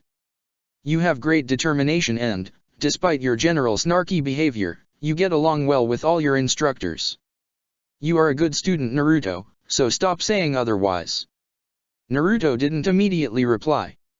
A small smile developed on his face as he processed the words of praise Jiraiya gave him. He was about to respond back, but the Hokage proceeded to continue. On the topic of you wondering what you can teach your students, no one knows how to teach. I sure as hell didn't when I got my genin team and I was scared a bit when I got assigned one. And I know for a fact that your sensei, Anko, felt similarly. He informed him. Being a Jonin sensei is something you have to learn as you do it. And, honestly, it's one of most rewarding things possible. Seeing your students grow and develop is possibly one of the greatest feelings out there. He then let out a quick, loud laugh. I mean, you saw Anko yesterday, right? The fact that you, Shikamaru, and Hinata were able to hold your own against the Sandaime, and his teammates made her actually cry. She was that proud of you all. And I know that, one day, your Genin students will make you feel something just like that. The Uzumaki remained quiet once again as he processed everything Jiraiya had said. Maybe I will be able to do it. Naruto realized, the small smile on his lips growing wider. And maybe they'll get better than me one day. That's what might happen, right? I hope to feel something like that one day. The Uzumaki said aloud to the Godame Hokage. Alright, let's do this. Good. I mean, it's not like you had a choice in the matter, but I am glad you are more willing to do it instead of me having to force the position on you. Jiraiya said with a chuckle. He then reached over to his desk and pulled a sheet of paper from his desk and handed it to Naruto. I was going to give this to you when you came by. It's the sheet with the students' names and a picture of them, along with their grades and some very general background information on them. Naruto reached for the paper and took it. His eyes then started to scan the information. Immediately after looking at it, he noticed the words on the top of the paper and looked at the Hokage in confusion. Did you give me the team with the Rookie of the Year and the lowest scoring student? He questioned. Yup. A classic team. Jiraiya chuckled in response. They'll need work, but I think every person on the team is going to be great. You'll have fun with this trio. Trust me. The Uzumaki shrugged in response. His eyes then wandered downward as he began to read the names on the paper. His eyes went to the first picture on the page, a girl with olive-colored skin, wavy dark brown hair that reached her lower back, and green eyes. She wore a light red sleeveless shirt and a brown skirt that reaches her knees. Attached to her back was a wooden sword. She wore the Konoha forehead protector around her forehead. The most striking thing about her, however, was her overall body. There were many bruises on her skin. The girl was smirking in her picture, displaying confidence. Inu Katsumi, the dead last of her graduating class. Naruto rolled his eyes as he read the title before he continued reading. Poor test scores, doesn't appear to train at home much. It's considered a surprise she graduated. Pretty poor disposition and easy to anger. Her parents are merchants. The blonde's eyes narrowed in suspicion. This doesn't make much sense, though. If she doesn't train much at home, then why does she have bruises all over her body? Those look like the marks of someone pushing themselves hard. Also, aren't merchants supposed to be well off? If that's the case, why does she have a wooden sword and not a real one? Her parents should be able to afford one for her, especially if she's actually going to be a shinobi. Weird. Naruto immediately shook his head as his eyes focused on the next picture. It was a boy with a pale skin tone, curly blonde hair, and brown eyes. He wore a light blue and white striped jacket, zipped up over a white t-shirt, and blue pants that matched the color on his jacket. His Konoha forehead protector was tied around his neck. The thing that stood about him, however, was his smile. The boy had a very wide smile that Naruto immediately recognized, the smile of a troublemaker. Yamanaka Kanji, hey. A Yamanaka. Wonder how close he is related to Ino. Naruto wondered. He then shrugged his shoulders, putting that to the side for now. Average test scores. Regularly did not turn work in and goofed off in class, but anything he ever actually did, he performed well. Parents are Yamanaka Osamu and Yamanaka Shio, Tuchinin. He was a well-known jokester at the academy. The blonde let a small chuckle escape his lips. Sounds fun.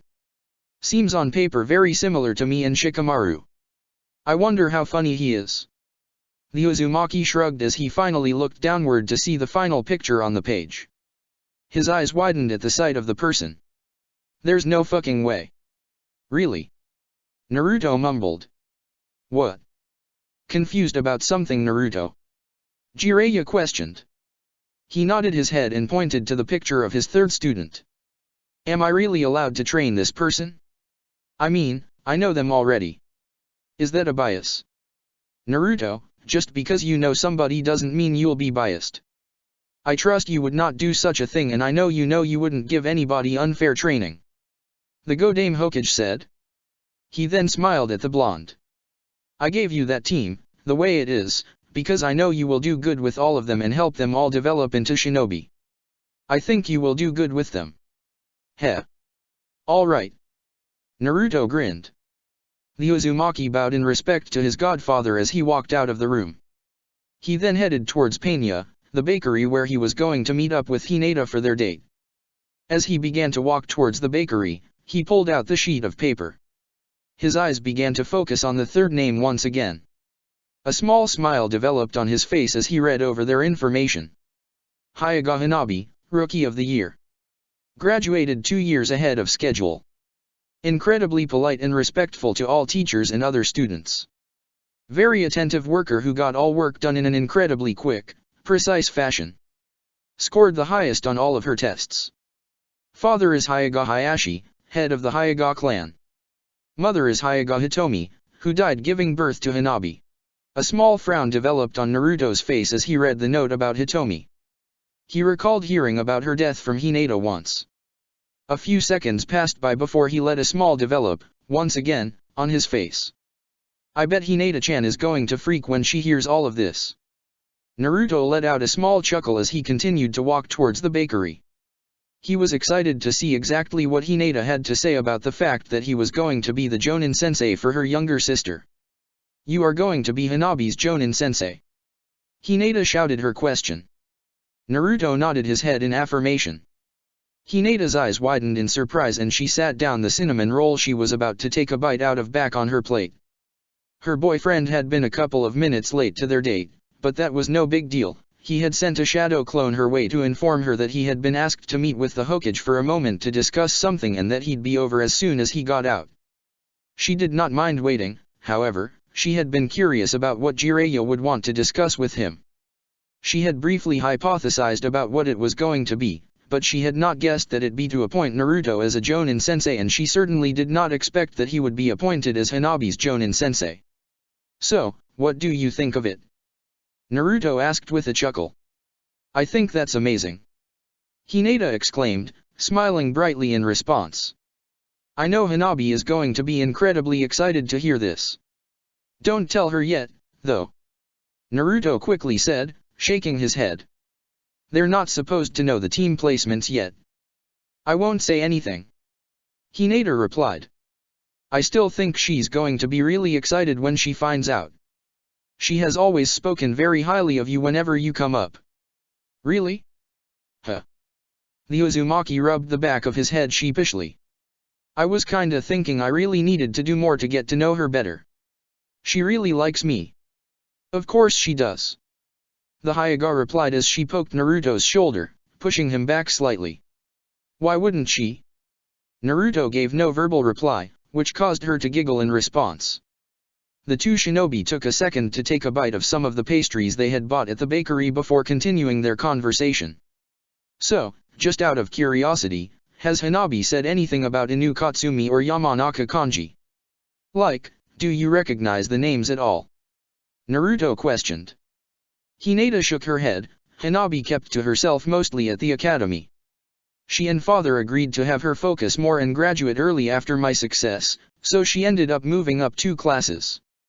She's younger than the other students, so she didn't really try to get to know anybody. If it wasn't for Hebihiro, I don't think she would have had a single friend at the academy.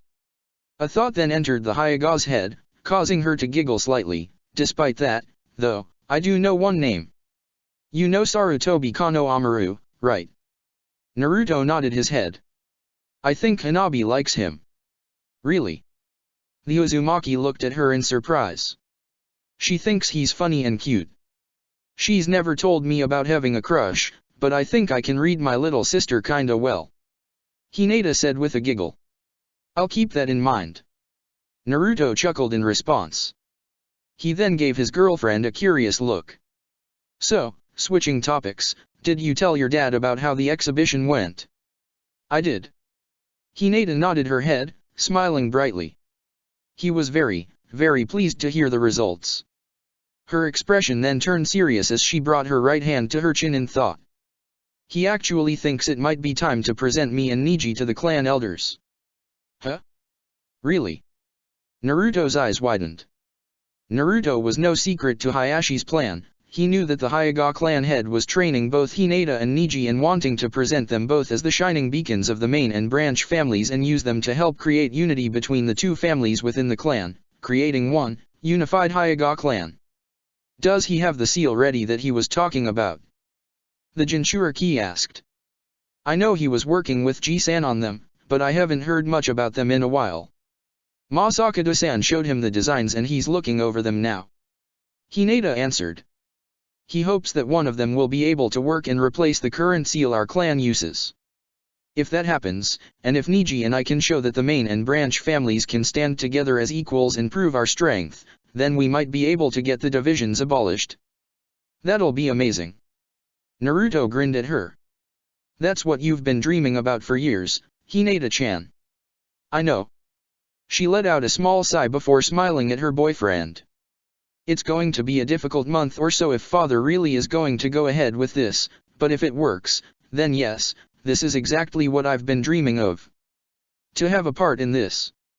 Her smile turned into a wide grin. It's amazing. I bet. Naruto replied. His grin then seemed to turn into a playful smirk. And you know what else that means when you get your clan resolved, huh? Hinata gave her boyfriend a confused look. She opened her mouth to say something back to him, but she then quickly recalled what he was talking about. A blush then developed on her face and her grin seemed to grow wider. I know. She replied with a giggle. Did you ever ask your dad? Or is this just something we're going to have to spring up on him later? Naruto asked. I haven't yet. Father's a bit stressed out about the clan stuff, so I think he wouldn't take the idea of his eldest daughter moving out to live with her boyfriend too well right now. Hinata answered. She then giggled again before speaking. No, I'll tell him once the clan business is taken care of. And he shouldn't object. We've been dating for over 2.5 years now. Her grin then turned into a playful smirk of her own. Not like it matters if he does object, after all. Heh. Naruto chuckled at her response. We're just going to do it anyway, huh? Of course. Hinata nodded her head as she quickly leaned in and gave her boyfriend a kiss on the lips, one that Naruto quickly returned. The conversation relaxed between Naruto and Hinata as their topics turned to more normal, less serious conversation. Seconds turned to minutes. Minutes turned to hours. Before they knew it, 3 hours had passed and they were just leaving the bakery, about to part ways for the day. So, what are your plans for the rest of the day? Hinata questioned as she and Naruto walked out together, holding hands. I'm actually going to try and see if I can find Anko-sensei to talk to about this Jonin-sensei crap. See what she has to say. Naruto admitted with a sigh. Iruka-sensei too. See if I can get some more info on my students. He then gave her a curious look. You. Go back home and spend time with Hanabi. Hinata smiled in response. I won't say anything about the team assignments. Promise. We're just going to have some sisterly fun. Good. The Uzumaki chuckled in response. He then stepped closer to Hinata and pulled her into a hug. Have fun tonight. Love you, Naruto-kun. Hinata said as she hugged him tight. The two Jonin looked at each momentarily before they brought their lips together for another brief kiss. They broke apart after a few seconds, both grinning widely. Love you too, Hinata-chan. Naruto replied. With those words, the two walked off in separate directions. Bahahaha. Really? Anko nearly fell out of her chair, laughing. Naruto grumbled something unintelligible to himself and crossed his arms over his chest. This only seemed to worsen the laughter coming from his Jonin-sensei. The blonde had arrived at Anko's apartment, hoping that she would be here. She was and, after getting invited in and offered a cup of tea, he informed her of the news of his appointment. He was expecting some form of surprise and excitement for him, something akin to Hinata's reaction. What he was not expecting, however, was Anko to just start laughing. I don't really see what's so funny about this. He mumbled. This is serious, you know. I know. It's just, well, funny to me. Anko stated, still laughing. Heh, you got a group of brats forced onto you as well. Yeah. Naruto rolled his eyes in response. But it's not that funny. I mean, I'm actually cool with it. You're taking it better than I did. The snake summoner noted. I was so fucking pissed when the Sandaime told me. I went straight to the bar across the street right after and nearly passed out after all the shit I drank. The Uzumaki's eyes narrowed. You do know you're saying this to one of the students that you got forced on, right? Yeah, I know, but that was before I even met you all. I think my reaction was justified. Anko declared. Her laughter finally stopped and her demeanor became more serious. Although, I will say, having Genin was not as bad as I thought it'd be. You brats were a lot of fun to work with. It's something I'm very glad I got to do. And, honestly, you'll be thinking the same thing once your three end up establishing themselves. Yeah, I know. Naruto nodded his head in agreement. His hands went to the teacup that Anko had prepared for him before speaking. That's why I'm not upset about it anymore. Ero Sennin convinced me that this would end up being good. It will be. Just make sure to keep training yourself as you train them, don't just sit idly by. Make yourself get tougher as they get stronger. Anko declared, pounding her fists together. So, you know the kids you got, right? You said you have Hinata's bratty sister, but do you have anyone else cool? Naruto frowned at Anko calling Hanabi a brat. He took a sip of his team before speaking. I don't know them really. I'm going to talk to Iruka-sensei after this and see if he can tell me anything about them. Not a bad idea. I know I bothered him for the information too about you all once I got assigned my team.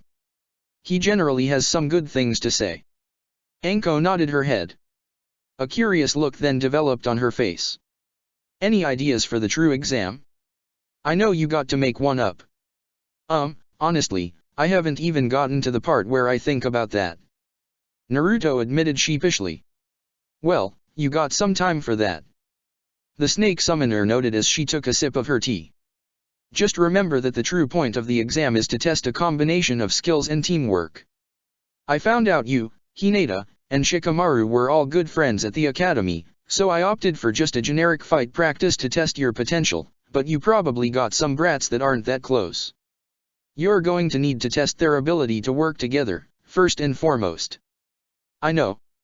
The Jinchuriki nodded his head.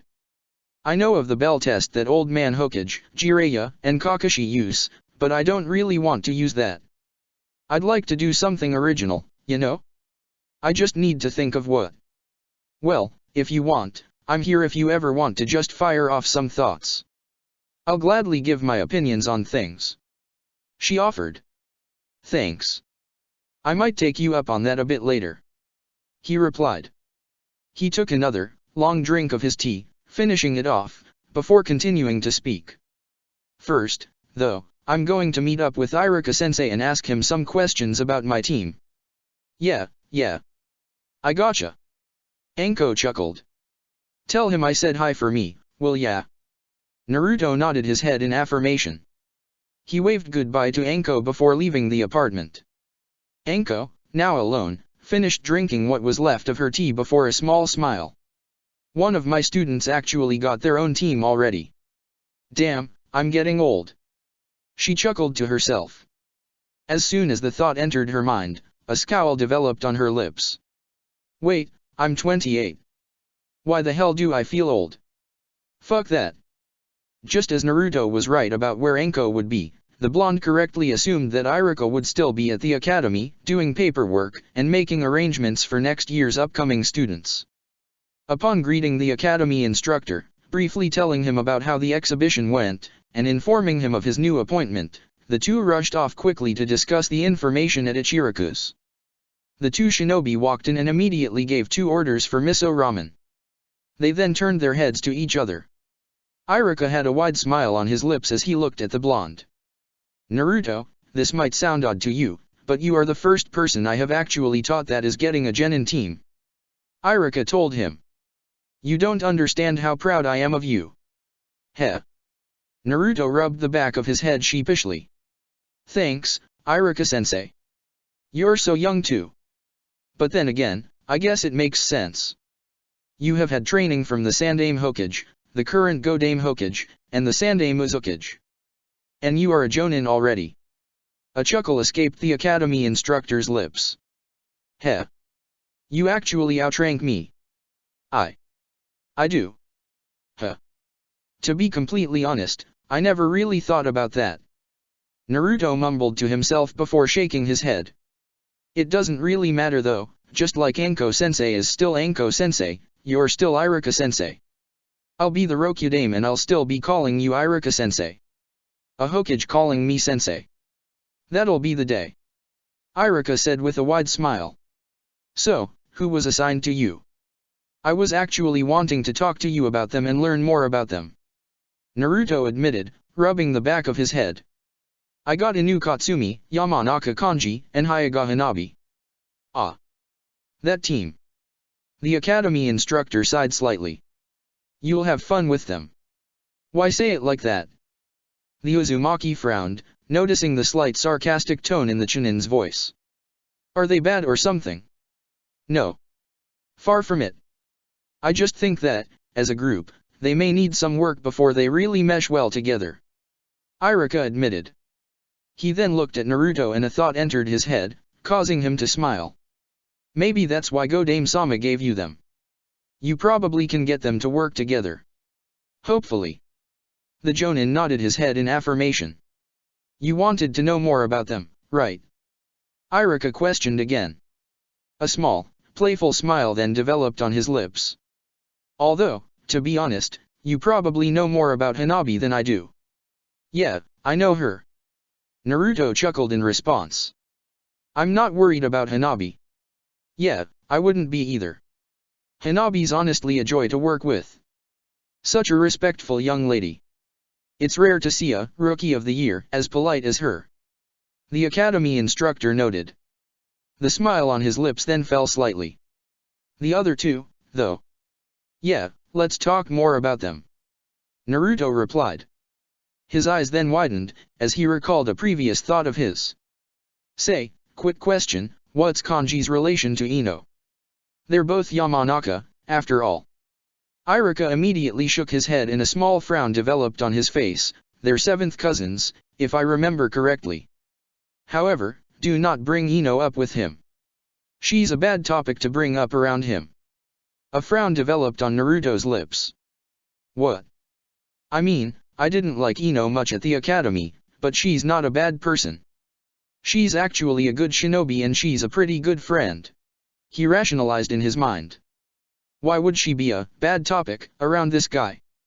Well, since you brought him up first, I'll guess I'll go into him. Iruka spoke, pulling Naruto from his thoughts. Honestly, and I'll never admit this to him because of how disruptive he was during class, Kanji is very funny. He's very witty and knows how to make people laugh. I think he really does enjoy being the center of attention, so I'm certain you'll get along with him. I read the report from Jiraiya and it said he was a jokester. Honestly, I'm looking forward to hearing his jokes. The Uzumaki admitted. Most are cheesy puns, but they're usually good. And he also has some good story jokes in his repertoire that I'm sure he'll bust out at some point. Iruka commented.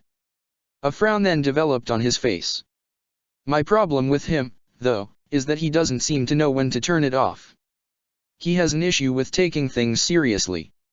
I know for a fact that he could have been a potential contender for Rookie of the Year as well, but I have no way to prove it when he simply sometimes does not do his work or try hard enough. How bad do you think he will be in that category? Naruto's eyes narrowed slightly. Because I don't want somebody who is going to take things seriously to that degree and maybe get a teammate injured. I will say, he is not an uncaring person. He is a good kid. There's no doubt in my mind he'll take missions seriously and won't endanger his teammates. I wouldn't have passed him if I thought that. The academy instructor said. His frown seemingly deepened. The thing that interests me about him, though, is that there are brief moments where he displays a whole different side to his personality. They don't last long, maybe for a brief comment or a facial expression, but there are times where he just seems like a deadly serious, calculating person. And, honestly, they are such a strong contrast from the rest of his attitude that it unnerves me. He put his hand to his chin in thought. It's not horribly often they come out, though. It seems to only be if you happen to approach a topic with him that you shouldn't have. Out of curiosity, is Ino one of those topics that might make him become more serious? Naruto questioned. Yes, she is. Iruka admitted. His comment caused Naruto to frown. His mind could not rationalize what apparently would upset someone with Ino so much. I'll worry about that later. Naruto mumbled to himself, shaking his head. He then looked back at his former academy instructor in expectation. What can you tell me about Katsumi? Aggressive. A lot of the other students did not get along with her. But I don't think she's as bad as she comes across to other people. She has moments where she comes across as a genuinely sweet girl. Iruka stated quickly with a chuckle. However, she definitely came into the academy with a chip on her shoulder. It definitely bothers her that she's the dead last of her year, and I know she's going to do her best to make you not think badly of her. The report said that it barely seemed like she trained at home. Naruto recalled. Is that true? Honestly, I don't know. The academy instructor admitted with a sigh. She made incredibly slow improvement with taijutsu lessons, weapon proficiency, and the academy basic jutsus. It's the only thing I can assume, she just doesn't try outside of the academy. A confused look then developed on his face. But then the weird thing is those bruises she develops. Those are definitely self-inflicted from training. I'm familiar with those types of bruises. So she has to be training to some degree. Yeah, I noticed those too. Naruto nodded his head. They really confused me. Honestly, she confuses me in a lot of ways. But, one thing I will say about her, being a shinobi means everything to her. It's very rare to see someone with so much pride for her village, especially from someone who has no shinobi in their family. She's from strictly civilian lineage, yet she wants to be a shinobi and do everything she possibly can for Konoha. Iruka said with a smile. In some ways, I see little bits of you in her. Really? The Jinchuriki blinked in response. Yeah. I definitely see some of you in both her and Kanji. Iruka nodded his head in affirmation. I don't know what they are thinking, but I do firmly believe that you may be just the right person to help guide those two on the right path to becoming great shinobi. He then chuckled slightly. And don't forget Hanabi, either. She's also your student, and I'm sure there is more to her and her inner thoughts than you or I or even Hinata are aware of. You'll help her grow too. I'm confident, Naruto, you're going to make a phenomenal Jonin sensei for these three. A small smile developed on Naruto's face. It proceeded to grow wider with each passing second. He opened his mouth to respond, but before he could, Tuka walked by with their bowls of ramen. The two shinobi turned their heads to their food for a brief moment before looking at each other again, chuckling slightly. Continue you this conversation after we eat. Iruka suggested. Sure. Naruto nodded his head in agreement. With that, the two shinobi grabbed their chopsticks, clapped their hands together for a brief moment, and quickly began to devour their food. One day later. What do you think, Masakadoji-san? Naruto questioned as the two entered the SEAL training room in the compound. I don't exactly know what you're asking me. Masakado replied, frowning slightly. Are you asking me my opinion or are you asking me for permission? Well, both technically. The blonde replied, rubbing the back of his head sheepishly. I mean, it took me a while to come up with this. I spent all last night thinking about what I wanted my exam to be. So, I wanted to know if you thought this would be a good idea. Honestly, I still don't know why you have to administer some type of test for your genin. The former Izukage noted, shaking his head.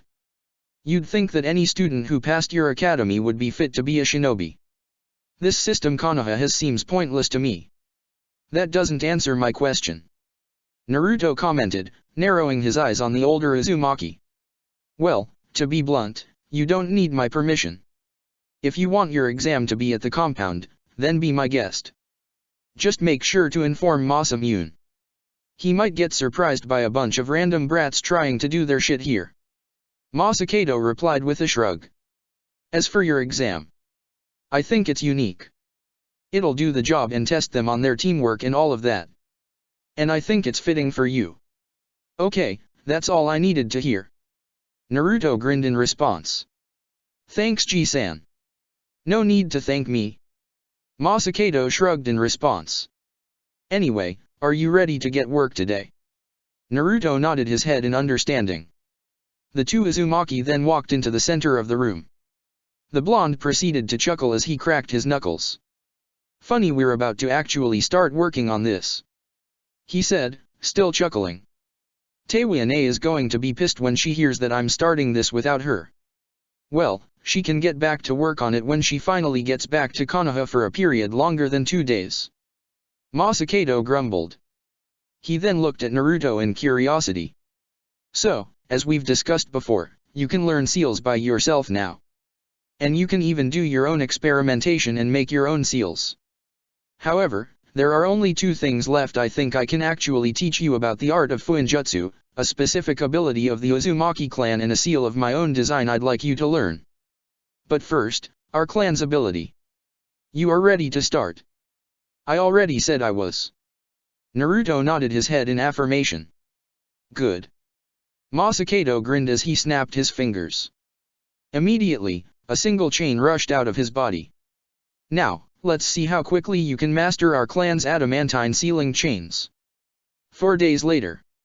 In the Hokage's office, all potential Jonin senseis were present in the room. The group stood around a table placed out in the room. Jiraiya had placed a crystal ball in the center of the room and, using a jutsu, managed to create a projection of the Shinobi Academy in the center of the crystal ball.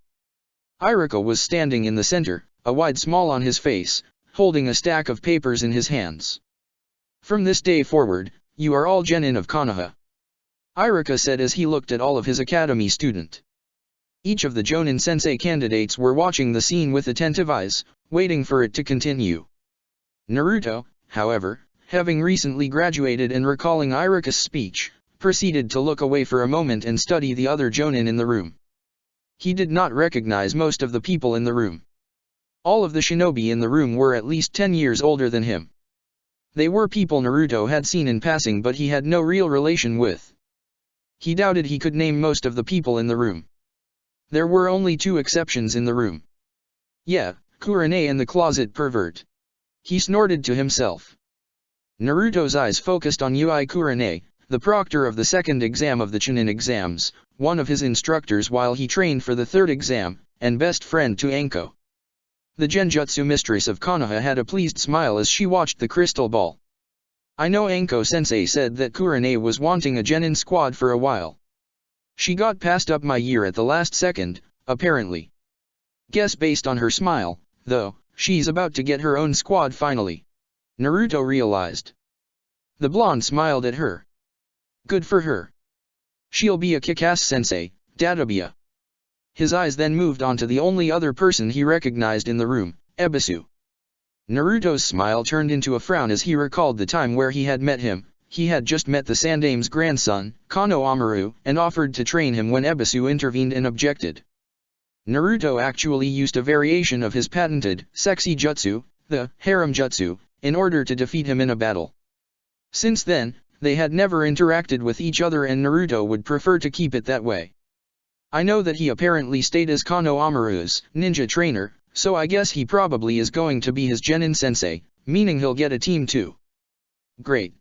Naruto rolled his eyes. He doesn't deserve one. Ebisu briefly looked up and noticed Naruto staring at him. The two exchanged a look for a brief moment. The Uzumaki steeled his eyes, preparing for the same hateful look that he recalled seeing in Ebisu's eyes years ago when they first met each other. However, instead of that look, the man merely nodded his head in acknowledgement and turned back to the crystal ball. Naruto's eyes widened in response before he let a small smile develop on his face. I guess he could have changed since we met. Naruto realized. Hell, I've changed a lot. I shouldn't really judge him based off that one meeting years ago. With that thought, Naruto turned his attention back to the crystal ball. Iruka continued to speak for a few more minutes before he was finished with his speech. He then began to read off team assignments. As each name was read off, the crystal ball closed in on each student that was called out. Now, Team 6, Mogi, Udon, and Sarutobi Kano Amaru. Iruka read off the next team. The crystal ball zoomed in on 3 different students, ending on Kano Amaru. The grandson of the Sandaime Hokage immediately stood up from his seat, cheering loudly. Hell yeah! All 3 of us got picked on the same team. Kano Amaru cheered loudly. Kano Amaru, sit down. Iruka shouted. Naruto chuckled at the boy's reaction. He then briefly turned to Ebisu, who was laughing quietly to himself as well. After hearing the assignment, Ebisu turned away slightly, seeming to pay less attention. Yup, looks like I was right. He's their sensei. He noted as he turned his attention back to the crystal ball. Teammate, Uzuki Kazuo, Abaramate Tsunmasa, and Ranjaku Yuna. Iruka continued. After Iruka finished reading the next team, Kurene's smile seemed to widen. Naruto nodded his head in understanding, so, that's her genin team. And now, Team 9, Iruka coughed slightly before continuing to read, Inu Katsumi, Yamanaka Kanji, and Hyuga Hanabi. The crystal ball flashed briefly on the academy graduates who were just called. Naruto's eyes glued in on as he saw all of his students. Katsumi had a wide grin on her face and her right hand seemed to move to the wooden sword on her back. Kanji, who had been scribbling something on a piece of paper, briefly looked to his 2 teammates before he shrugged and went back to writing. Hanabi, on the other hand, had a small smile on her face. The snake around her neck, Hebihiro, seemed to lean in close to her ear and whisper something, which caused the smile on her face to develop into a smirk. Heh. Naruto smirked as well. I'll do my best for you all. Iruka then finished up the team announcements, reading the last 2 teams, before dismissing the academy graduates to lunch. Immediately after, the crystal ball stopped showing the image of the academy room. All the jonin in the room turned their attention to the Godaime Hokage. Alright, as you all just saw, they have an hour lunch break. Report to the academy in 1 hour to meet up with them and meet up with your students. Make arrangements with them about the true exam after getting to know them. Jiraiya informed them. For now, you are all dismissed. Each jonin nodded their heads before leaving the room in near unison in a poof of smoke. An hour had passed quickly. Naruto stood outside the room where the academy graduates were waiting. He had waited his turn, allowing the previous 8 jonin enter and pick up their students. The blonde then took a deep breath in as he reached for the door. Why the hell am I nervous? I thought I was over this already. He chastised himself. They're genin. They can't be intimidating or anything. With that thought in mind, Naruto opened the door and looked out amongst the remaining 9 students, Team 9. I am your jonin sensei. Come with me. Upon entering the room, Katsumi, Kanji, and Hanabi turned their attention to him. Her eyes widened in sight and her mouth opened as she stared at him, processing what she had just heard. In contrast, Katsumi's and Kanji's eyes narrowed on the blonde as if they were sizing him up. Naruto quickly noticed their looks and frowned slightly. What? Do I look unimpressive or something? I remember Anko-sensei immediately made a great impression on me. Naruto's eyes widened as he recalled a memory from the academy. He immediately mentally cursed himself. God damn it. I told myself I was going to do a flashy entrance for my students when I met them like Anko-sensei did for us. How the fuck did I forget that? Ugh, she'd be so disappointed. Naruto? You're my sensei? Hanabi questioned after finally processing everything. Her comment pulled Naruto out of his thoughts. The blonde turned his attention to her and smiled, nodding his head. Hey Hanabi. I am. Yes. Hanabi cheered as she got out of her seat. She then rushed over to his side, grinning. At least I can guarantee that my sensei knows what he's talking about. Heh, well, it's good you have so much faith in me. Naruto chuckled as he held out his hand to her. We're gonna have a great time with this. Hanabi nodded in agreement and high-fived the blonde. She then gave him a curious look as she wiggled her shoulder, gesturing towards the snake laying his head down on it. Naruto, you've met Hebihiro, right? Yeah, like once or twice. He replied before smiling to the snake. Nice to meet ya again. Likewise. Hebihiro bowed his head slightly in response. Treat us well. Naruto opened his mouth, but he then noticed the other 2 students of his getting out of their seats. Both Katsumi and Kanji were walking over to his side, each with confused looks. Hanabi, how do you know our sensei? Katsumi questioned, her eyes narrowed on her younger teammate. Oh, he's my sister's boyfriend. Hanabi answered, blushing slightly at the scrutiny of her teammate. Katsumi frowned in response. She mumbled something to herself before she shrugged and held out her hand to her sensei. Well, I'm Inu Katsumi. I hope you'll remember that you have other students who aren't related to your girlfriend and can train us all equally. She stated sharply. Well, that was cold. You don't even know me yet. Naruto resisted the urge to frown. Instead, he smiled back at her and extended his hand to hers and shook it. Nice to meet you, Katsumi. I'm Uzumaki Naruto. Don't worry, I'll be a fair teacher. I'm here to teach you all. His eyes then moved to the wooden sword on her back. And who knows? Maybe I'll see about getting that wooden piece of crap on your back replaced with a real sword. Katsumi's eyes widened at his statement. Wait, are you serious? We'll see. If you're really interested in Kenjutsu, then I'll see if I can do something for a student. He informed her. A playful smirk then developed on his face as he broke their handshake. No relation to my girlfriend required. Well, I'm interested in more than just Kenjutsu. Katsumi mumbled to herself. She said something else incomprehensible before shaking her head and smiling at the Uzumaki. Alright, you seem cool. Nice to meet you too, Naruto-sensei. Naruto-sensei. I could get used to that. He chuckled to himself. The blonde then turned his attention to his third student. Kanji had finally walked to his side and was looking at him with narrow eyes. He then extended out his hand to him. And you're Kanji, right? Nice to meet ya. He greeted him. You said your name is Uzumaki Naruto, right? Kanji questioned, a slight frown developing on his face. There was someone who stopped by a little bit ago, looking for you. They were from Kirigakure and it looked kinda important. Wait, really? Naruto's eyes widened in response. What? Who could need to talk to me?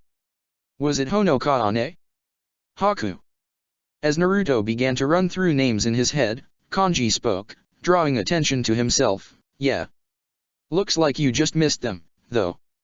Naruto's eyes somehow widened further again. He then looked at the Yamanaka in front of him in surprise, who was now grinning widely. Another second passed before Naruto quickly returned the grin with one of his own. He then started to chuckle. That was pretty good, not gonna lie. He admitted, still chuckling. You dash. Damn it, Kanji. Katsumi hissed, shaking her head in annoyance and interrupting her sensei. Can you go just one day without making some stupid pun or joke? I don't know, let's see if I can, right teammate? Kanji turned his attention to her, his grin somehow widening. Remember, we're teammates now. Probably training every day. We'll get to see if I can go one day without one together. Obviously starting tomorrow, since I just made one a bit ago. Think I can do it? Ugh. Katsumi grumbled, shaking her head more and turning away from her blonde teammate, not bothering to answer his question. Naruto, after seeing their interaction, immediately busted out into laughter. Hanabi and Hebihiro quickly joined him. Even Iruka was starting to chuckle from the front of the room. Naruto, you've hung out with your team here for long enough. Take them away. Iruka requested. His eyes then narrowed on Kanji. Take that jokester away from here for good. You'll miss me and you know it, Iruka-sensei. The curly blonde-haired boy said with a laugh. Iruka resisted the urge to snicker and made a gesture, requesting Naruto to leave. The blonde nodded at his academy instructor before turning to his teammates. Alright, let's do Iruka-sensei a favor and continue this talk somewhere else. Let's meet up at the Hokage Mountains. Naruto informed his students. Try and keep up with me if you can. With those words, Naruto made a hand sign and disappeared in a poof of smoke, leaving Hanabi, Katsumi, and Kanji by themselves. The three graduates blinked in response. How are we supposed to keep up if you are using the Shunshin? Katsumi questioned, frowning in response. Well, he told us where we'd meet him. Logic would dictate maybe by walking there. Kanji offered, shrugging his shoulders. Or maybe running would work instead if you want to actually try to keep up with him. Katsumi rolled her eyes in response, but said nothing and rushed out of the door. Hanabi and Kanji followed right behind, heading in the same direction to meet up with their new sensei. You all sure took your sweet time, Naruto said, frowning slightly as his genin students arrived at the bench he was sitting at by the Hokage mountain. I've been waiting here for maybe 10 minutes. What gives? You used the Shunshin to get here? Katsumi accused him, her eyes narrowing on the blonde. Actually, I just used my Shunshin to get out of the building. I then ran the rest of the way myself. Naruto informed her with a chuckle. You could have caught up. You had a head start still. She replied. What Katsumi is whining about is that you seem to not take into account that we are slow genin. Kanji spoke up. He then winced as Katsumi elbowed his shoulder. What was that for? It's not like I said it was just you.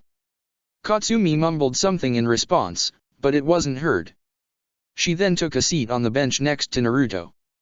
Kanji sat down in the seat at the end. Hanabi stood up awkwardly, with nowhere to sit. Naruto then proceeded to stand up and gestured to his old seat. Oh, don't get up for me. It's fine. She informed him. Nah, you're my genin. You should get the seat. He informed her with a chuckle. I was just relaxing while waiting for you all. Hanabi nodded in understanding and a small smile developed on her face. She then took her seat next to Katsumi.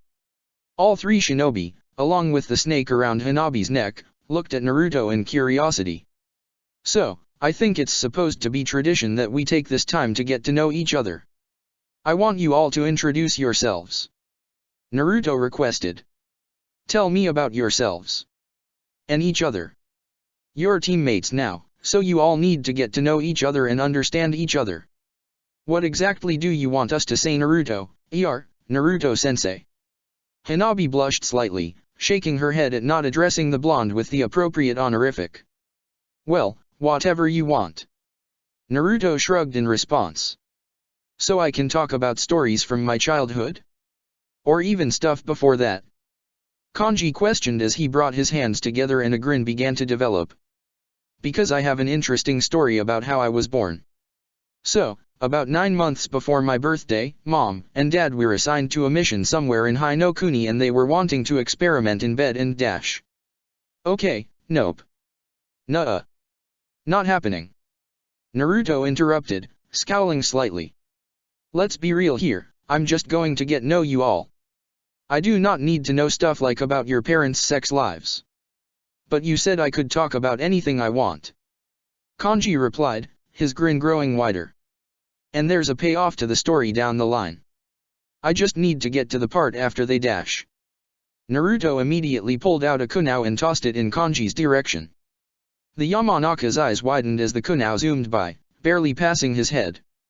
Both Katsumi and Hanabi gasped at the action. Kanji's eyes focused on the kunao that had nearly hit him before he turned his attention back to his sensei, his eyes opened wide. Smart ass. The Jinchuriki grumbled, shaking his head. Alright, so since you started going off about that, guess I'll actually have to place rules on this. So, how about you all tell me things like what you like, what you dislike, what you are interested in, do you have anybody you look up to, and what are your dreams for the future? Kanji, along with Katsumi and Hanabi, were quiet for a few moments. A second passed by before the Yamanaka looked at Naruto with narrowed eyes. Well, since I clearly didn't know what I was doing, how about you go first and show me what we're supposed to do? He questioned. After all, you're our sensei. We should get to know you too, right?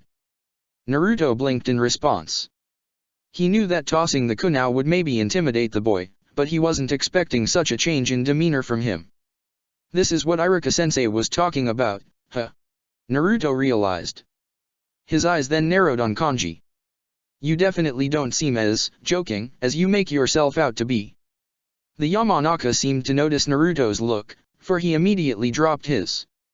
His demeanor changed and a small, cheeky smile developed on his face and he rubbed the back of his head in a sheepish manner. I mean, you don't have to if you want. You can be some unknown sensei to all of us. Well, expect to Hanabi I guess. Kanji informed him. No, I can say some stuff about myself. Naruto replied with a shrug. He then turned to address all three of his students. I'm Uzumaki Naruto, as I said earlier. I like ramen, sweet foods, spending time with my friends and family, times of peace, and working on and practicing jutsu. I also love my girlfriend, Hinata. Hanabi smiled in response to Naruto's comment. Naruto chuckled at her reaction before continuing. I dislike the time it takes for ramen to cool down. I also hate arrogance, judgmental people, and people who are overly violent. My hobbies include gardening, practicing jutsus, training, and pranking my friends. I've also just started picking up cooking and drawing. His eyes then moved upward, focusing on the Yondames and the Godames faces on the mountain above. My inspiration was the Yondame Hokage. My dream for the future is to become the Rokyudame Hokage and do what I can to make sure the world stays peaceful and that all of my friends and family are safe and protected. The three genin remained quiet after his introduction. Hanabi was smiling brightly as she looked at her sister's boyfriend. Katsumi was staring at Naruto with wide eyes. Her eyes looked up to the Yondames and Godames faces as well, and a small smile developed on her lips. Kanji was looking at his Jonin sensei with a curious look on his face. He then let out a small chuckle, drawing attention to himself. Well, since I fucked up my introduction dash. Screwed up. Hanabi interrupted, frowning slightly. Please don't swear, Kanji-san. Heh. Alright. The Yamanaka let another chuckle out before continuing. Anyway, since I screwed up my intro, I'll go next then. My name's Yamanaka Kanji. I like pretty much all types of seafood. I also like jokes, stories, and anything that can get me thinking. I don't like people who have no sense of humor. I also really don't like things that bore me.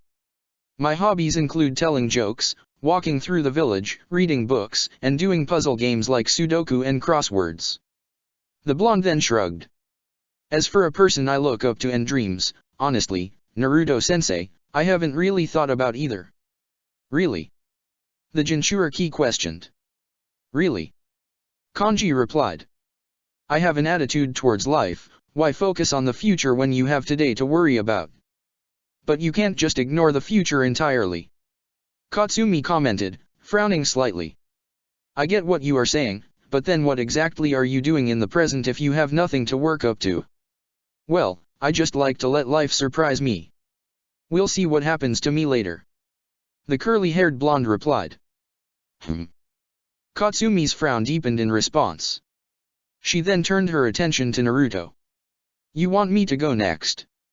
Well, if you're offering. Naruto urged. Well, I'm a new Katsumi. I like sweet foods as well, Naruto-sensei. I also like birds, card games, and music. I really don't like stupid people and fake people. And I hate judgmental assholes who think that because I wasn't raised by shinobi, I'm never going to be a good one. She declared, nearly snarling after finishing her dislikes. Her attitude softened as she continued. My hobbies are playing card games, practicing with different weapons, and people watching. I also like to go to a tea shop by my house. You like tea? Naruto questioned, chuckling slightly. I actually have a couple of friends who brew their own teas, if you'd like to try them. I'll try them, yeah, but I'm not much of a tea person. Katsumi admitted, running her hand through her hair. I mostly just go visit the place because there is a girl that works there that I could like dash. The kunoichi immediately stopped talking as she realized what she was saying. She immediately shook her head, blushing slightly. Forget I said anything. The tea shop you're talking about wouldn't happen to be called Ichigo, would it? Kanji questioned, smirking slightly at the girl. That would mean the girl you are talking about is dash. I'm trying to finish my introductions, Kanji. Katsumi shouted. Fuck off. Screw off. Hanabi corrected, frowning again. Hanabi, please, don't correct my swearing. The civilian-born shinobi requested, turning her attention the Hyuga. I'll try not to if it bothers you, but please try not to swear. It bothers me. Hanabi asked back. But why? Katsumi demanded, frowning back at the Hyuga. We're shinobi for fuck's sake. There's no reason to be prudish about swearing. I'm sorry, I just don't like it. She replied as he frown deepened. Also, you could say, we're shinobi for crying out loud, instead of what you did say. Oh god, these three are going to be so much fun later. Naruto realized. He resisted the urge to chuckle as his eyes moved from one person to the other amongst his students. Once we get them going with some good teamwork, I'll be able to just sit back and watch them talk to each other whenever I get bored. This is quality entertainment. Katsumi proceeded to shake her head before continuing, anyway, before I got sidetracked. Oh. I was on people I look up to. Well, my inspirations are the Yondaime Hokage and the Godaime Hokage. A smile developed on her face. They really showed people what civilian-born shinobi could be if they put all of their energy to being a ninja.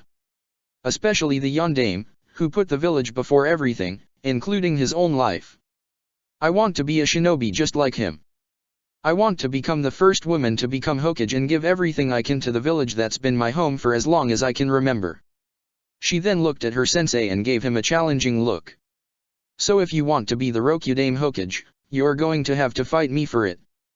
But if you do get the position over me, you better not hold on to it for too long, cause then I'll be Nanadaime. Heh. A smile developed on Naruto's face as he held out his fist to her. Good luck, then. From one person who wants to be the Hokage to the other, I wish you the best. Katsumi's eyes widened in response. She had been expecting the blonde to rebuke her dream, reminding her about being a poor student at the academy. That had been the response everyone else seemed to give her when she talked about being the Hokage. She stared at her sensei in amazement for a few seconds before she returned his smile with a sincere smile of her own and bumped her fist against his. Just watch me, Naruto-sensei. I may not be at a good level yet, but trust me, I'll work my hardest to be the best Hokage the village has ever had. She said confidently. I believe you. The blonde said with a chuckle. His eyes then turned to the third teammate on the team. And last, but not least, Hanabi. Hanabi nodded her head, a small smile developing on her face. I'm Hyuga Hanabi. I like spending time with my family in Hebihiro, dancing, singing, and fruits like bananas. Oh, and I also like parties. I dislike feeling pressured and having a lot of things to do. Oh, and as I made it clear earlier, I also don't like swearing. A small frown developed on her face. So please, try and come up with other things to say. Things that aren't as crude. I'll try, but I'm sorry in advance if I slip. Naruto admitted, rubbing the back of his head sheepishly. Yeah, I make no promises, but if it bothers you that much.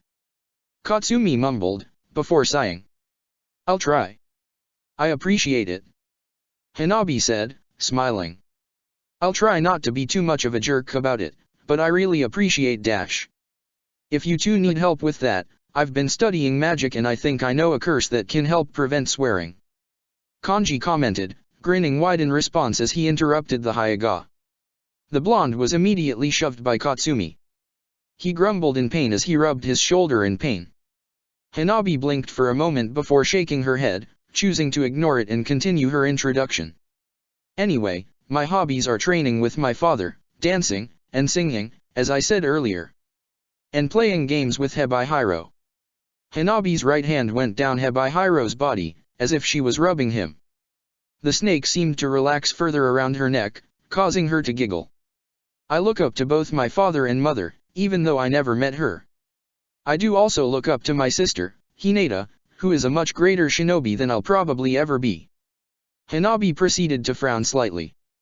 And, well, I honestly don't really have a dream for the future. I don't really know exactly what I want in life. I know what's expected of me, to be a great shinobi and representative of the Hyuga clan, but I really don't know what I personally want. That's fine. You're not expected to know exactly what you want. Naruto commented, shaking his head. A small smile developed on his face. I'm sure you'll find out what you want in no time. Yeah, don't stress about the future just yet. Katsumi added, smiling at her teammate. Why does she get to not worry about the future, but when I say something about it, I get a lecture? Kanji mumbled to himself. Did you say something, Kanji? Katsumi asked, turning her attention back to the Yamanaka. Oh, good, you can hear. I was starting to wonder if you didn't have that ability, he said, chuckling to himself. Okay, moving on. Naruto spoke up before Katsumi could respond to Kanji. The Uzumaki's eyes then narrowed on the snake around Hinata's neck. Hebai Hiro, did you want to introduce yourself? You are with Hanabi almost all the time, right? That makes you technically with us as well.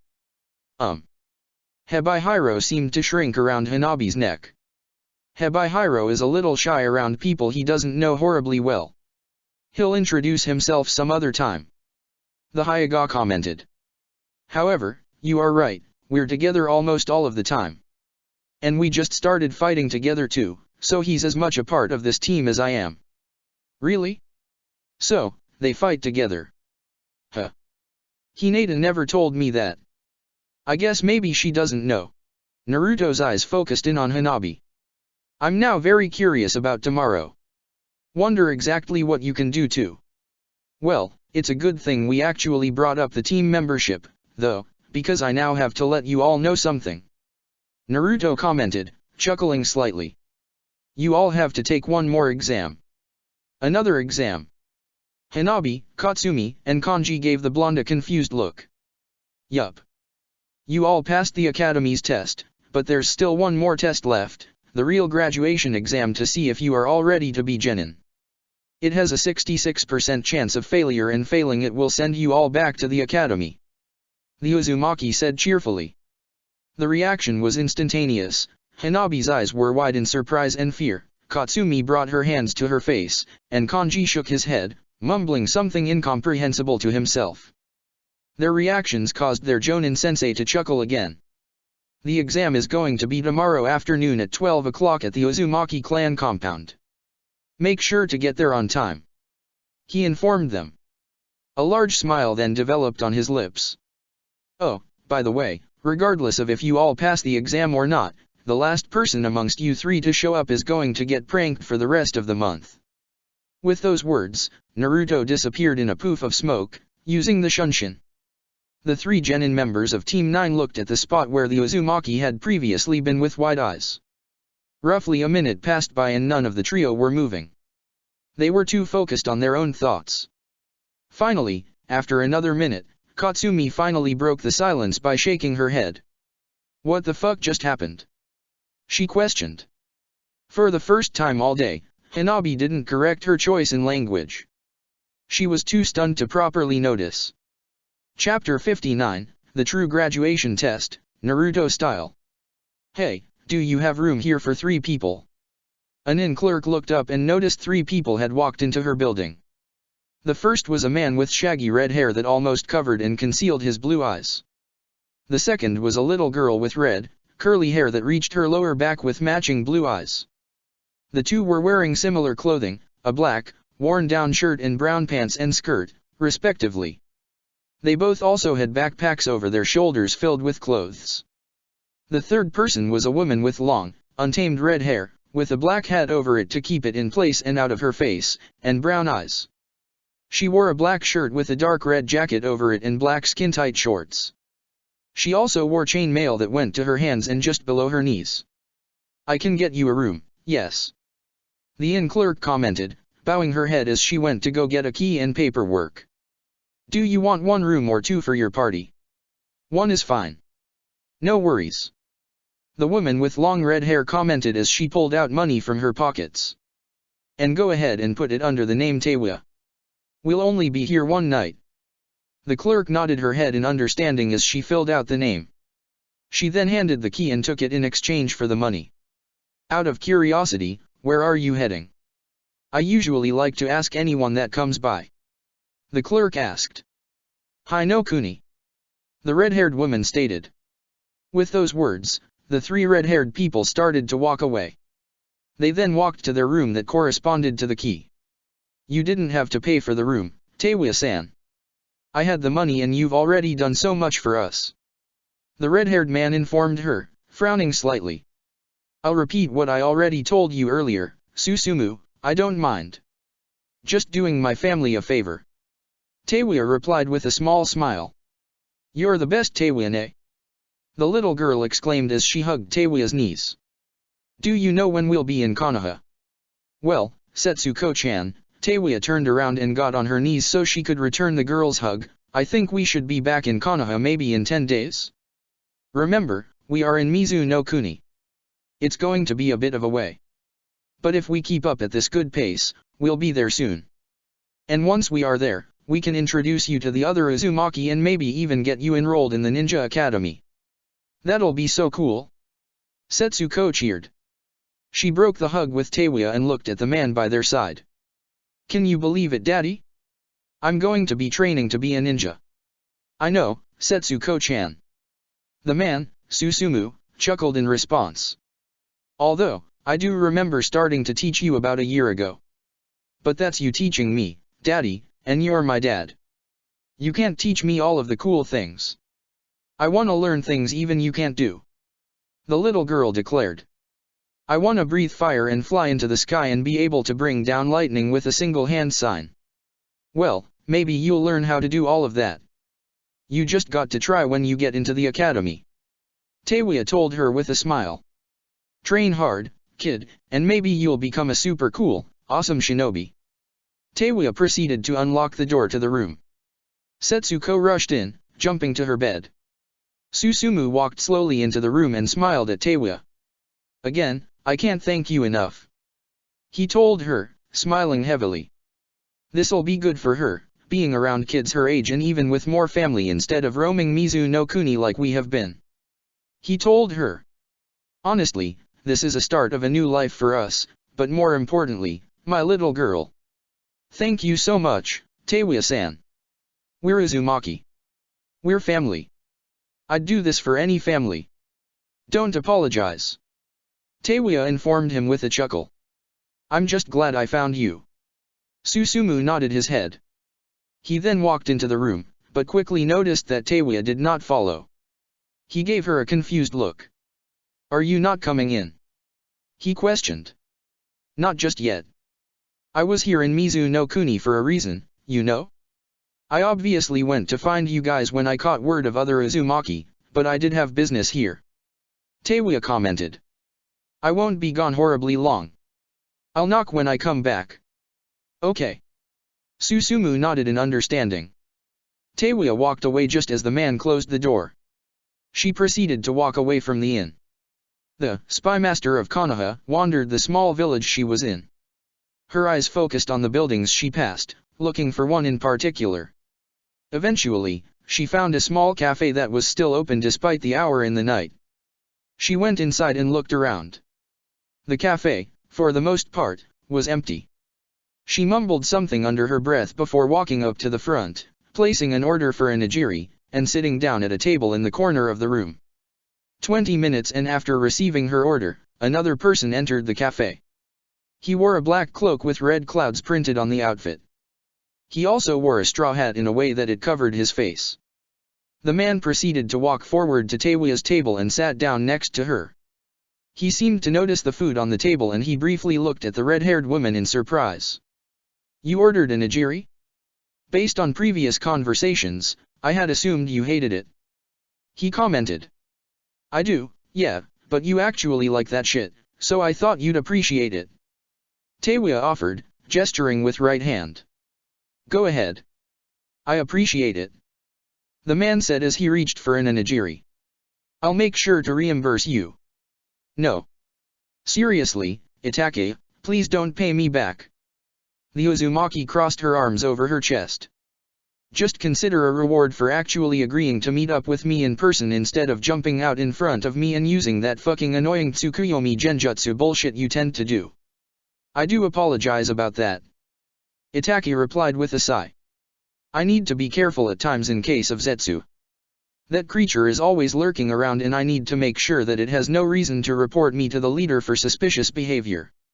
No, I understand why you have to. Taewya shook her head. It just pisses me off. Every time you use that genjutsu to talk to me in private, I leave the conversation with a bitch of a headache. Again, I apologize. The Akatsuki member replied. He then gave a curious look at the woman across from him. I saw you bring people with you to that inn. Are they Uzumaki? You stalking me or some shit?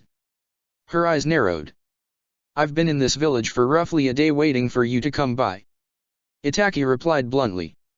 Forgive me, but yes, I have been watching you since I noticed your presence so we can meet up as quickly as possible. Fair point. Teiwa conceded, shrugging. Anyway, yeah, they're Uzumaki. I got wind of a man that was suspected to be an Uzumaki, so I followed the rumor mill until I found them. A small smile developed on her face. Very sweet little girl, and the father is incredibly protective and caring. I think they'll find a good home in Konoha. You're doing a good thing for your clan, Teiwa-san. The man commented, smiling slightly. I like to think I am. Teiwa smiled back. A sadder tint to her smile proceeded to develop. Sasuke's doing fine, by the way, from what I last heard. He made Jonin. Did he? Itaka chuckled at her comment. I'm very happy to hear that. He's certainly becoming a stronger and stronger shinobi. Yeah, but he is a bit lonely. He could use a brother by his side. Teiwa said bluntly. Or perhaps just know that he has a brother that's not some family-murdering psychopath. Teiwa-san, we've already discussed this. The Uchiha stated softly, yet seriously. Sasuke knowing about my intentions require him to learn the truth about the massacre of our clan and why it was necessary. I don't want him knowing what our clan was doing. I want him to think that they were all loyal, proud shinobi that weren't attempting a coup. I understand your reasoning. I'm just looking in as an outsider. The Uzumaki commented, frowning slightly. And I know, from my own experiences, once my parents died, I wanted a family and I wanted it bad. Sasuke probably feels the same way, deep down. What he doesn't know, though, is that he still has a family and that family still is a good person. Itaka gave no comment. He looked briefly down to the onigiri in his hands. He brought it up to his lips and started eating it. Teiwa sighed in response. Look, we'll drop the topic. Sorry for bringing it up. She commented. She then gave the man a curious look. Let's get on to your report, I suppose. Which, by the way, are you sure that this Zetsu thing isn't listening on us? I know precisely where Zetsu is. That thing is currently in Kumo, observing the habits and capabilities of both the Nibi and Hakubi Jinchuriki and preparing to give a report back to our leader. Itaki answered. He is also giving a detailed report of the village's entrances, along with any and every shinobi that could be a threat. So, are you all planning on going on the attack soon? She asked, her eyes narrowing. And Kumo is going to be the big target? In roughly 1 month, yes. He answered with a nod of his head. Akatsuki is planning on returning from the shadows and its return will be devastating. The Uchiha continued with his report, telling Teiwa everything he knew about the current plans of Akatsuki. Hey mom, dad, I'm gonna be heading out. A man with long, straight blonde hair and blue eyes and a woman with long, wavy black hair and brown eyes turned their attention away from their conversation. They locked eyes with Kanji. The academy graduate had a small smile on his face as he walked into the kitchen of the home and reached for an apple on the counter. Have you eaten yet today? The man questioned, frowning slightly. Are you going to be fine with just an apple? You do have your true graduation exam, after all. I'll be fine. Not really hungry. Kanji shrugged his head in response. He then tossed the apple up in the air before catching it with his left hand. Besides, isn't there some expression that goes, an apple a day keeps the medic ninja away? Technically speaking, this is probably the best thing I could eat that'll keep me safe for this exam. I'm pretty sure that's not what the expression means. Kanji's father commented, frowning slightly. He then turned his attention to the woman next to him. What do you think, Shio? Oh, let him do what he wants, Osamu. She replied. He's a genin now. He can do whatever he wants, even if it is not fully eat for an important test. I mean, I can't really call myself a genin until my team passes the exam today. Kanji pointed out. He then gave his parents a curious look. By the way, I'm not going to judge you guys or anything, but is there any reason that nobody at all told me about this true exam thing? Consider it an unspoken rule. You aren't supposed to find out until you take the exam. Osamu answered. It wouldn't help much knowing about it, anyway. Shio noted as she shook her head and chuckled slightly. The criterion is based on whatever your Jonin sensei wants to test you and how they want to test you on it. They actually have the authority to give you an impossible test that you all will fail if they want to.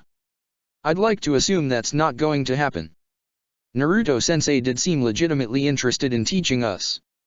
At the very least, he didn't come across like a huge douche that'd sabotage us because he didn't want students. Kanji commented with a chuckle of his own. Ah, right, you have Uzumaki Naruto as your Jonin sensei. Osamu noted, closing his eyes. Up. His son nodded his head. I looked into him a bit before coming back home last night. Seems like a good shinobi and dude. Apparently he did a lot of pranks when he was younger and earned a big reputation. You are talking as if that was a long time ago. That was, at most, 3 to 4 years ago. You two should have been at the academy together for a brief period of time at least, even if he was in a few grades above yours. Shio commented as she looked at her son in amazement. How did you not notice his pranks? His reputation was pretty infamous throughout Konoha, to say the very least. I don't know. He never pranked me or anybody I knew. Kanji answered. A small grin then developed on his face. He just decided to leave me alone, I suppose. Was that a pun on Konoha? My god, Kanji. Osamu shook his head before giving his wife a pointed look. I blame you for his stupid jokes. Stupid? Hey, that's rude and uncalled for. The curly-haired blonde replied, frowning. Leave me alone, Dad. His father twitched slightly and resisted the urge to smirk, repeating the pun doesn't make it any better. Well, fine. Since I guess my sense of humor isn't appreciated here, I'll just leave and head on my way then. Kanji. Osamu only managed to shout his son's name before he started to laugh loudly. Shio quickly joined her husband and started to laugh as well. Kanji's frown quickly turned back into a small smirk as he took a bite of his apple. 3 times the charm.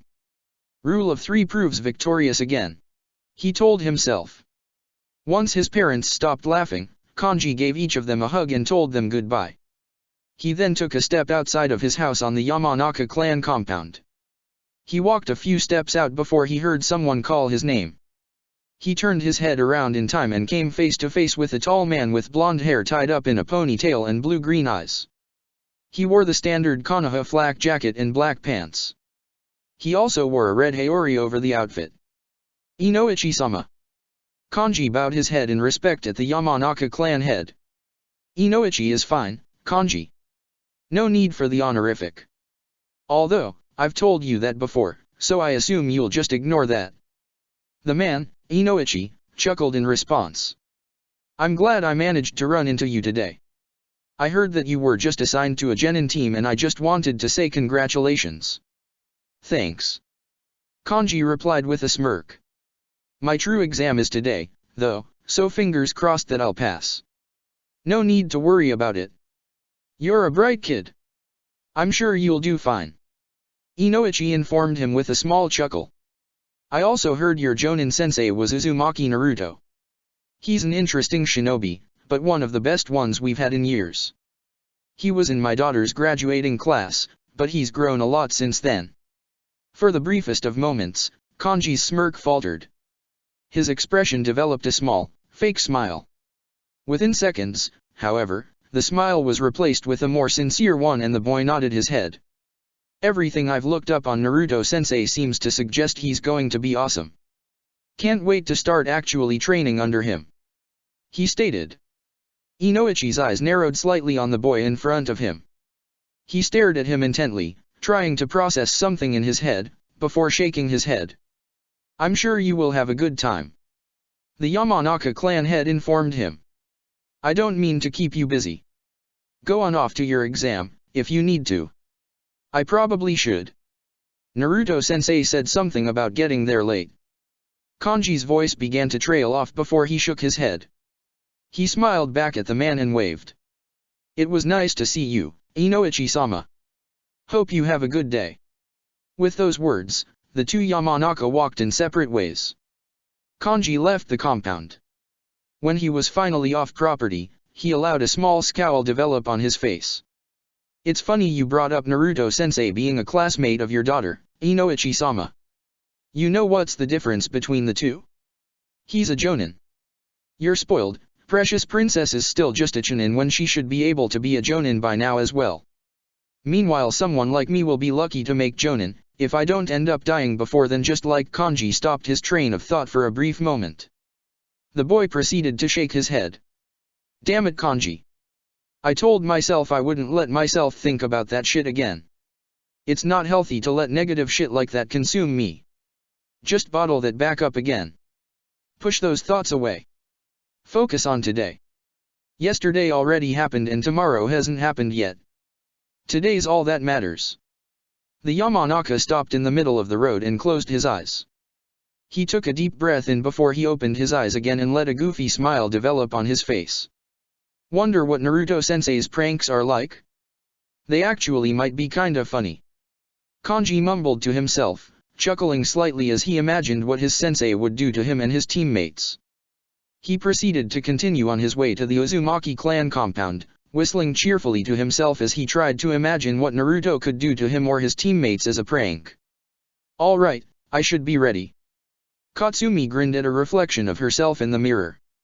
Her eyes narrowed on it, examining her physical appearance. I got everything. Kunao and shuriken, check. Sword, check. Her hands went to the wooden sword on her back. They then moved to her waist. Two plain red scrolls were now tied around her waist. Crossbow and arrows, check and check. Yup, I should be good and ready for anything you got planned for me, Naruto-sensei. The grin on her face proceeded to grow wider as she walked away from the mirror. She headed to the door to her room and walked out. She then walked through the hallway and into the den of her house. A man with short brown hair, green eyes, and a brown, well-groomed beard was currently holding a child in his hands. The child, who looked no older than a year, was giggling as the man proceeded to lift them up into the air over and over again. A smile developed on Katsumi's face as she walked into the room, making her presence known. The man turned to face her and smiled. So, Mom has you at home today with the little one? Katsumi questioned, chuckling slightly. Yup. She was very insistent today that I stay over. It's always you at the store, Hideki. You should spend more time with your son, Hideki. The man stated, making his voice sound higher in imitation of his wife. A smile then developed in his face as he nuzzled the child in his arms. I spend more time with our son than she does. Don't you think so, Misao-chan? The little child, Misao, giggled in response.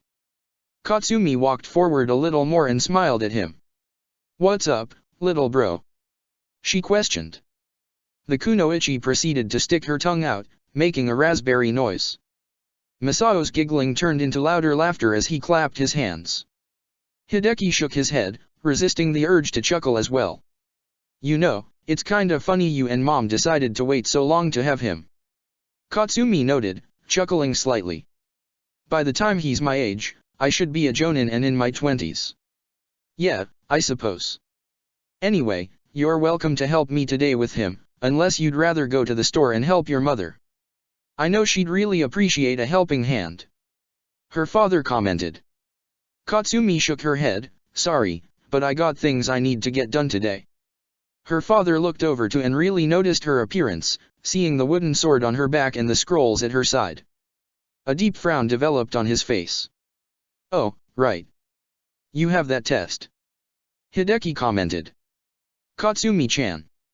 Do you think that maybe this extra test is a sign? Of what? Katsumi's eyes narrowed. That maybe you aren't supposed to be a shinobi? He asked, looking at his daughter in expectation. I mean, this isn't something you were prepared for at all. Dad, this is protocol. It's literally just another test. It's whatever. Katsumi rolled her eyes in response. Don't make a big deal about it. I'm not. I'm just, thinking maybe that something's trying to tell us dash. Everything is a sign to you and Mom. Everything is trying to tell you that I shouldn't be a shinobi. Katsumi shouted. I'm my own person, Dad, let me live my life the way I want to. Immediately, Masao began to start sobbing. Hideki turned his attention to the child in his hands and he began to rock the child slightly. You made Masao-chan cry. He noted, frowning. Made him cry. The kunoichi looked at him in bemusement. Are you kidding me? I didn't dash. Not intentionally, but you were yelling. He's still sensitive, Her father commented, interrupting his daughter. He began to rock the child a little bit more, getting him to calm down, before continuing. It's just you've been more hostile when you talk. I think that's just something about shinobi, they teach you to be hostile so you can be ready to kill. And that's all fine and good on missions, I guess, but you shouldn't dash. Are you kidding me? Katsumi shook her head in frustration. She proceeded to take a deep breath before speaking again. Dad, please, don't make judgments like that. Please. I'm not judging anything. Hideki replied, shaking his head. I'm sorry if I sound hostile right now, but please, don't blame it on me being a shinobi. She requested. It's my job now. It's who I am. Please, just be supportive of it. Her father didn't say anything for a few seconds. His attention went back to Masao, who was now officially done with crying. Once he guaranteed that, he started to walk to another room. I'm going to go feed Masao. I hope your test will be done early enough that you'll be here for dinner. He said. Katsumi simply nodded her head, not giving him a response. Hideki accepted the nod and walked into the kitchen in the house to feed the small child. With him out of the room, Katsumi walked out of the house, not bothering to say goodbye. The kunoichi proceeded to walk down the streets of Konoha, heading towards the Uzumaki clan compound. Along the way, she passed by a store called Inu Fabrics. Her eyes wandered into the room and noticed a woman with black hair and green eyes, with glasses over them, talking to a customer inside. Katsumi looked at the door to the store for roughly 30 seconds before shaking her head. She'll just say the same shit as Dad. Don't need the same lecture twice about how I am ruining the family by being a shinobi instead of living the safe life of being a merchant. She thought to herself bitterly. Bah. Forgive me for wanting to actually do something for the village. The kunoichi pushed those thoughts out of her head as she continued to walk towards the Uzumaki clan compound, preparing for whatever test her sensei had planned for her. You are still here? Hinata questioned her little sister in surprise. Hanabi nodded her head in affirmation. She walked in the Hyuga clan compound's kitchen and reached for a bottle of water. Hinata followed behind her, frowning slightly at the girl.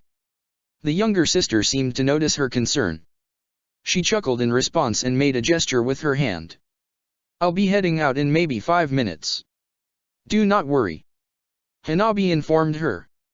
Naruto-kun told me that the test is going to be about the Uzumaki clan compound at noon. If you leave then, you're going to be cutting it kinda close. Hinata noted, still frowning. Yeah, I know. But I'll get there in time before noon. And I'll surely get there after my other teammates arrive. The younger Hyuga commented. The elder sister gave her a confused look. Naruto-sensei probably told you about his plans to prank the person who gets there last. He hasn't done much to me since I've known him, but I know him enough that he wouldn't do anything too bad to me. I figure I'd be able to take it better than my teammates, who don't know him as well and may not be used to him and how he might prank them. Hanabi explained. While I do agree with you entirely, if Naruto-sensei's pranking is too extreme, then I'm returning to Ryokai Cave for the rest of the month. Hebihiro commented nonchalantly. Hey. If it really is that bad, you can't leave me to face it alone. She exclaimed, frowning at the snake around her neck. The snake's voice trailed off. His lack of a true response caused Hanabi to scowl. Hinata giggled as she watched their interaction. It might not be a bad idea to still start walking there, though. If you get there too early, you can just wait outside the compound. Hinata suggested. I suppose. Hanabi shrugged in response. That's not a bad idea, yeah. I'll head out now then. Hanabi then rushed forward to give her elder sister a hug. Hinata quickly returned it, tightening the embrace. A few seconds passed by before they broke the hug. Hanabi had a wide grin on her face. Bye Hinata-ni-san. I'll make sure to tell your boyfriend you said hi. She exclaimed. Thank you. Hinata chuckled in response. Bye Hinata. And bye Hebihiro. Best of luck. Thank you Hinata-sama. Hebihiro shouted, bowing his head in respect to his summoner. With that statement, Hanabi rushed off, heading towards the Uzumaki clan compound. Hinata shook her head, still chuckling to herself. She began to walk away towards the exit to her clan compound as well as she began to recall what Naruto had informed her of his plans. I have no doubt you will succeed today, Hanabi, but I'm not sure you are going to have fun during this exam. Hinata noted to herself. I'll make it worth it, though. Father and I will prepare a good celebratory dinner. With that thought, Hinata walked out into the streets of Konoha herself. Katsumi? Kanji? What are you two doing still out here? Hanabi blinked in confusion. As the Hyuga arrived at the Uzumaki clan compound, she was greeted by her two teammates. Katsumi and Kanji were both standing outside, sitting by the gate to the compound and both not talking to each other. When the younger girl arrived, they stood up from their spots and walked towards her. Was wondering when you'd get here. You were cutting it close. Katsumi noted with a smirk. I was trying to get here a bit later, actually. Hanabi admitted with a chuckle. She then gave her teammates a confused look. Did Naruto-sensei want you two to wait for me? We actually haven't gone in yet. Katsumi answered. Why? The Hyuga questioned. Well, I got here first and I decided to wait for you two to get here. Kanji replied with a shrug. Honestly, I'm really curious what pranks Naruto-sensei has planned and kinda want to experience them and I know you two might not like them, so I just decided to wait until you guys went in and I'll be the last one. I want to see what he can do to me. Except I decided I'd rather have the pranks. Katsumi noted. So, now that you are here, you can grab Kanji and take him in with you. Still don't get why you want to have the pranks done to you. The Yamanaka mumbled in response. Does it matter? The civilian-born shinobi rolled her eyes. I said I'd take them in your place. So you two should just go in. I'll take whatever punishment sensei has planned for us, no big deal. Well. I was showing up so late that I'd be the last one to arrive and I'd take the pranks instead of you two. Hanabi said again. A small smile developed on her face. So, why don't we all come in together? He either has to prank all of us or prank none of us. Why? Katsumi looked at the Hyuga in confusion. I just offered to take the pranks instead. And I'm making the same offer and I guess Kanji-san is too. To some degree, we all are doing this so the others don't have to. So, why don't we just take it all together like a team? The Hyuga suggested, her smile growing. We are Team 9, aren't we? I suppose we are. There's no I in team, so guess we all have to do this together. Kanji replied with a chuckle. His eyes then widened as he looked at the Hyuga in confusion. Wait, there's no I in team. That means you won't be able to use the Byakugan when we work together for Naruto-sensei's test. Oh shoot, we are a detriment to you Hanabi. I'm so sorry dash. Katsumi immediately shoved Kanji to the side slightly, knocking him over. She shook her head before pointing at the blonde-haired boy with her thumb. Before you got here, we weren't talking. Can you see why that might be the case? She grumbled. You know, you don't have to shove me. You could have just asked and I would have stopped. Kanji mumbled in response. Katsumi actually gave him a surprised, hopeful look. Seriously? If I just ask, you'd stop. Of course I won't, but it works just as effectively as you shoving me and it doesn't involve physically hurting me, so that's a bonus. The Yamanaka stated as he grinned cheekily at the kunoichi. Hanabi giggled in response as Katsumi shook her head, the hopeful look on her face replaced with one of irritation. The Hyuga then walked forward and urged her teammates to join her. "Come on, let's face this test together," she stated. Both Kanji and Katsumi nodded their heads in agreement.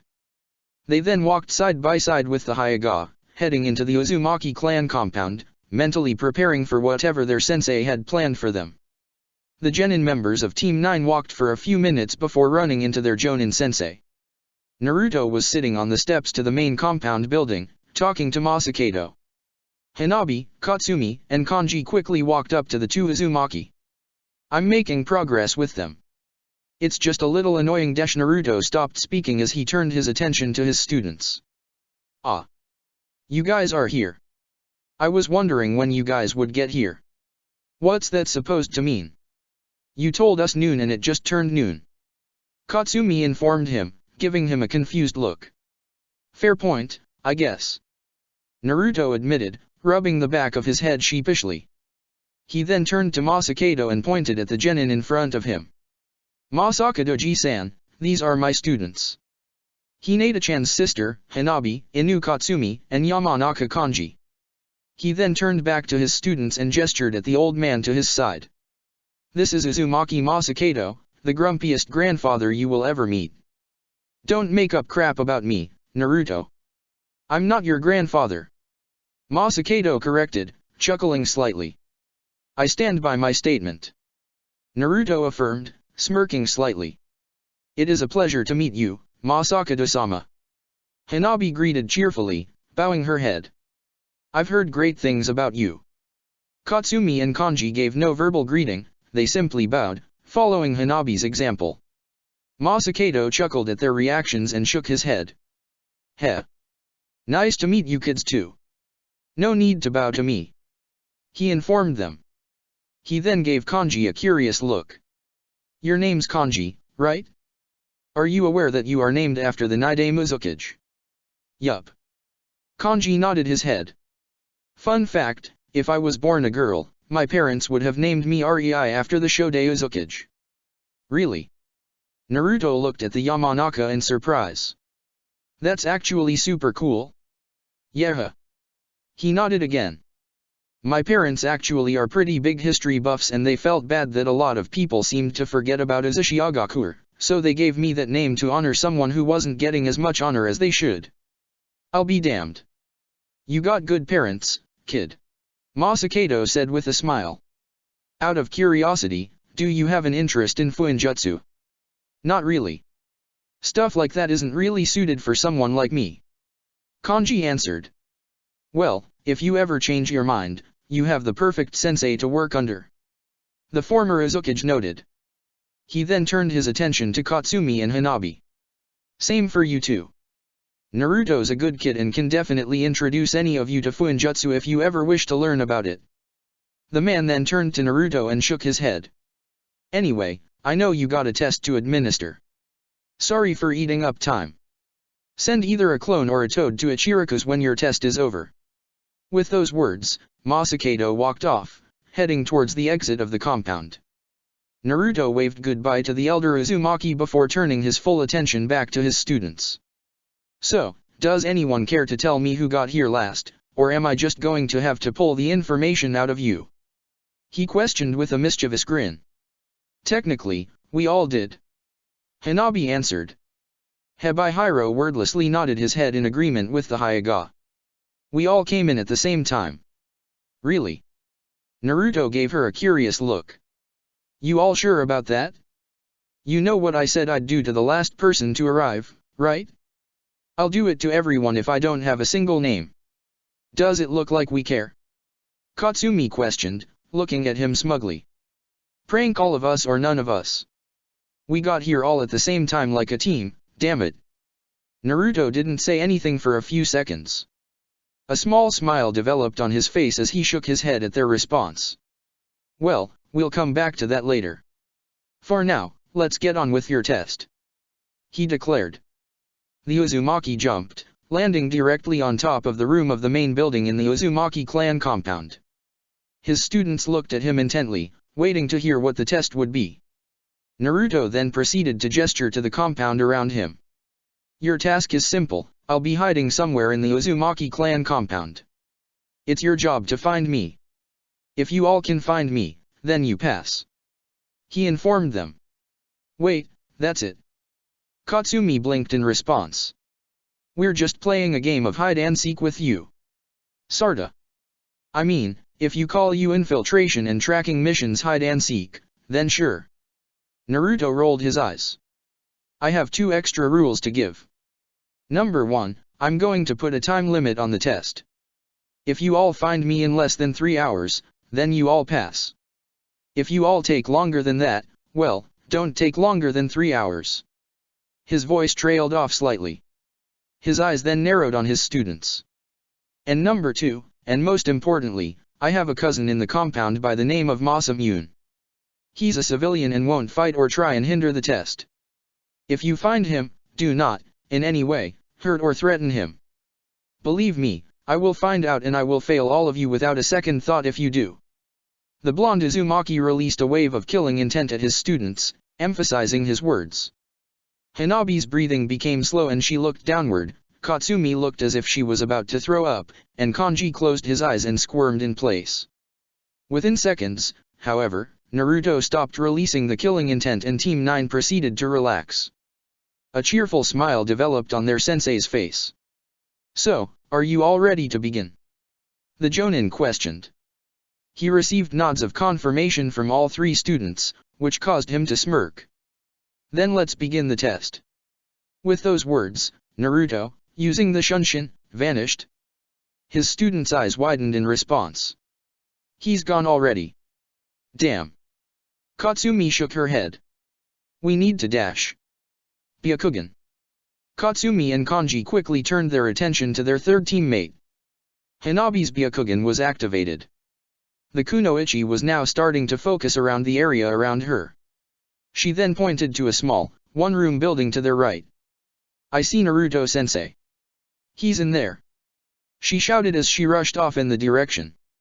Oh yeah. Byakugan. Katsumi realized. A wide grin proceeded to develop on her face.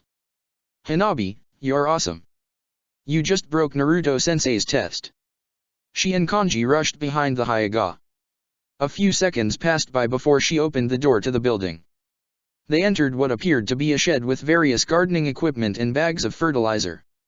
Standing in the center of the room was Naruto, who was looking at his students in surprise. He mumbled at the sight of his students. Naruto-sensei, did you really design a test like this when you know I have the Byakugan? Hanabi questioned in surprise, pointing to her eyes. Naruto blushed in response and rubbed the back of his head sheepishly. That's actually pretty bad when I think of it that way. Katsumi commented, frowning slightly. Come on, you're a Jonin. I knew we'd pass, but this is almost too easy. Yeah, this was actually my bad. Naruto mumbled in response. He then reached into his jacket and pulled out a small, green scroll. Can we try this again? Before any of his students could say anything, Naruto slammed the scroll on the ground and made a single hand sign with his right hand. The scroll disappeared in a poof of smoke and, in its place, multiple shadow clones of Naruto rushed out. Hanabi's, Katsumi's, and Kanji's eyes widened in response. Yahoo! It's test time. Come on guys. Who's the real Naruto? The clones ran past the trio into the Uzumaki clan compound. Roughly 2 minutes passed by before all clones ran out. Roughly 1,000 clones had been released into the land. The trio stared blankly at the sight before turning their attention back to the Naruto in the center of the room, who was smiling smugly. Come on, did you all actually think I'd make it that easy on you? You were even saying it was fishy, Katsumi. He informed them. Feel free to attack the clones by the way to dispel them. That'll surely help you distinguish what is and what isn't a clone. By the way, your test is still going on. Time is ticking. So I'd go out and try to find the original me, if I were you. With those words, the remaining Naruto in the room dispelled, turning into a poof of smoke. That was a clone the entire time. Hanabi questioned, her eyes wide in disbelief. But that's impossible. It looked just like the real him. My Byakugan can distinguish between a real person and a clone. Those were shadow clones, though, weren't they? They're different. Perhaps they can't be distinguished. Kanji offered with a shrug. I figured this was all just one bad joke. Looks like I was right. Naruto-sensei is a jonin, after all. There's no way he'd make this test that easy for us. Well, we need to just move on then. Katsumi suggested. The civilian-born Kunoichi ran out of the garden shed and into the grounds of the Uzumaki clan compound. Hanabi and Kanji followed right behind. Their eyes then scattered the area, looking for a place to look. So, Hanabi, your eyes can see where the clones are, right? Kanji questioned. She nodded her head in response. This may sound odd, but I think the best idea would be to split up and go through more areas at once. It'll help us go through the compound at a faster pace. All right. Katsumi nodded her head in agreement. How will we communicate with each other? Let's just agree to meet up here after we clear one building. Once all three of us have finished, we'll move on to the next buildings. The Yamanaka suggested. That good for you too? That's fine, Kanji-san. Hanabi noted, nodding her head. All right. The blonde turned his attention to her. So, Hanabi, tell us what are the three most likely buildings you think Naruto-sensei could be in. You'll take one, I'll take one, and Katsumi will take the third one. Hanabi nodded in understanding. She then pointed to three separate buildings on the Uzumaki clan compound. Immediately, the three genin hopefuls hurried in the direction of the buildings. Where is he? Katsumi thought to herself. Could he actually be in here? The civilian-born Kunoichi rushed through a building on the compound that resembled a shrine. The wood on the outside of the building was painted a bright red color. There were various pictures of religious deities and spirits along the walls of the building and statues scattered in the room. Where would he be here? She grumbled to herself. The civilian-born shinobi opened a door in the building and entered a large room with no windows. A large, golden bell was in the room and was hanging from the ceiling. Many smaller, silver-colored bells were dangling in front of it. There was nothing else, however, in the room. Yeah, this was a waste. There's no way he could be hiding here. Nothing to hide behind. Katsumi rationalized. She prepared to open up the door and return to the hallway, but she stopped herself as a thought entered her mind. She then turned her back to the room. Unless. Her eyes narrowed in on the silver bells that dangled from the room. She wasn't quite certain why, but they seemed out of place in the room. Instinctively, her hands went to the scroll at her side. I might be wrong and those are just random directions, meaning I'll probably have to pay Naruto-sensei back for breaking them, but I just have this gut feeling. She told herself. Immediately, she took off the scroll and activated it, releasing a crossbow and a quiver loaded with arrows. She then quickly loaded her crossbow and fired at the bells. Upon impact, the bells changed shape, briefly resembling Naruto, before disappearing in a poof of smoke. Within seconds, all bells were gone, the clones that were hiding as them completely gone. Ha!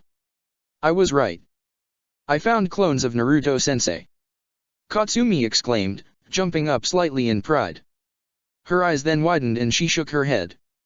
Wait, damn it. Those were just clones. I still need to keep looking dash. She ended her sentence abruptly as a loud, piercing noise sounded from the bell throughout the room. The Kunoichi shouted in pain as she brought her hands to her ears, trying to drown out the sound of the bell. Doing her best to ignore the pain, Katsumi walked forward towards the golden bell. She peeked underneath to see another Naruto with his chest tied at the top, using his feet to kick the inside of the bell to create the noise. He seemed to grin wider as he noticed the Kunoichi and kicked the bell even harder, making the noise even louder. Stop!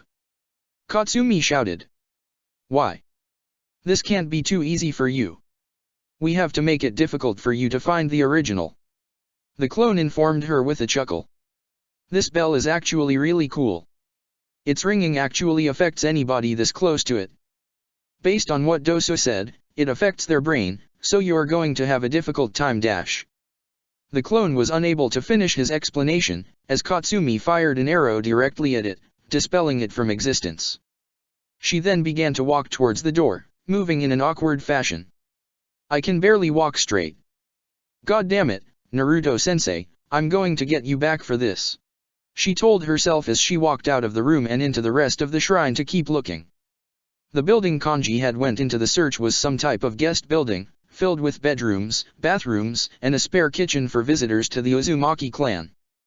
The Yamanaka walked into one bedroom. Upon entering, he triggered a tripwire on the ground. What the dash? Before he could finish his declaration, a series of kunai knives and shuriken were released from the wall on the other side towards the door and towards Kanji. The Yamanaka tried to get away in time, but two kunai managed to cut into his right shoulder and right arm. He hissed in pain. Naruto-sensei did say this was going to be like an infiltration mission. Makes sense he'd booby-trap some rooms. He realized as he pulled out the weapons from his body. This sucks. I'm actually gonna have to be careful now. His thoughts came to a half as he heard an approaching noise. The Yamanaka quickly hid behind the nearest wall he could find and looked carefully, trying to see what was approaching.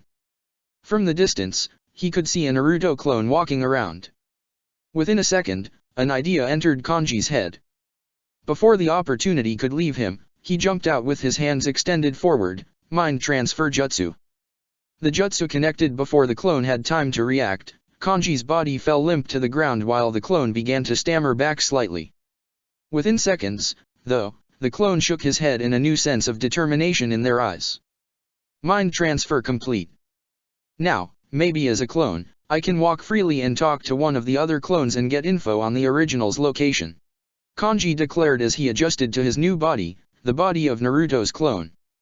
A confused look developed on his face. Is this what it's like to be inside the mind of a shadow clone? There's actually a lot of free space here. Huh. Interesting. I'd actually like to. Hey. What are you doing out in the open like that? Kanji quickly turned around and noticed another Naruto clone approaching him, a small scowl on his face. We're supposed to be hiding, damn it. What if one of the students are in here looking for us? The clone questioned. Am I bad? Kanji responded. I was just, well, trying to find a new place to hide. Dude. This is the guest area. There's lots of places to hide. The Naruto clone sighed. Here, I'll show you a good hiding spot. Thanks. The Yamanaka grinned in response. With that, the Naruto clone led Kanji through the hallway. The two moved quickly, trying to avoid being seen by anybody.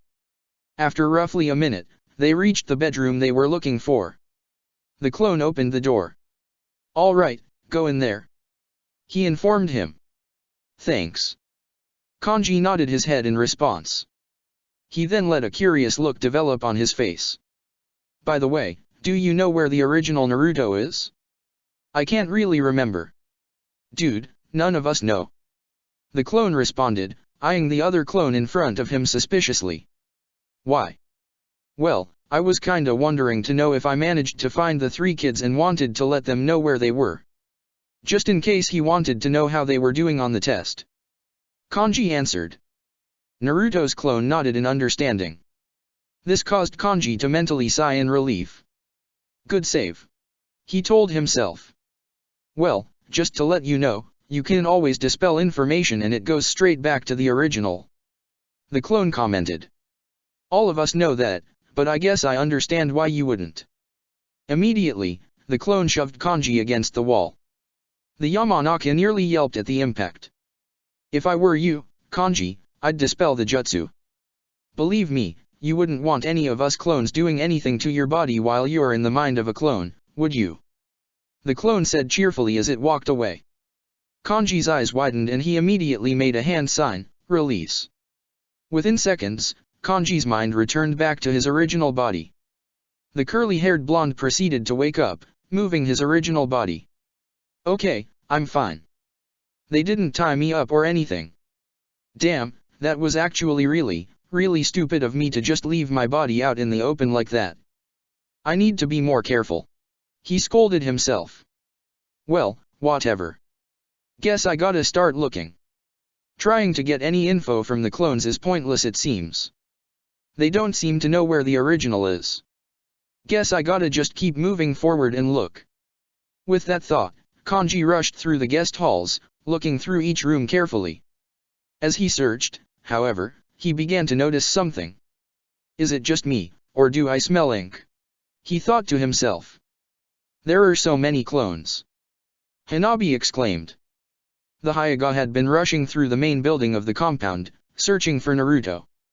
She rushed into each room that she saw clones inside, attacking them and hoping to find the original amongst them. Each time, however, proved unsuccessful. Don't stress out, Hanabi. We'll find him eventually. Hebihiro told her reassuringly. I know, it's just bothering me. She admitted with a sigh. I thought that the Byakugan would be able to help me, but I can't seem to tell the difference between a clone and the original Naruto. Everything is really starting to look the same. That's what's cool about shadow clones. Hanabi did not need to turn around, nor did she need to hear the voice. She knew a clone was approaching her with a kunao. Before she could react, however, Hebihiro quickly turned around and spat out a small bullet of venom from his mouth. The venom made contact with the approaching clone, destroying it.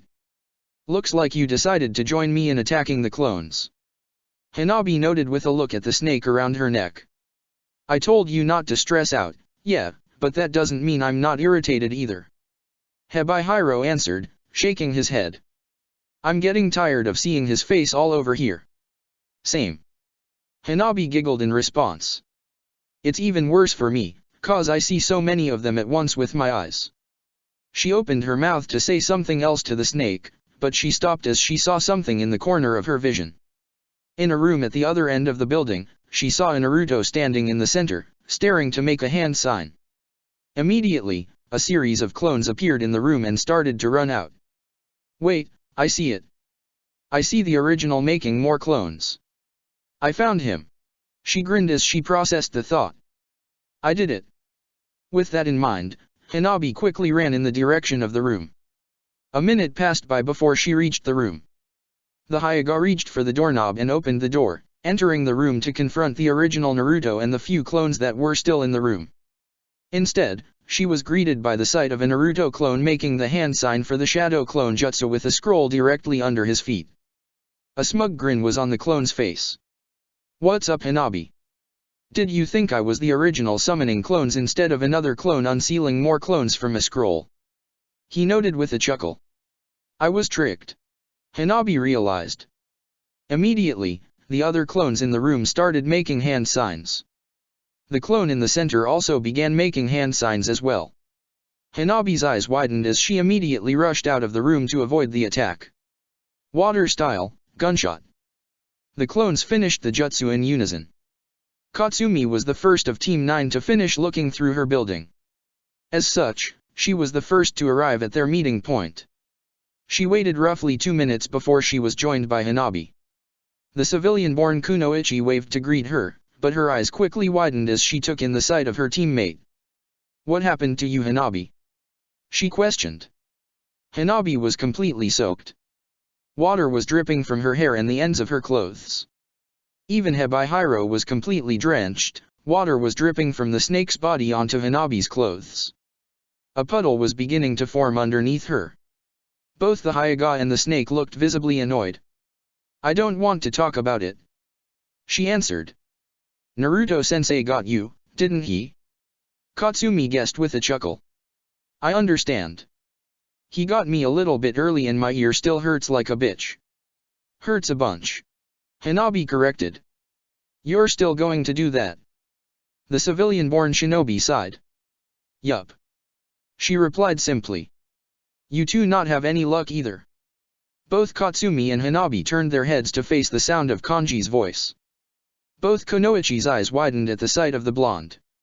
A large, elaborate mustache and beard was drawn on Kanji's face with black ink. What the? Katsumi couldn't finish her sentence. She burst into laughter and nearly fell to the ground in her amusement. Heh. He.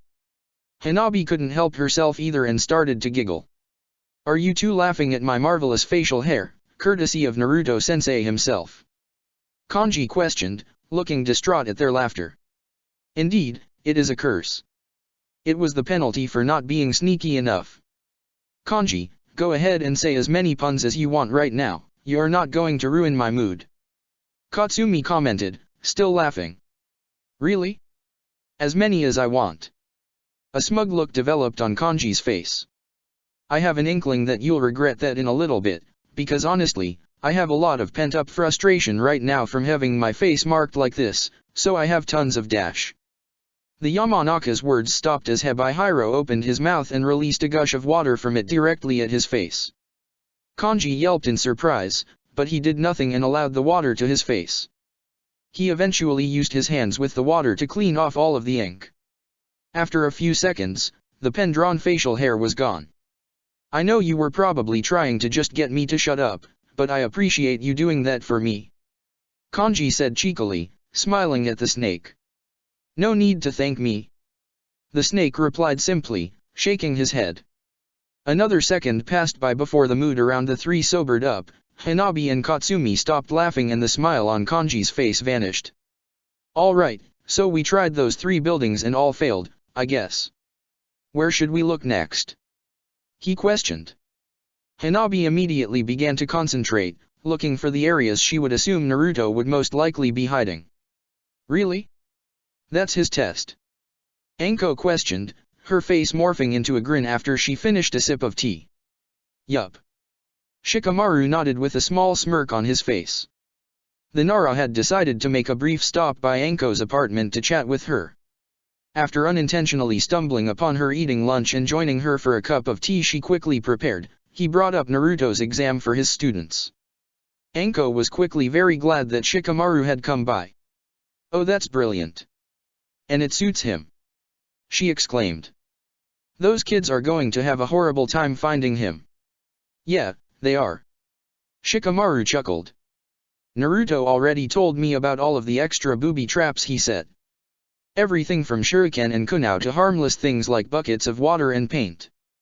Those students of his are probably gonna hate him after all of this. That's perfect. Anko's grin seemed to grow even wider. I would have thought you'd know about it, though. Naruto told me about it as soon as he thought of the idea. The Nara commented with a shrug. Well, to be fair, I've been a little busy recently. I got a chance to talk to Naruto about his team when he found out about them, but we never got the chance to meet up after. She said, shrugging as well. It's whatever, though. I'm sure I'll hear more about this when he finishes his test. I can't wait to see how bad his students got fucked up. Yeah, I'm looking forward to it too. Shikamaru admitted with a chuckle. He then proceeded to stand up. Anyway, I didn't mean to bother you while you were eating. I just wanted to talk to you a little bit about it. Nah, don't worry about it. Thanks for letting me know, actually. The snake summoner replied with a smile. You're welcome to come by anytime, Shikamaru. You already know that, damn it. Shikamaru proceeded to chuckle in response.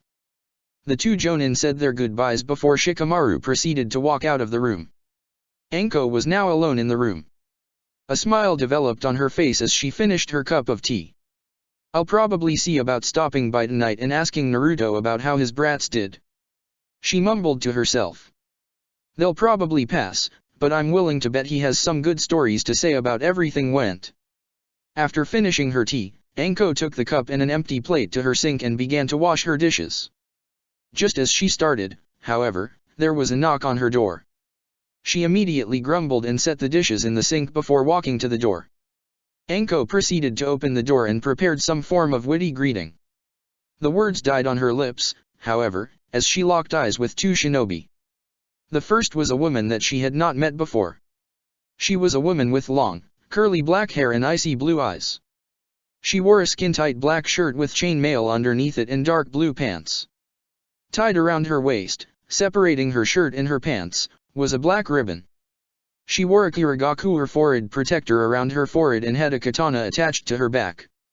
Anko did not recognize the woman, but she recognized the person standing next to her. Zabuza. Anko's eyes widened at the sight of the man. Her face then twisted into a grin. It's been a while. How's it going, boss? Although he still wore bandages over his mouth, Anko could tell that he was smirking behind them. It's good to see you, Anko. Everything is going fine, especially now that we are here. I'd ask if we could come in, but it would probably be better if you come with us. Zabuza informed her. Although, you should pack first. Pack? For what? Anko gave him a curious look. Realization then dawned on her face. Ah. Do you have a mission for me? I do. Zabuza nodded his head as he pulled out a scroll.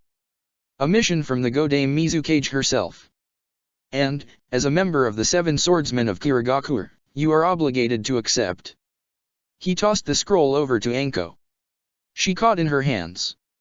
She then proceeded to shake her head, chuckling slightly. You know, I thought the deal was that you all would send a bird or something to notify us that you had a mission for me so I could get ready ahead of time. Anko reminded him. That is true. Zabuza acknowledged. Behind the bandages on his lips, his smirk seemed to grow. However, I decided to be that bird and just simply leave early. I thought it would be more fun to drop in on you unannounced. Oh, aren't you a fun bastard? The snake summoner shook her head, still chuckling. All right. I'll get ready. Can you quickly summarize the mission, though, so I can tell how well I should pack? She then turned her attention to the woman next to Zabuza and bowed her head slightly. And I am sorry, but I haven't introduced myself. I'm Mitarashi Anko. I am aware. Zabuza-san speaks well of you. The woman commented. She bowed as well and a gentle smile developed on her lips. My name is Kyo. Yuki Kyo. It is a pleasure to meet you. Kyo is who we have decided to make the 6th member of the new 7 Swordsmen of the Kirigakure. As a result, she will be accompanying us on our mission to retrieve the swords that she will use. Zabuza stated. His face then twisted into a scowl. The mission is an A-rank mission and it is long overdue, but it's about time we retrieve the Kiba blades. We have tracked down Kurosuke Reiga's location to a village near the Hai no Kuni, Kusan no Kuni border. We are going to assassinate that bastard and take his swords back for Kirigakure. Anko nodded in understanding. She quickly excused herself as she went to retrieve the necessities she would need for her mission. The first thing she reached for was the scroll that contained her own sword, Shivuki. A grin developed on her face as she ran her hand down the scroll. Guess it's about time I really got a chance to use this thing in legit combat. Reiga, your ass is mine. Anko told herself as she attached the scroll to her back. Damn it, this is going nowhere. Katsumi grumbled. The 3 genin hopefuls of Team 9 were breathing heavily after another round of searching around the Uzumaki clan compound. They had failed, once again, to find the real Naruto, only a series of clones. They also had been greeted by various traps that stalled them. Katsumi had water dripping from her hair and blotches of green and orange paint scattered across her clothes and her skin. Kanji had mud all over his clothes and had scratch marks across his visible skin. Hanabi had pen markings that the clones had managed to somehow draw on her face and her hands. She now had the Uzumaki clan symbol on both of her palms and a crudely drawn depiction of the Yondaime Hokage, Namikaze Minato, drawn on her left cheek. Even Hebihiro had marked with ink. The snake had a small depiction of a toad on his head. I can't believe this is so difficult. I honestly thought we'd have found him by now. Hanabi admitted. And we're running out of time too. Do you know how long we've been looking for him? 2 hours I think. I don't know. This whole test has just simply drained me. Kanji said with a long, drawn-out sigh. I think my mind is beginning to play tricks on me too, because I always think I'm seeing Naruto-sensei everywhere. I see him in one room, then he's in another room, then another, then dash. We get it, he's using his clones. Shut up Kanji. Katsumi hissed, shaking her head. Honestly, I'm getting really tired of seeing him as well, though. It's almost enough to make me want to try and find his cousin. At least that dude would be a different sight than another fucking clone. Hanabi frowned. She opened her mouth to correct Katsumi's word choice but then her eyes widened in realization. Wait, Naruto-sensei's cousin. She repeated the phrase. Yeah. Katsumi gave her a confused look. What about it dash? Of course. Hanabi exclaimed, slapping her hand against his head. How'd I not think of that earlier? Think of what dash? As Kanji began to ask his question, realization hit him as well. Oh wait, I get it. Damn, I feel stupid. Really stupid. What? What do you two get? Katsumi questioned, blinking in confusion. Naruto-sensei made a point to mention his cousin, Masamune, was here and informed us to not threaten or hurt him. He didn't say, however, that we couldn't get information from him. Hanabi declared, grinning. Oh. Oh. Katsumi's eyes widened in understanding. A confused look then developed on her face. Wait, but do you think he'd actually tell us anything? Like would he help us pass his cousin's test? That's the thing though, he doesn't have to actually tell us. We can still get the information from him. Kanji said with a chuckle. I can get a look inside his head and see what he has to tell us. Ah. Katsumi's eyes lit up again. A wide grin developed on her face. Hell yeah. Alright, let's hurry. We don't have much time to find him. Hanabi stated as she began to rush off. I can see where Masamune-san is. He stands out amongst all of the clones in the area. Come on, let's go meet with him. With those words, Kanji and Katsumi followed behind the Hyuga. It took the trio 5 minutes before they reached another small-sized building on the compound. The building was painted black and had cut marks on the side, as if the building had been struck with swords. Hanabi, Katsumi, and Kanji entered the building. They quickly found themselves in what appeared to be a blacksmith's workshop. Standing in the middle of the room was Uzumaki Masamune. The young man was currently swinging a sword around in the air. A few seconds passed before he swung the blade at an apple. The attack pierced it, cutting the fruit in half. He quickly sheathed the sword before turning his attention to the genin hopefuls. Are you three Naruto's students? He questioned. We are. Hanabi bowed in respect. We are dash. Wait, aren't you that Hinata girl's sister or something? You look a little like her. Masamune noted, eyeing her curiously. Ah. Yes, Hinata is my sister. Hanabi admitted. Well, next time you see her, tell her I said hey. I haven't really been over much whenever she's here, but she's always been a cool girl to me. The blacksmith said with a chuckle. His eyes then narrowed.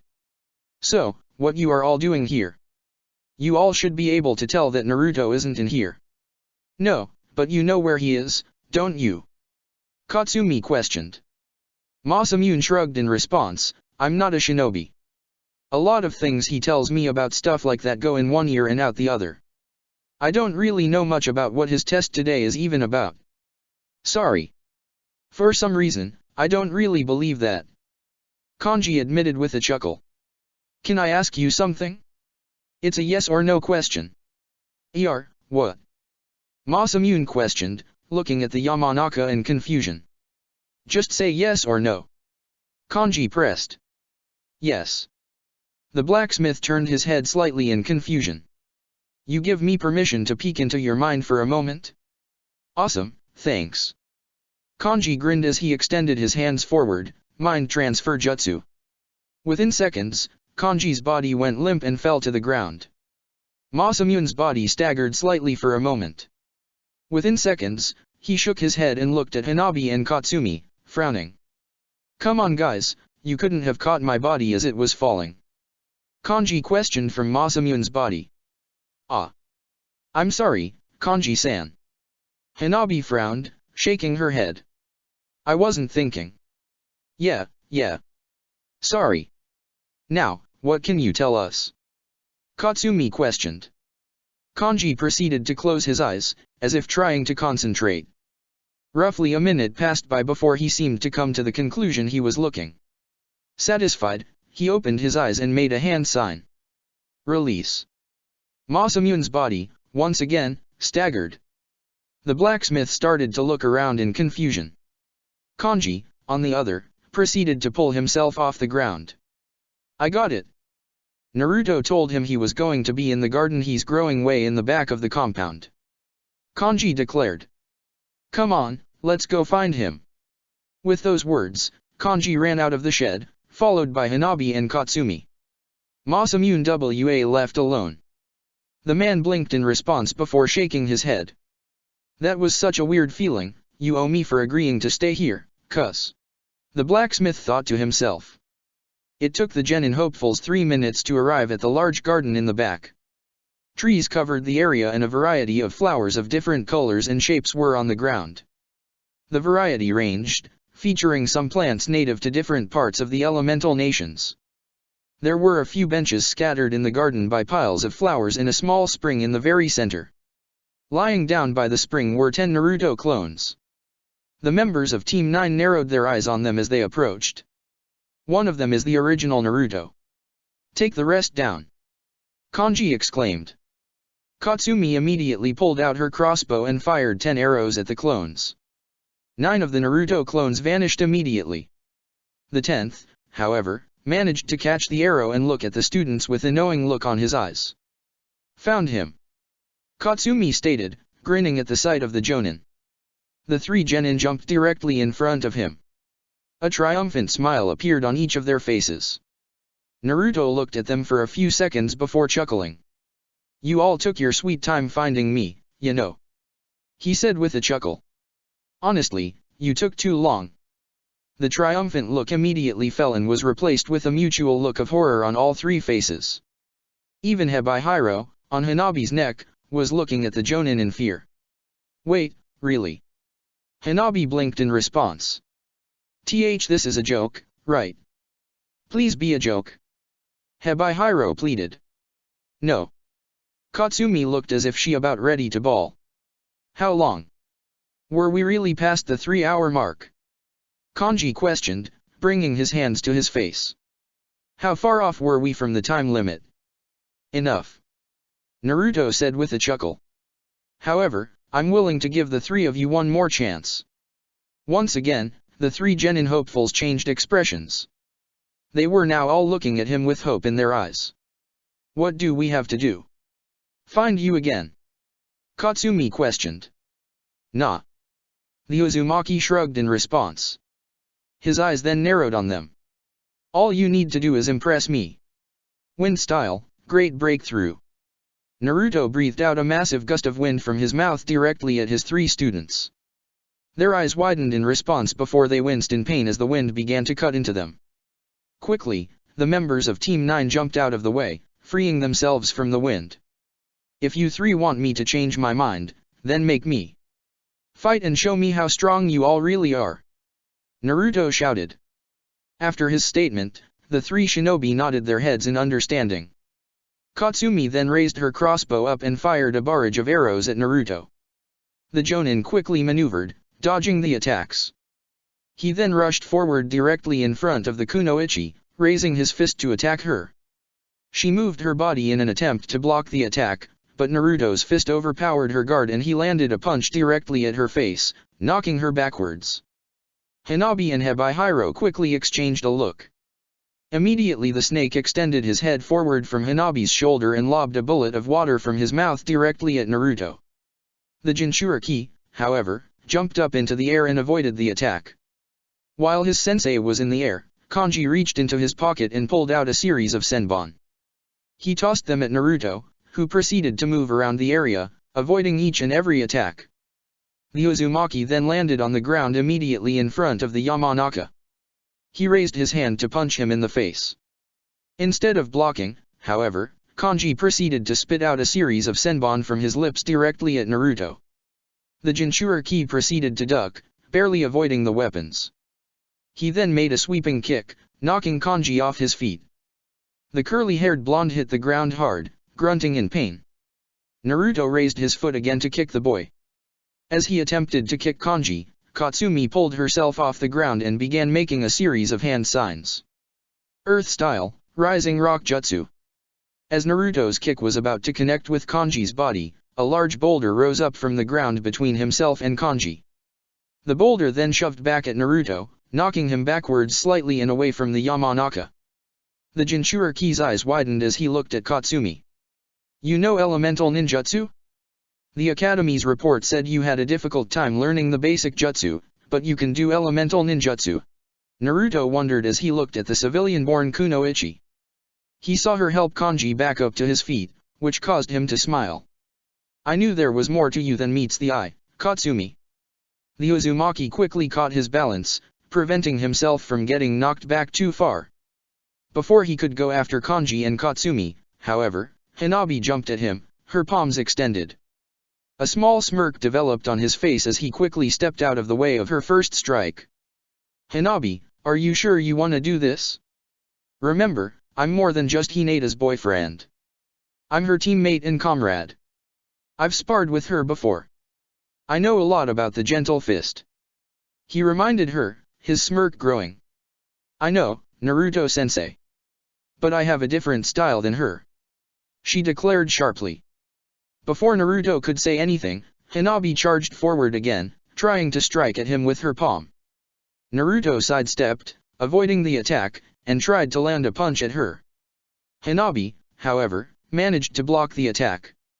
She attempted to deliver a palm strike with her remaining free hand, but Naruto managed to grab onto her wrist, stopping her.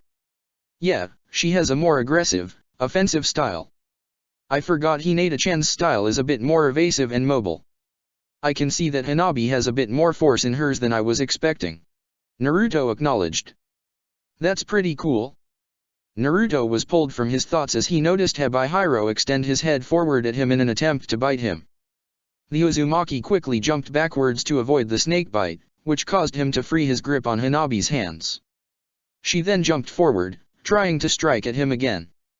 He was forced to jump back more, placing more distance between himself and the Hyuga.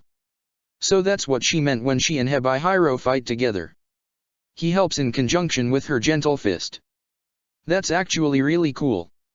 I wonder if Hinata-chan has thought about that before. Naruto wondered. Maybe.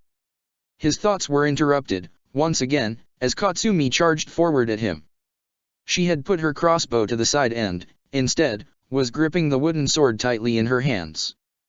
Katsumi swung the sword at Naruto, but he proceeded to step to the side and avoid the attack. He then turned around and punched at her, but Katsumi managed to move away in time. She then swung her sword again at Naruto. This time, however, Naruto opted to stop it, reaching forward with his hand and catching it before it could hit him. Katsumi tried to apply further force and overpower him, but Naruto was not budging. This is why you need a real sword. I couldn't do this with a metal blade, but with a wooden one. Naruto shook his head and tightened his grip on her sword, causing it to crack slightly. Yeah, I could definitely overpower it with just my hand. Shut up. I know that. Katsumi hissed.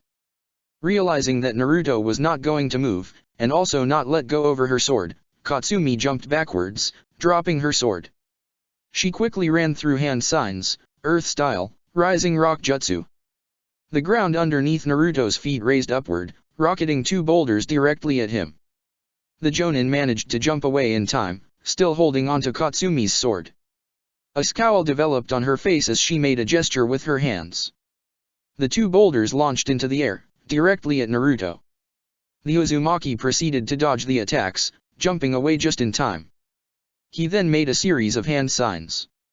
Fire style, fireball jutsu. The blonde proceeded to breathe out a large fireball that flew through the air directly at Katsumi. Before the fireball could hit her, however, Hanabi proceeded to jump in between the attack and her teammate. The snake on her neck extended his head slightly before breathing out a torrent of water from his mouth at the fireball. Hebihiro's water proved powerful enough to counter the fireball, causing it to disappear. Quick work, Hanabi. Thanks a lot. Katsumi gave the girl a thumbs up.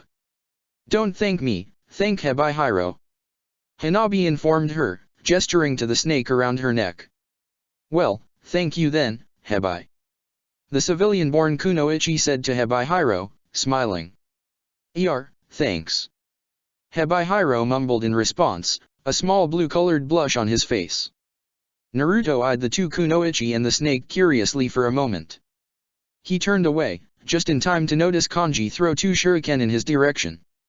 The shuriken flew right by him, to the right and left of the wooden sword he was still holding, just barely failing to make contact with it. Just after the shuriken flew by, Naruto felt the sword get pulled from his grip. Ah. The Jinchuriki's eyes widened as he looked at the Yamanaka. Kanji grinned at his sensei as he made a tugging gesture with his hands. Translucent string that was attached to his shuriken had managed to catch onto the sword. He proceeded to pull the sword out of Naruto's grips.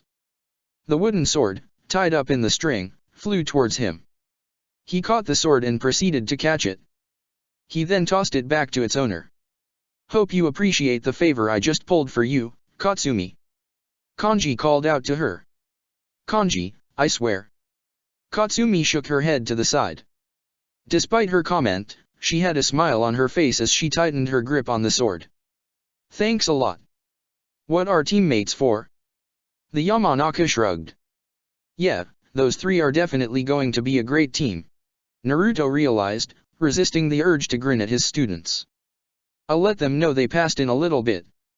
Right now, though, I want to see if they can do anything else. They seem good at helping keep each other safe. Can they work together to actually hurt me? So you guys can work well together. Congratulations." He spoke aloud with a small chuckle. "Now, let's see if that means you can actually manage to do some real damage to me." The Uzumaki took in a deep breath before beginning to exhale at them, wind style, drilling air bullets. Multiple bullets of air shot forward towards the three genin hopefuls. They were unable to move away in time and were all sent flying backwards. Hanabi and Katsumi managed to catch themselves before getting knocked too far away, but Kanji ended up getting knocked back against a tree. He coughed up blood upon impact. Naruto proceeded to rush forward at him. He raised his fist, ready to strike at him. Before his attack could connect, however, Kanji managed to jump up, avoiding Naruto's attack. He landed directly behind him and quickly tossed 10 shuriken, 5 to Naruto's right and 5 to Naruto's left. The shuriken made contact with the ground. After throwing them, Kanji made a tugging gesture, causing translucent string to appear and tighten around Naruto's body. The string managed to tie him to the trunk of the tree. Hadash. Earth style, rising rock jutsu. 2 rock formations rose up from the ground directly around Naruto's hands and arms. The earth surrounded them, preventing him from pulling away. Naruto tried to pull himself away from both the string tying him to the tree and the rocks holding his arms in place, but he was unable to do so. He began to move his legs, hoping to land a kick on the tree hard enough that he could overpower it and free his body. As he began to make the movements, however, Hebihiro jumped off Hanabi's neck and rushed over to the Uzumaki. The snake quickly coiled around Naruto's legs, preventing him moving them. "All right, he's caught," Kanji exclaimed, grinning. "Good work you all." The 3 members of Team 9 exchanged a look of pride before they turned their full attention back to the Jonin sensei. Katsumi tightened her grip on her wooden sword while Hanabi got into permission to charge, preparing to strike at Naruto with her gentle fist. "All right, no need. No need. I've seen enough." Naruto spoke up with a light laughter. In an instant, Naruto overpowered the string and the earth holding him in place, causing the string to break and the boulders holding his arms to crumble. He then reached downward and uncoiled the snake around his legs. He held up Hebihiro in his hands, who was looking bashful at being overpowered so easily. The Uzumaki then let the snake down on the ground. Hebihiro quickly slid his way back to Hanabi's side, returning to his original position around her neck. "So that's enough? Did we pass?" Katsumi asked, crossing her fingers slightly. "Technically speaking, you all already passed when you found me," Naruto said cheerfully, causing his students' eyes to widen. "It took you all 2 hours and 49 minutes to find me." "Wait, really?" Hanabi questioned. "Then why did you say we were too late?" "I was going to say that regardless of what time you arrived. If you had gotten too early, I would have just accused you all of cheating or something," the Uzumaki admitted with a chuckle. "I just wanted to find an excuse to spar for a bit. Not do anything too in-depth. I just wanted to get a vibe of some your general reflexes, how you all fought individually, and how you would all work together as a team. It wasn't going to be long, either. I just wanted to do enough for me to get an impression on what you all can do and give me an idea on what I can work on with you all." A smile then developed on his lips. "And, I have to say, you all did pretty good. You had good reaction times for Genin and definitely know a few techniques that took me by surprise. And you all worked together very well for people who were just assigned together at random. As Naruto began sharing his praise, a wide smile developed on the faces of all of his students. Kanji proceeded to chuckle to himself, placing his hands in the pockets of his jacket. Hanabi brought her hands together and was blushing slightly at the praise. Hebihiro whispered congratulations in her ear, which caused her smile to widen. Katsumi was seemingly resisting the urge to jump up and down in place in excitement. That being said, I was going to see what I could notice that you all would need to work on, and I definitely found areas that need to be improved. The Uzumaki admitted. His eyes then narrowed slightly on Katsumi. And while I will discuss them more later with you all, I would like to say that your sword, Katsumi, needs to get replaced.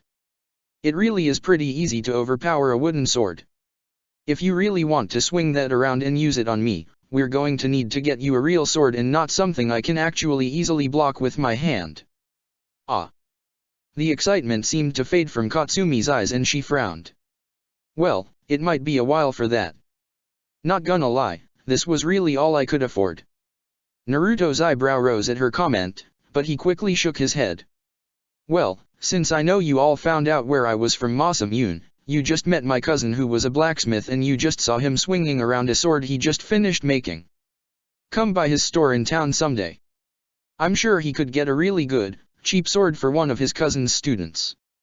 Immediately, the excitement returned to Katsumi's eyes. The kunoichi was unable to resist her urges this time, however, and began to jump up and down. This caused Naruto, along with Hanabi, Hebihiro, and Kanji, to chuckle. Anyway, congratulations you all. Team 9 has officially passed. The Jonin declared. He opened his mouth to say something, but he was interrupted by the sound of a loud, rumbling noise from his stomach. Now may be a good time to go eat.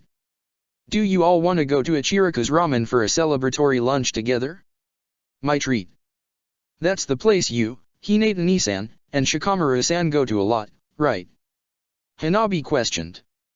The very one. Naruto nodded his head in affirmation. Never heard of it. Katsumi commented, shrugging. I actually don't think I've ever tried ramen before. Never heard? Haven't tried ramen. Naruto shook his head, interrupting himself. He then quickly rushed over to his student and grabbed her by the hand. Well, we're fixing this life mistake right now then. Come on. With that declaration, Naruto charged towards the exit of the compound, dragging Katsumi behind him. Whoa, okay, I'll go try ramen. Come on. Let go of me. The civilian-born kunoichi requested. Hanabi and Kanji stood still, watching their Jonin sensei drag their teammate away. After staring for a few seconds, they looked at each other and shrugged. So that happened. Kanji commented. Should we follow? Hanabi asked. Before the Yamanaka could reply, 2 Naruto clones arrived in the garden and grabbed the 2 genin. Yeah, you guys should. Come on. One of the clones exclaimed. The 2 clones then hurried off behind the original Naruto and Katsumi, dragging both Hanabi and Kanji along with them. Good evening, Hayashi. Do you mind if I come in? Hayashi, who had been working on paperwork in his office, looked up to see a man enter the room. He was a short man with long gray hair that went down to his back and the same white eyes that all Hyuga clan members had. He wore a loose-fitting white kimono with a sash holding it in place around his waist and wore a brown haori over the kimono. For a brief second, Hayashi's eyes narrowed on the man as he entered. The moment passed, however, and the Hyuga clan leader simply nodded in acknowledgement. Good evening, Yoshikane. I do not mind. Did you have something to discuss? Hayashi questioned. The gray-haired Hyuga, Yoshikane, nodded his head. He proceeded to take a seat in the chair in front of Hayashi's desk. I heard that Hanabi has passed her true graduation test today. She is officially a genin. He commented. Yes, she is. Hayashi said, a small smile developing on his lips. He recalled Hanabi arriving back at the clan compound after having a celebratory meal with the rest of her team. It had been the most excited she had been in years. Hayashi felt a rush of pride for his youngest daughter, for graduating 2 years early and for being Rookie of the Year. Hinata and I need to work on her celebratory feast soon. He realized.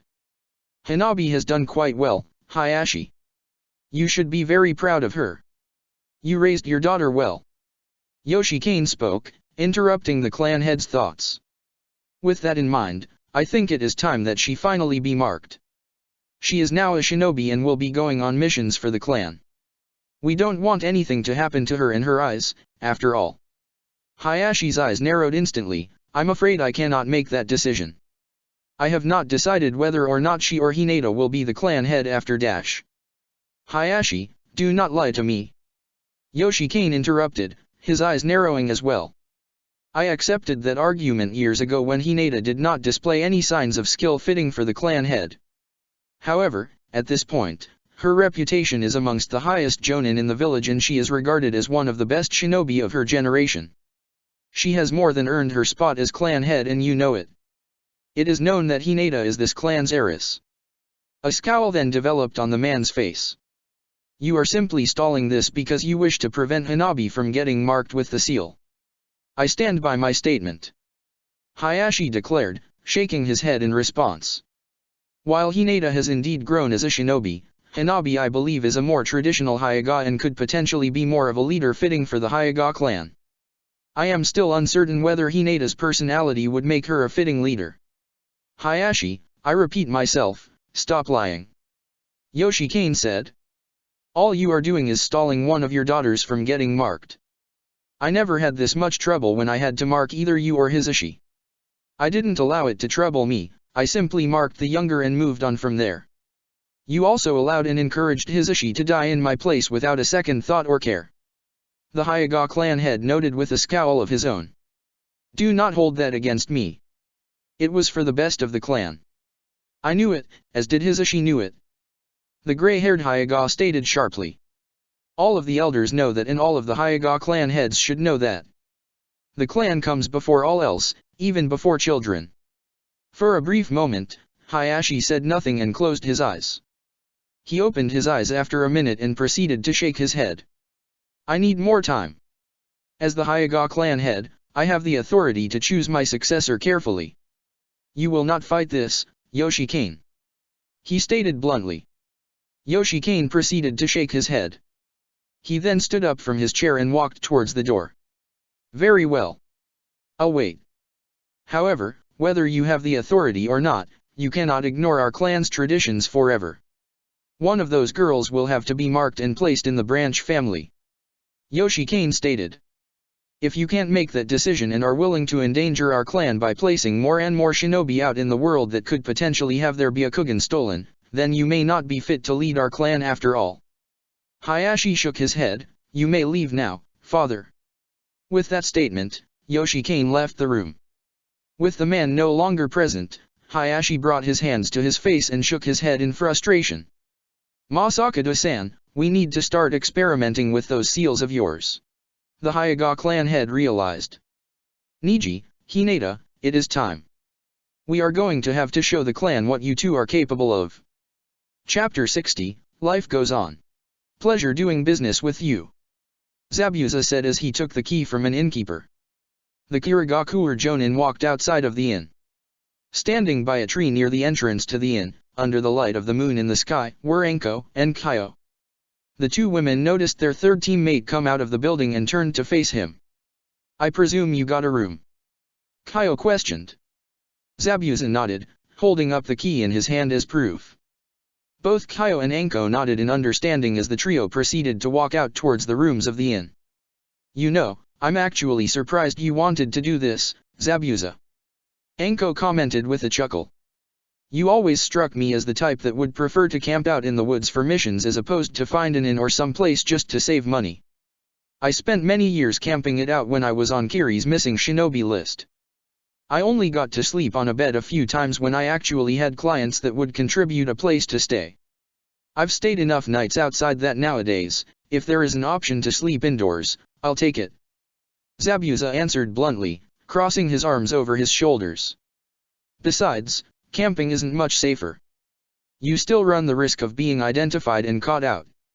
At least staying the night somewhere allows you to have some comfort before a confrontation. You've put a lot of thought into this. Kyo noted with a chuckle. I am aware, he said curtly. The three shinobi proceeded to walk quietly towards the rooms at the inn. Zabuza unlocked the door and they walked inside. The room was relatively plain with a small kitchen area and 3 beds. Zabuza, Anko, and Kyo quickly sat their bags down inside by a different bed. Zabuza then proceeded to lay down on top of one. We are roughly 3 days' travel away from Rega's last reported location. There is a small chance he could have fled to a different spot, but if he has, it would have been a recent move and we could find his location from there. We'll catch him there and kill the bastard. The bandage-wearing shinobi said. Heh. It's going to be great. Anko said with a chuckle. Let me get a chance to fight him, though. I really want to try out some of the stuff I've worked with Shivuki. Maybe. Zabuza shrugged in response. However, I have a personal history with Rega and hate him. I would really enjoy killing him. And technically, I am the one who will be getting the Kiba blades, so I would like to be the one to fight and kill the man whose blades I'll be taking. Kyo commented, chuckling slightly. All 3 of us want to kill this one man.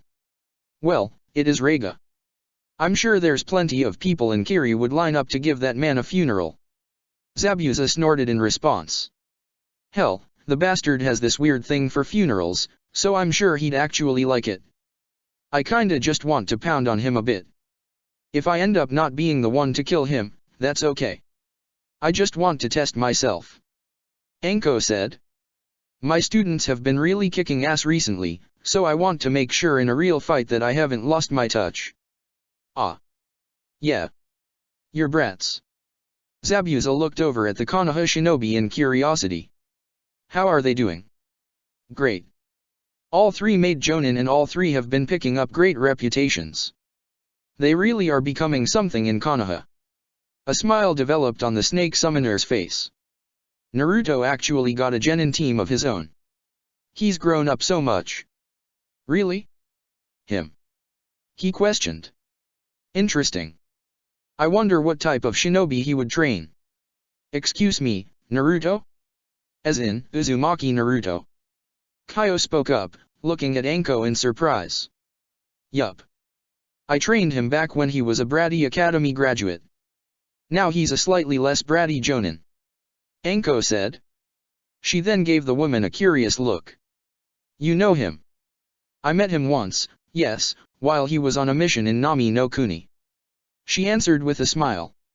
He was the one who informed me about the civil war being over in Kirigakure and encouraged me to return home with my brother and my son. Really? Anko questioned.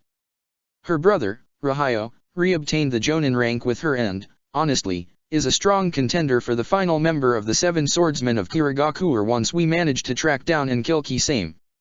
Zabuza spoke up. And her son, Hakuhayo, has entered the new shinobi academy in Kirigakure and is slowly developing his skills as a shinobi. I'm surprised you know a little bit about my son's development, Zabuza. Kyo said with a slight chuckle. Haku volunteers every now and then at the academy and he lets me know how Hakuhayo is doing. The bandage-wearing shinobi said. His eyes narrowed in on Kyo. You should know that. That's your cousin I'm talking about. I know. I just forgot how close you are with him. She said with a chuckle. She then turned her attention to Anko and gave her a curious look.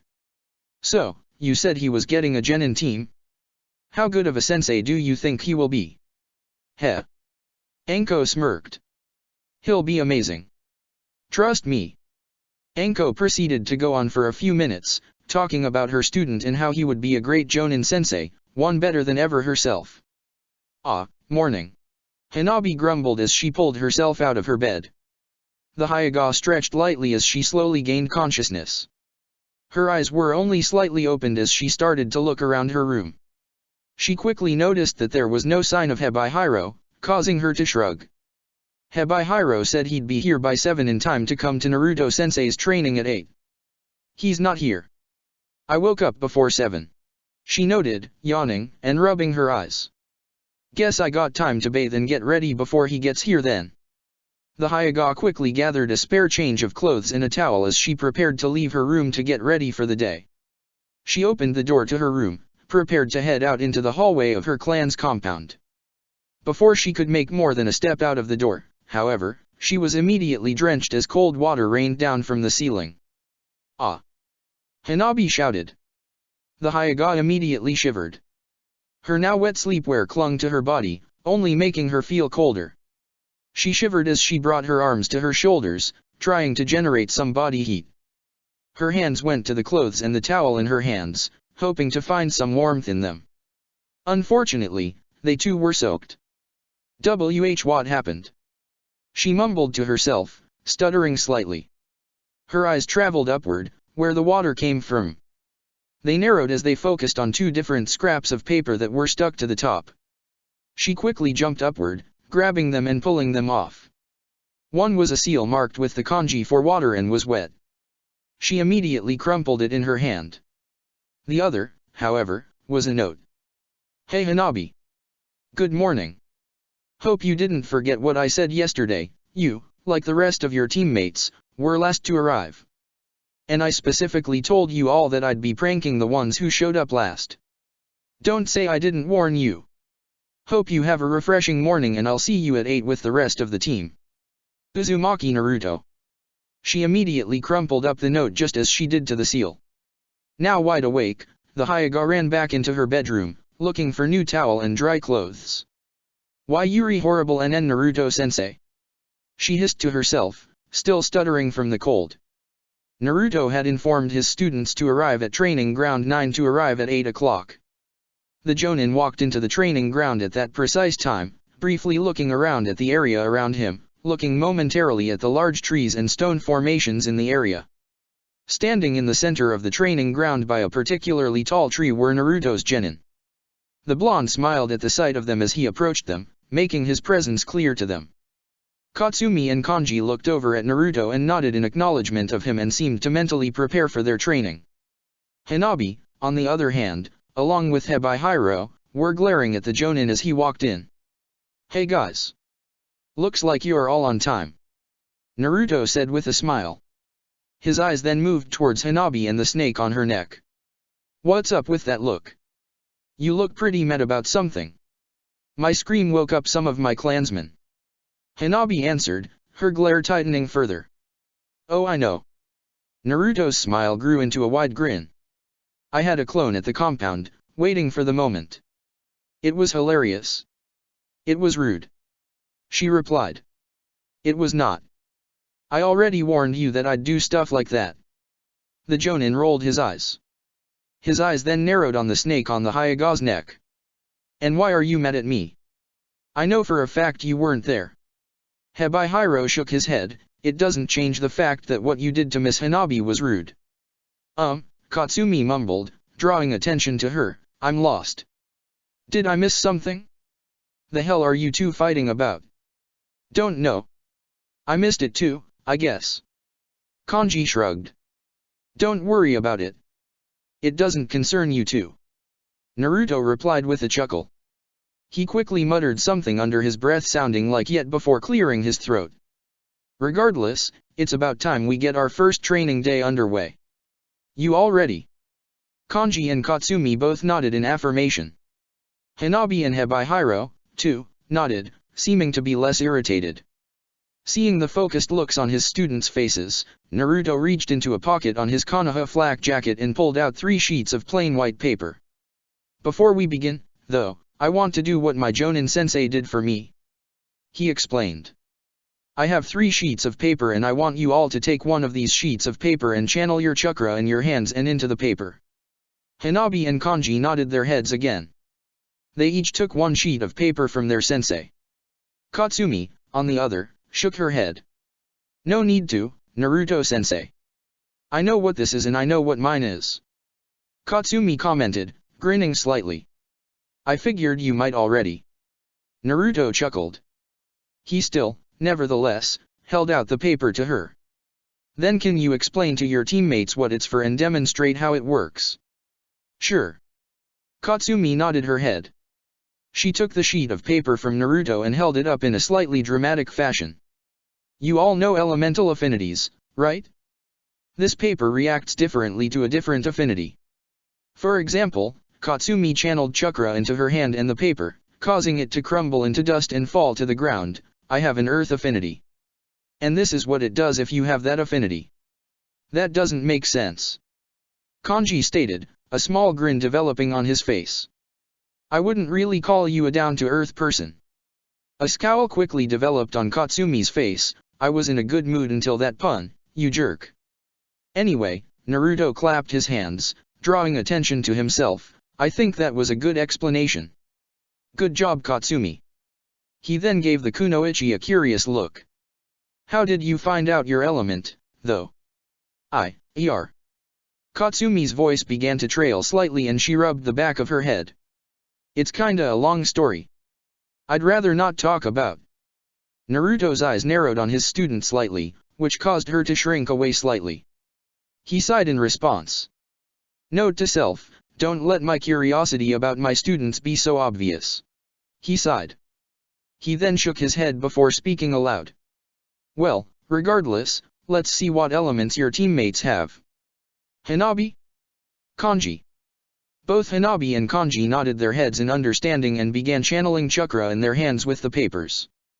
Hanabi's paper, just like Katsumi's, quickly turned to dust and fell to the ground while Kanji's paper proceeded to crumple up. Ah, sweet. Another earth affinity. Katsumi clapped her hands together excitedly, perking up. Hanabi commented with a small smile. Same as my father. That makes sense. Hinata-chan told me most Hyuga shinobi have the earth element as their affinity. Naruto nodded to himself. He then turned his head to Kanji. Yours is a little more surprising, though. Lightning isn't too common in Konoha. Aren't all elements outside of fire not common here? Kanji asked. Naruto nodded his head. True, but I only know 2 people with that nature affinity, my friend Sasuke and a guy named Hatake Kakashi. Heh. The Yamanaka chuckled. And I was always told lightning never strikes the same place twice. Guess it strikes thrice. Naruto immediately started to laugh at the joke. Hanabi giggled while Hebihiro and Katsumi proceeded to shake their heads in annoyance. Anyway, thanks for showing me your affinities. I'll keep that in mind for a little bit later. Naruto commented.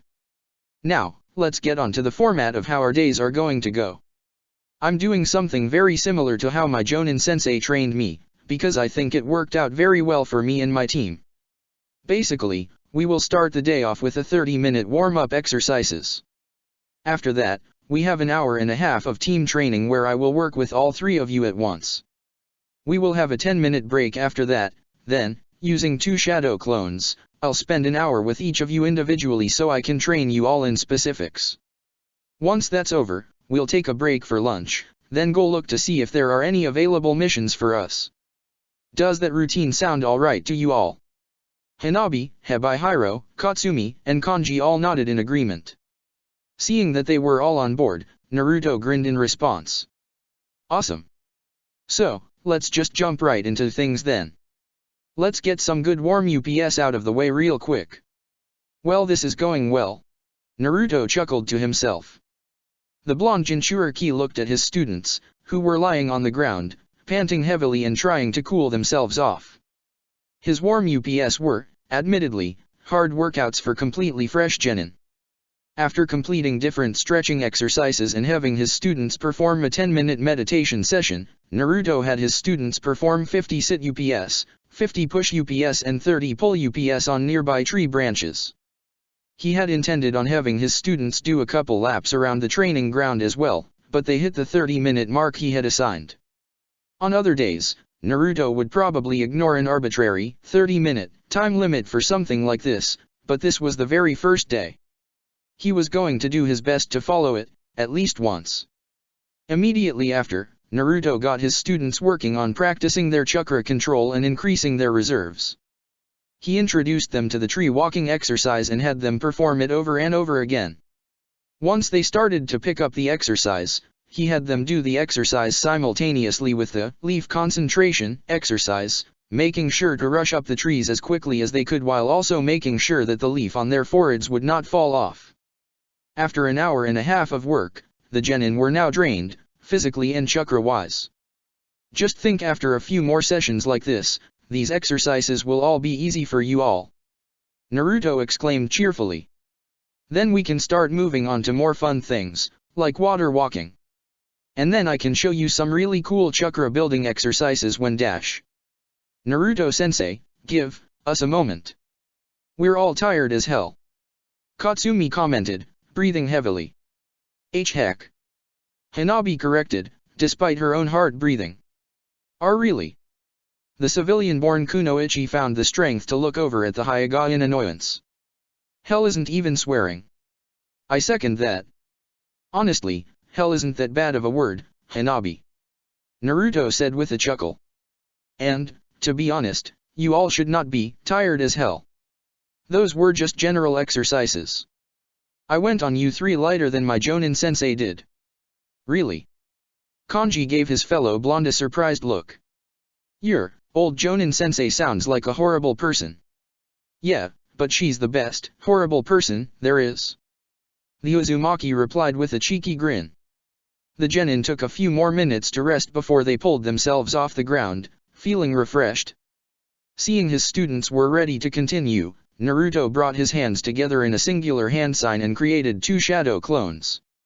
Alright, so as I said, I'll be doing work with you all one-on-one through my shadow clones. I'll rotate which days either I or my clones spend with you, but in the end, it doesn't really matter. It'll still be the same training, regardless of if it's with me or my clones. The Uzumaki commented. So, we'll separate for today for our personal training. I think for today, I'd like to work with Hanabi. So Hanabi, stay with me. Kanji and Katsumi, go out with my clones for today. Everything good with this? The 3 genin of Team 9 nodded their heads in agreement.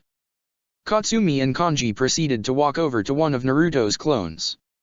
The clones then started to walk off to different parts of the training ground, with the genin following behind. In a few seconds, only Naruto, Hanabi, and Hebihiro were left still standing in the center. Alright Hanabi, before we begin, I'd like to ask you a question. Naruto commented. The Hyuga gave him a curious look, signaling him to ask. How do you feel about medical ninjutsu? Medical ninjutsu? Hanabi repeated in confusion. I think it's interesting, but I never really thought much about it. The reason I ask is because of something I had heard from Granny Tsunade. She believes that every shinobi squad should have 1 medic on it for missions in order to increase the odds that everyone would survive the mission. The Jonin explained. I agree with that and would like to make sure one of you 3 learn medical ninjutsu. And you would like it to be Miss Hanabi? Hebihiro questioned, tilting his head slightly. I would. Naruto replied. Is this something you'd be remotely interested in? Hanabi did not answer for a few seconds. The Kunoichi closed her eyes briefly as she began to contemplate the offer. Most Hyuga don't practice specialties like that. She mumbled. Actually, I don't think there's a single Hyuga medic shinobi. I know, but I think that's kinda stupid. The Byakugan actually would be super useful for a medic, because you could actually really get a good look at a person's internal organs and chakra system, which could really help with trying to heal somebody. Naruto explained with a sigh. I know Hinata-chan had wanted to learn medical ninjutsu at one point, but she was always concerned about what the clan would say when she was just starting to become a shinobi, and at this point, she already discovered her niche and wanted to focus on that instead of just beginning to learn the basics of medical ninjutsu. Ah. Hanabi's eyes opened up in recollection. Why yeah. You're right. She did have an interest. Hanabi brought her right hand to her chin and began to rub it in contemplation. This was something she had never considered, but she had to admit that Naruto had a point. A medic with the Byakugan would be incredibly useful. It would make her unique and give her something to work on that would let her stand out from all the other Hyuga shinobi, including her own sister. This was something Hinata-san wanted to focus on, but didn't because she was concerned about what the clan would think of her. Her eyes narrowed slightly. I shouldn't let that concern me. I can do whatever I want. And maybe. Why not? she voiced aloud. I never thought about medical ninjutsu before, but the reasoning makes sense. Yeah, sure.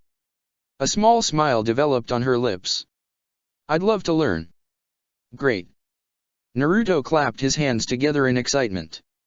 I'll make preparations to get you training scrolls and begin working with you starting tomorrow. I wanted to make sure before I got them for you, however, that you'd be interested. Well, I am now, so go right ahead. Thank you for the idea, Naruto-sensei. Hanabi said, her smile growing wider. No problem. He said with a chuckle. So, for today, I wanted to work with you and Hebihiro on some stuff you could train with together. Because your preferred fighting style is your clan's gentle fist, right? Hanabi nodded in response, causing him to turn his attention to the snake. And you do some work with any of the other snakes of your clan, right? What do you really work on? They work on helping me improve my speed and strength, so that way I can move quicker and strike harder. They are also working with me to build up better poisons, because I can't really produce strong poison for combat yet. Hebihiro admitted, frowning slightly. I know a little water-style techniques that I was taught, but I'm supposed to learn more water and earth-related jutsu when I get bigger and stronger. Hey, don't sound so down on yourself. Naruto shook his head. Remember, you're part of this team too. We can work on things together too and try and get you stronger as well. I could use the help. The snake said, smiling slightly. And who knows? Maybe that means we can get to a point where you actually talk to on your own volition instead of just speaking when spoken to. The Uzumaki commented. His comment caused the snake to shirk back around Hanabi's neck, which caused the blonde to chuckle. Alright, I'm kidding. No need to react like that. The Uzumaki proceeded to reach into his jacket and pulled out a scroll. Anyway, back on topic. I know you guys have good compatibility and a lot of your style revolves around making sure that Hanabi is able to really hammer in on somebody with her gentle fist. With that in mind, I think I have a jutsu that both of you could learn that'd help with it. He tossed the scroll over to Hanabi.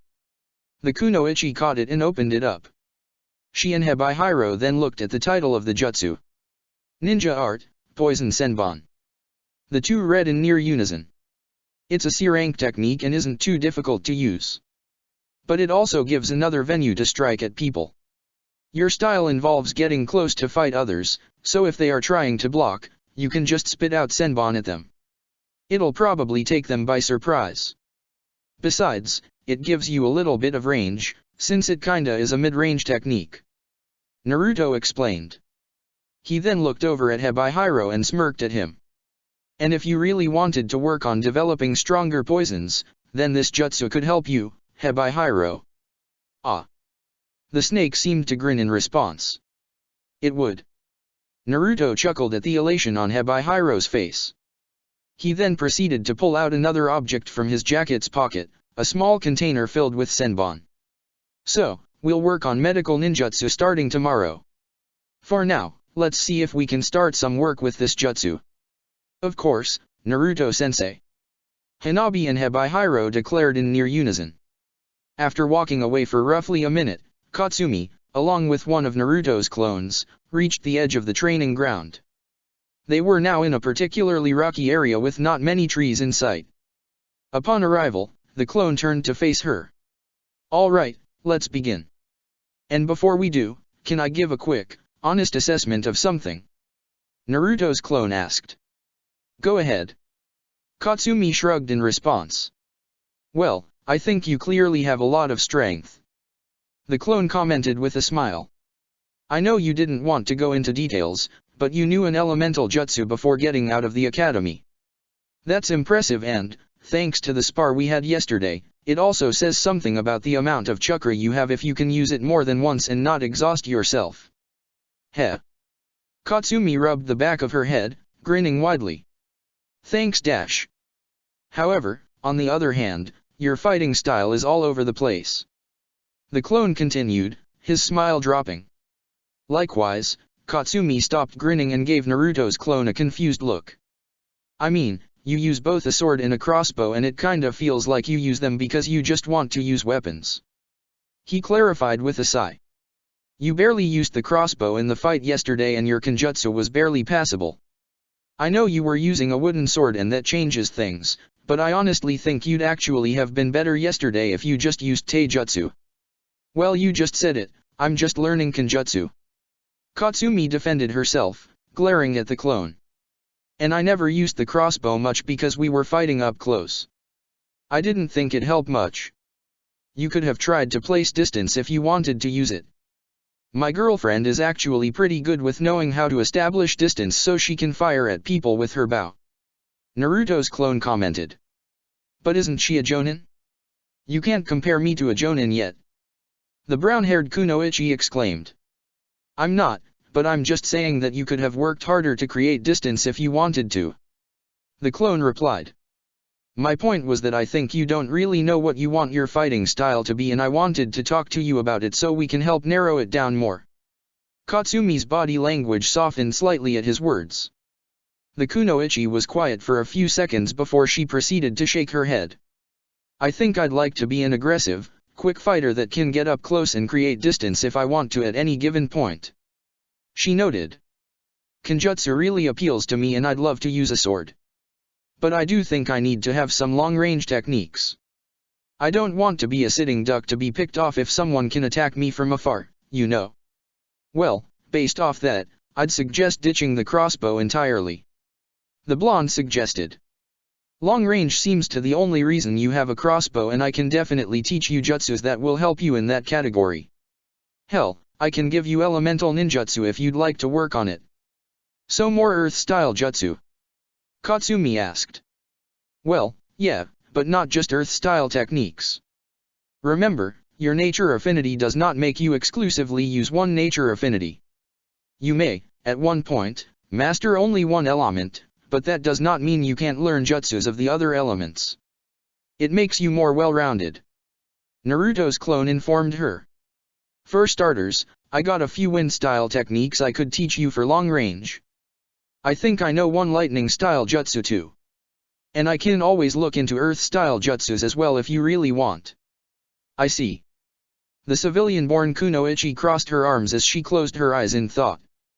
Regardless, now that I know what you'd prefer and that you are actually serious about Kenjutsu, we can work on developing that style. And I'll begin working on Kenjutsu when you get a real sword. The clone commented. And do not say anything about getting a real sword. I'll get you one. I'll make sure to have one as quick as I can. No charge. Katsumi's eyes widened in response. She opened her mouth to respond, but she couldn't really think of something to say that accurately reflected what she was thinking. But for now, let's work on just developing some jutsu for you. And I do have one technique I think you'd like. And, conveniently, it is an earth-related jutsu. Naruto's clone grinned. Ever heard of earth-style, headhunter jutsu? I have not. His genin admitted. Well, it's an earth-style jutsu. He answered. It's D rank, so it's kinda easy to use, but it's incredibly versatile and has so much potential for usage. It's one of my favorite jutsus ever and I think it suits your style well. It'll help if you want to sneak up directly behind an enemy with a sword and cut into them. It's not too difficult to learn either, so I think you'll pick it up quick, so let's start working on it right away. Katsumi nodded her head in agreement, which prompted him to pull out a copy of the scroll for the jutsu. A small smile developed on her face as he tossed it to her. Naruto-sensei. She spoke up. Naruto's clone eyes focused on her. Thanks. For what? He questioned with a chuckle. Katsumi opened her mouth to respond, but she opted to just shake her head. Just thanks. A determined look then developed on her face as she opened the scroll. So, let's get to work on this. How is this technique going to work? A small smirk developed on the clone's face as they began their lesson. Kanji, along with Naruto's second clone, finished walking upon reaching the other end of the training ground. They reached an area that was more forested, covered in more trees than the rest of the training ground. There were also more training dummies and posts in the area. So, what do you have planned for me, Naruto-sensei? Kanji questioned as he turned his full attention to the clone. Well, before we begin, I'd like to give an assessment of you based on the fight yesterday. That alright? The clone questioned. Knock yourself out. The Yamanaka shrugged in response. He then seemed to realize what he had said and shook his head.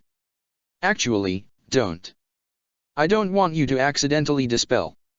That'll cause Naruto to have to send another clone here, and I like you. You're my favorite clone he has ever created. Suck up.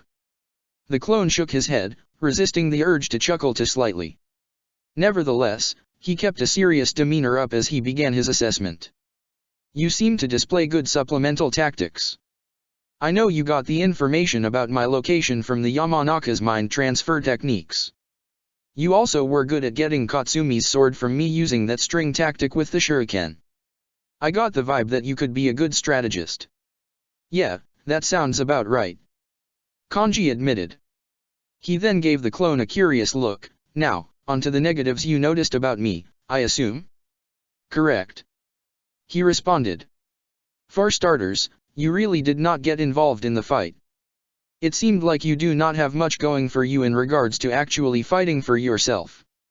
You stayed too much in the back. To be honest, you didn't really do anything until you got the idea to try and pin me against the stone wall with that shuriken string trick of yours. To be fair, isn't that what a strategist should do? Kanji asked. We should be fighting carefully. No use wasting chakra or weapons until we have a clear plan that we are sure could work.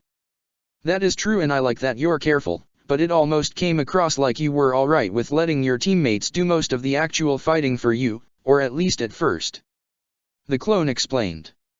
I'm trying to rationalize whether you did on purpose or if you just didn't know how to actually get involved in the fight.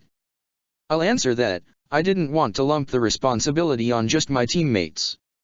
I just didn't think my skill set suited the fight and couldn't really find an opening early on about what to do in the fight until I had my idea to pin you down with my string. The Yamanaka answered. I'm not suited for most direct fighting. You'll find that I'm an incredibly stereotypical Yamanaka. And that's not a bad thing. Naruto's clone stated. The clone was about to continue with his statement, but he noticed a small frown develop on Kanji's face. The frown disappeared as quickly as it came and was replaced with the same goofy smile that was usually on his face. This caused the clone's eyes to narrow. Although it seems like you think it's a bad thing. He commented. Not really. It just means I'm average. Kanji shrugged in response. Like, not to get too ahead of myself and assume too much about Hanabi and Katsumi, but I'll probably be the last of your 3 students to reach Chunin. And I will probably be the only one of the 3 to not get anything higher than Chunin.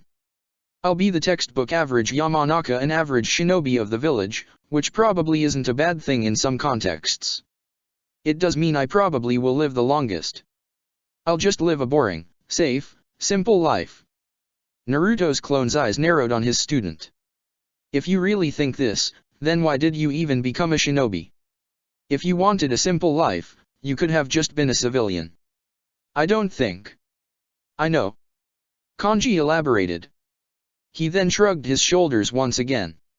Although I guess I should say I don't know if I'll live the longest. Accidents do tend to happen on missions.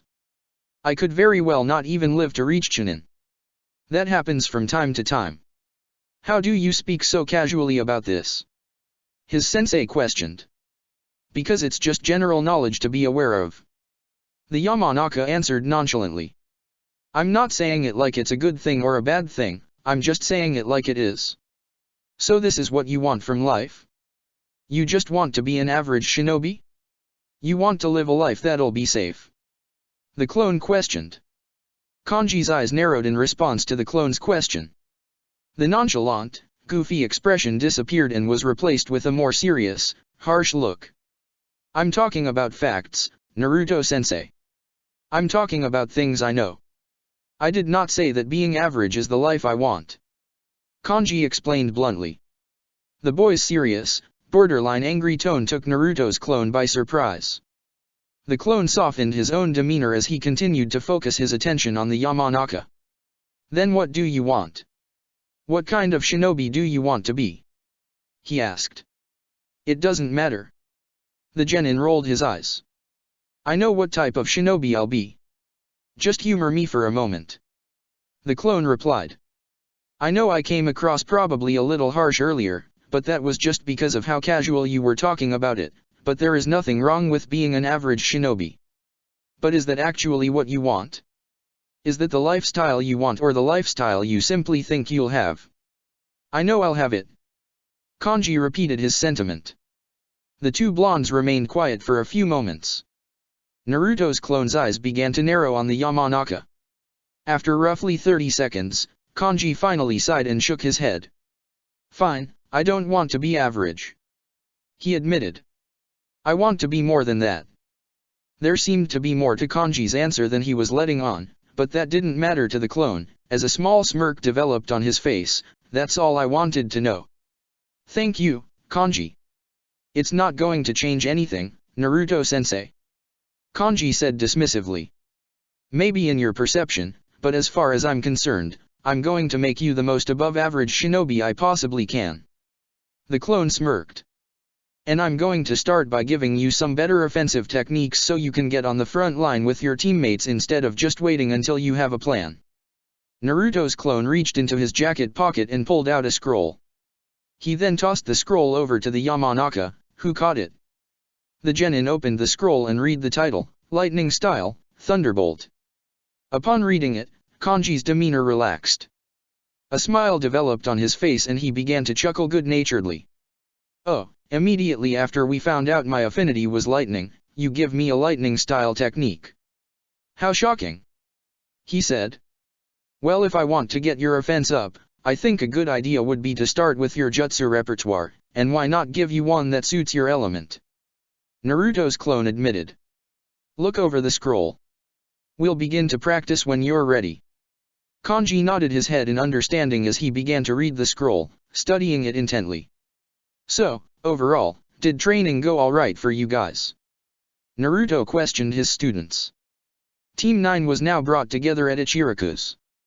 The three genin had taken a little bit to respond, as they were all currently eating from their bowls of ramen. A moment passed by before Hanabi set down her bowl and wiped her mouth with a napkin. She then looked at her Jonin-sensei and nodded. Yes, it did. She answered cheerfully. I feel like I can tell that I'm going to get stronger. I'd agree. Kanji commented mid-bite of his ramen. Kanji-san, please, don't eat and talk at the same time. It's not proper. Hanabi requested, looking over at her blonde teammate with a frown.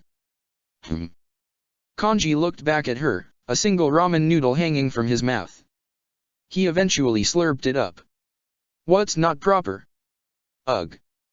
Hanabi grumbled, feeling grossed out. She had another comment she was going to say to Kanji, but the words died on her lips as she heard more slurping. The Hyuga turned her attention back to her own bowl of ramen and noticed that Hebihiro was leaning from his position on her shoulders to her bowl, eating her ramen. Ah, Hebihiro, come on! She exclaimed with a pout. I asked you if you wanted any ramen and you said no earlier. If you changed your mind, you should have asked. The snake lifted its head and licked off the broth from its mouth. It then frowned as it looked back at Hanabi. Sorry. I just wanted to try. He mumbled in response. No, it's fine. She shook her head and smiled gently at the snake. Just ask next time and I'll get you a bowl. Ah. Katsumi sighed as she sat down her bowl of ramen, completely finished. She then held up her hand. Hey, Ichiraku-san, can I get another bowl? Shio ramen please. Of course. Tuka commented with a chuckle as he went to the back to go prepare another bowl. You know, I just realized. There's such a thing called Shio ramen. My mother's name is Shio. Kanji's eyes lit up as a grin developed on his face. I'll definitely be using that later today when I get home. Make a pun out of it. I don't care, it's frickin' delicious. Katsumi said with a smirk. Thanks a lot for introducing me to this stuff, Naruto-sensei. No problem at all. The Jonin chuckled in response. Feel free to eat as much, by the way. At the very least for today, this is my treat. You may regret that decision. I could probably eat a couple more bowls. Katsumi replied, chuckling as well. Trust me, I can too. I'm not concerned about how much you all can eat, Naruto admitted. Naruto, along with the genin of Team 9, turned around to see a shinobi walking towards them. Naruto grinned at the sight of the guy walking towards them. How's it going, Koji? He asked cheerfully.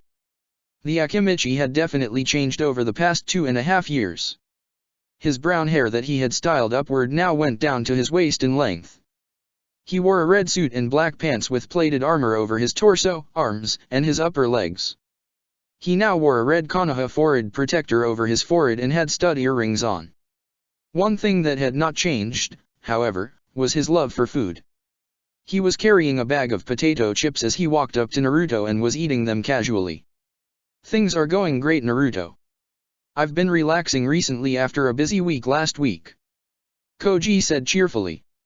His eyes then moved over to the genin by Naruto's side. Are these three the genin I've heard a lot about?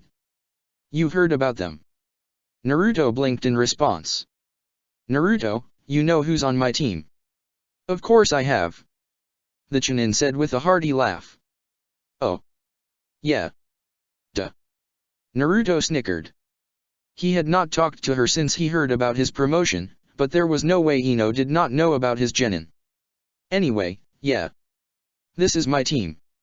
He then pointed at his former classmate. Team, this is Akimichi Koji. He was in my graduating class at the academy and he's one of the nicest guys you will ever meet. You're flattering me? Koji chuckled as he took a bite of a chip. Anyway, it's nice to meet you all. Same. Hanabi bowed her respectively. I'm Hyuga Hanabi and this is Hebai Hiro. She gestured towards the snake around her neck, who bowed respectfully at the Akimichi. If you were Naruto-sensei's classmate, that means you were Hinata-ni-san's classmate too. I was. You're her little sister? He asked while chuckling. You know, I can kinda see it now. Hinata-san was always very nice to me, so I'm sure you are probably just as nice and strong. It's a pleasure to meet you. He then looked over at the snake on her shoulder. And nice to meet you too. Thanks. Hebai Hiro spoke, looking away slightly. I'm Inu Katsumi. Katsumi introduced herself with a smirk as she extended her hand towards Koji. And I'm Yamanaka Kanji. Yo. Kanji said, waving slightly. Koji chuckled as he shook Katsumi's hand. It's nice to meet you both. He then turned his head towards Kanji. Yamanaka, huh? Do you know Ino? She's my teammate. Kanji's eyes twitched for a brief second, but he managed to maintain his lazy, carefree smile to nod, yup. I think we're 7th cousins? 8th. I'm not fully sure. You're an Akimichi, so you know how those clan family relationships work and how confusing they can be. Ha. Huh. Believe me, I know. Koji laughed in response. He then turned his attention to Naruto. Anyway, I didn't mean to interrupt like a team lunch or something. I know more than most people how important a good meal together is. So I'll just be leaving. The Akimichi's eyes immediately lit up. Wait, Naruto, are you going to the party tonight for Shino? Huh. Naruto blinked in response. What? You know, the party for Shino's promotion to Jonin. Koji elaborated. No, I remember hearing about a party. Hinata told me something about hearing something from Ino. I just don't know who this Shino person is. The Uzumaki said with a light chuckle. Realization dawned on the Akimichi's face about what Naruto was doing and he sighed, Naruto, come on. You know how sensitive Shino is about things like that. Don't make a joke like that to his face tonight. I won't. The blonde Jonin reassured. Regardless, Shikamaru, Hinata, and I should be there. Good. Then I'll see you all there. Koji nodded in agreement.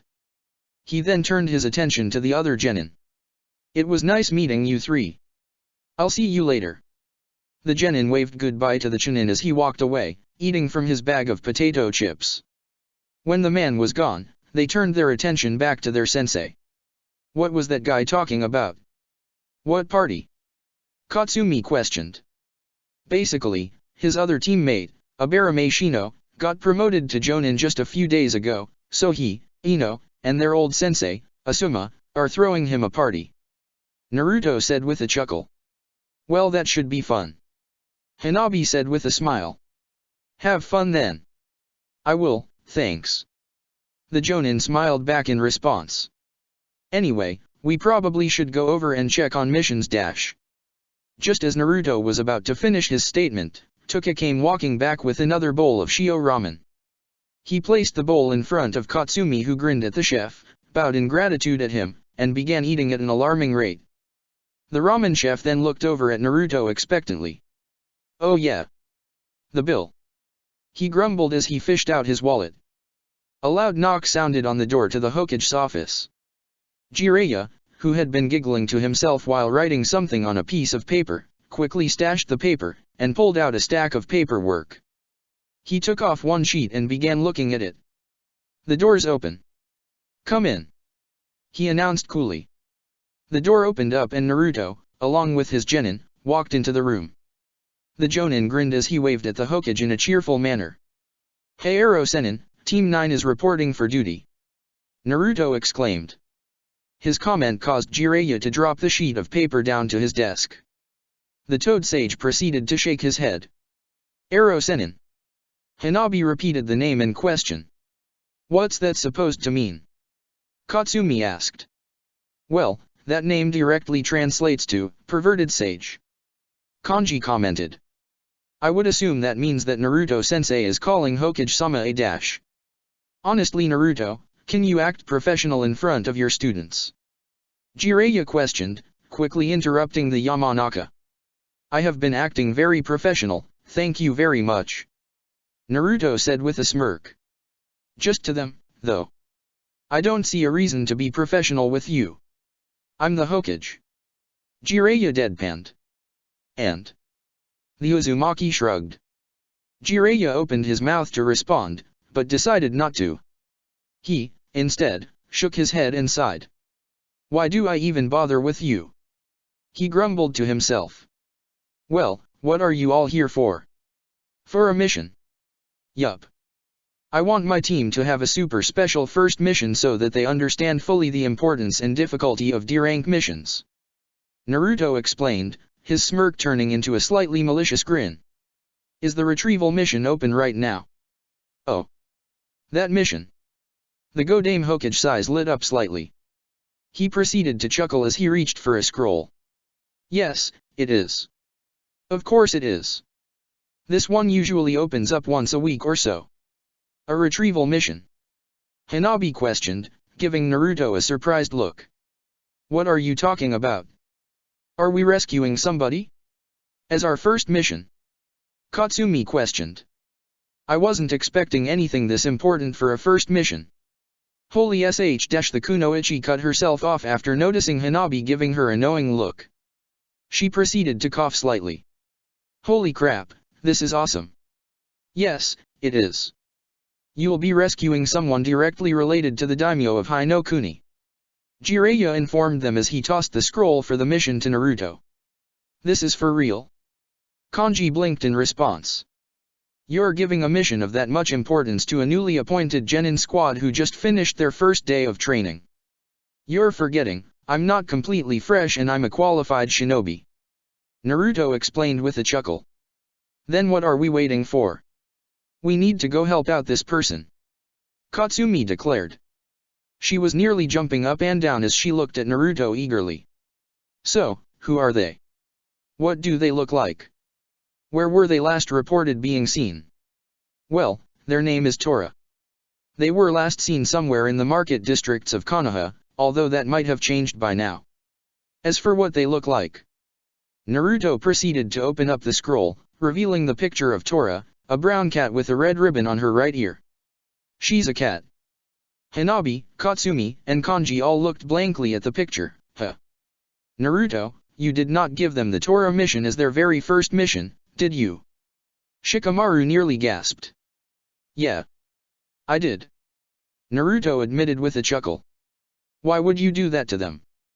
Hinata grimaced slightly. Don't you want them to enjoy being a shinobi? I do. The blonde quickly replied, shaking his head as a playful smirk developed on his lips. I just wanted to have a little fun. Both of his friends sighed in response.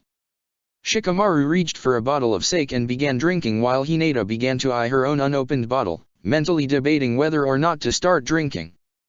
The three shinobi were currently in a corner booth in the restaurant Yakiniku Q for Shino's promotion party. The entire restaurant had been reserved for the night by Koji and the Akimichi clan. Despite this, every booth and seat was filled in the restaurant. Many people had come out to celebrate the promotion of the Aberame. So, how did the mission go? Shikamaru questioned. How long did it take for them to get her? I think 2 hours. Not too long, considering what the mission is. Naruto shrugged in response. What did happen, though, was that Kanji accidentally stepped in cat shit. Katsumi ended up barreling into a stand in the market area of Konoha and had to spend time after the mission helping fix the damages she made, and Hanabi got scratched quite a bit from Tora. I'm probably going to hear about the mission then later tonight from her. Hinata sighed again. She shook her head slightly after coming to the decision to reach for the bottle of sake. Is there anything else I should be aware of that you did to her? Other than the prank from this morning. Did you already find out about that? Oh, that's good. And just wait till you see what I have planned for Kanji and Katsumi later. The Jinchuriki said. Other than that, though, no. Everything went well, I think. I think they're going to realize that training's going to get easier, missions will get less tedious, and they're going to get strong soon. Then, we can begin going on some cooler missions. A small smile developed on his face. Honestly, the team's a lot of fun. Love working with them. That's good at least. Hinata smiled. She proceeded to take the cap off her bottle of sake before continuing to speak. I knew Hanabi wouldn't be a hassle, but I'm glad you get along well with the other two genin. I do. Naruto nodded in agreement. He grabbed his own bottle of sake, opened it, and tapped his drink against Hinata's. The two lovers took a drink together before he continued to talk. Yeah, Kanji and Katsumi are great. I kinda want to learn more about them, but I like them a lot and I want to help them become better shinobi. Kinda switching the topic, but do you all actually know anybody at this party? Shikamaru questioned the two. Naruto and Hinata both turned their attention toward the party around them. They focused on the different faces sitting down at other booths and the people walking between the tables. They noticed Asuma and Kurane standing by the entrance together, chatting to each other. They also could see Koji talking to a few Aberame clan shinobi. Many of the other people, however, were people that neither shinobi recognized. I only see Kurane-san, Asuma-san, and Koji-kun. Hinata admitted. I don't see anybody else. I knew that Sasuke, Sakura, and Kiba were all on a mission and wouldn't come to this, but I was expecting there to be some other people. Naruto said as he stood up from his seat. Well, we already ate and are just drinking drinks. Want to go walk around and say hi to people? I'm fine with that. Shikamaru shrugged as he stood up. Let's say hi to Shino-kun first. Hinata suggested. Naruto nodded his head in agreement as he began scanning the restaurant for Shino. Within a few seconds, he spotted the man he was looking for. The Aberame was by the entrance to the restaurant, talking to someone. Shino's physical appearance had not changed too much over the past 2.5 years, he had grown slightly taller and more muscular, but not much had changed for him. He now wore a different gray jacket that went down to his knees. There was a hoodie on the jacket, but he was wearing it down, revealing the same bushy brown hair he always had. He wore a Konoha flak jacket underneath his gray jacket, wore black pants, and wore black sunglasses over his eyes. He also had on a pair of stud earrings, similar to Koji's. Naruto began walking towards Shino with Shikamaru and Hinata following behind. As the trio approached the Aberame, the person that he was talking to bowed and said goodbye to Shino before leaving the restaurant. He turned around in time to see the three shinobi walk up to him. Ah, Naruto-san. Hinata-san. Shikamaru-san. Shino nodded his head in acknowledgement of them. How are you three doing? Have you been enjoying your time tonight? We have. Good food here and we're here for a good reason. Naruto exclaimed with a chuckle as he placed his right hand on Shino's shoulder. Congrats on getting promoted again, Shino. Thank you. Shino responded, adjusting his sunglasses slightly. I had been working diligently to improve myself in order to reach Jonin as quick as possible. Why, you ask? I wanted to not lag behind you three and Sasuke-san. Not gonna lie, I still think it is kinda bullshit that you didn't get promoted to Chunin that year in the exams when we all got promoted. Shikamaru admitted with a chuckle. I would agree with that, but I did not then. The Abarame admitted. That is precisely what I used to fuel my desire to self-improve, which only makes me a more capable shinobi for Konoha. It worked out better this way. It did work out, didn't it? Hinata smiled at her former classmate. Has everything else been going good for you, Shino-kun? It's been a while. Moderately well, although I recently have been annoyed. Shino noted. Hinata opened her mouth to question why, but Shino quickly cut her off. Why? Because Ino has recently taken an interest in my relationship status. Really? Shikamaru asked, smirking slightly. How exactly? She has come to the conclusion that my life would benefit with a girlfriend in it and, therefore, has taken up the responsibility of playing matchmaker with me and various women around our age. Shino answered. The dates she sets up never end too well and the women usually have no interest. Because you don't bother to try to be social with them, you jerk. Naruto, Hinata, and Shikamaru turned their heads at the sound of the voice. Ino walked toward the group with a small, playful smile on her lips. The kunoichi had definitely changed over the past 2.5 years, developing her figure more and wearing a more revealing outfit to accentuate it. She wears a purple top that shows off her midriff and shoulders and a purple skirt that goes down just past her knees. The Yamanaka also has on mesh armor underneath her clothes and on her elbows. Her blonde hair is styled in a ponytail, but the hair goes down to her upper back. She also wears the same stud earrings that Koji and Shino wear. Ino. Shikamaru greeted with a wave as the kunoichi. How's it going, Shikamaru? Hinata? Naruto? Ino asked cheerfully as she entered the conversation. What did you mean I don't bother to try to be social? Shino questioned her, interrupting any of the Team 3 members from answering her question. You just don't. She rolled her eyes. I've asked all the girls I've tried to set you up with and they say that you never tried to keep the conversation going. I did try. None of them however seemed particularly interested in any topics I chose to bring up. Shino said. Therefore, the logical conclusion was for me to remain silent until they could choose a topic to discuss. Ugh. Ino shook her head. Look, next time, just try and talk to them about different topics than training routines and insects, okay? But if I am going on a date and I'm trying to give them the chance to get to know me, should I not be discussing things with them that I am interested in? The newly promoted Jonin asked. Ah. Ino groaned, bringing her hands to her head. You're hopeless. Maybe you should just throw in the towel on this one, Ino. Naruto suggested with a chuckle. No way. I gotta find Shino the perfect girlfriend. He's one of my best friends and I gotta look after him. Ino said excitedly. She brought her hand over his shoulder and brought him close to her. I've already worked on just him, making him more social, and it's kinda working. See all the people that came here? They're all people I helped introduce him to. And he invited everybody here. Really? Hinata blinked in surprise. Shino-kun, you know all of these people? Every person, yes. Shino admitted. He then pulled himself away from Ino's grip over him. Anyway, Ino, I believe that I am alright. Why, you may ask. Why, there is a girl in the Abarame clan that I intend on asking on a date soon and dash. But I haven't met her yet. The Yamanaka stated sharply. Let me meet her first to make sure she's right for you. Come on Ino, Shino's a Jonin now. Let him take care of himself. Naruto said with a smirk. You're probably right. Ino sighed in response. She then punched Shino's shoulder lightly. Once again, congrats on becoming a Jonin. You did good, bug boy. Thank you, Ino.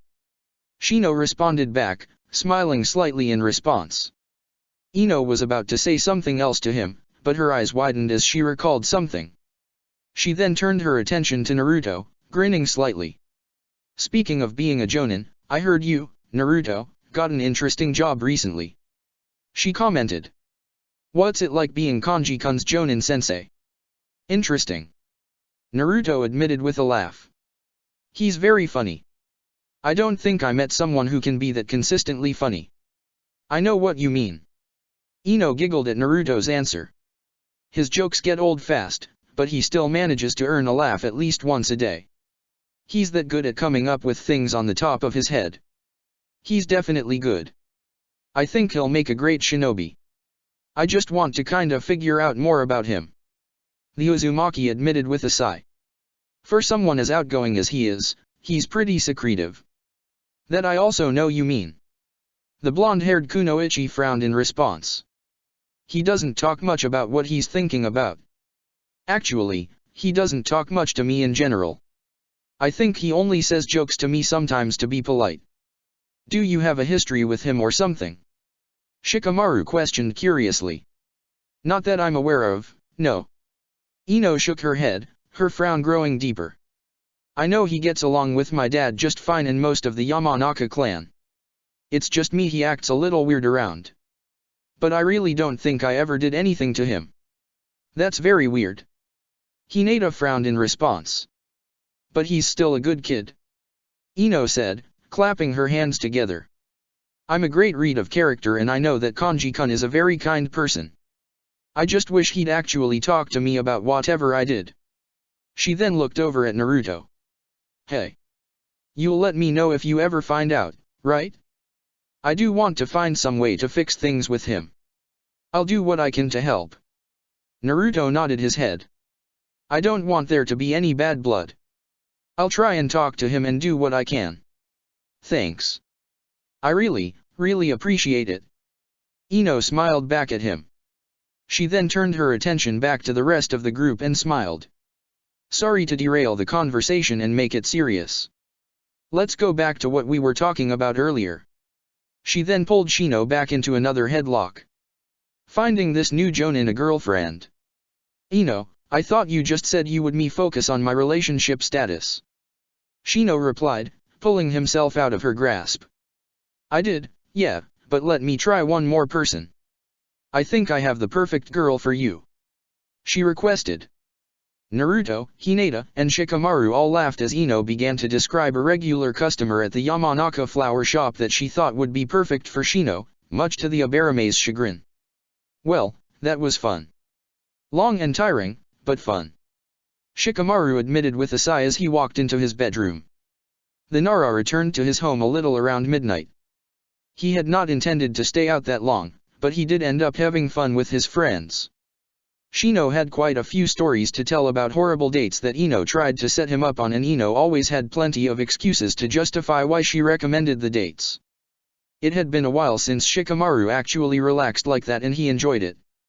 However, he was now dead tired and wanted to sleep. Shikamaru quickly changed into nightwear.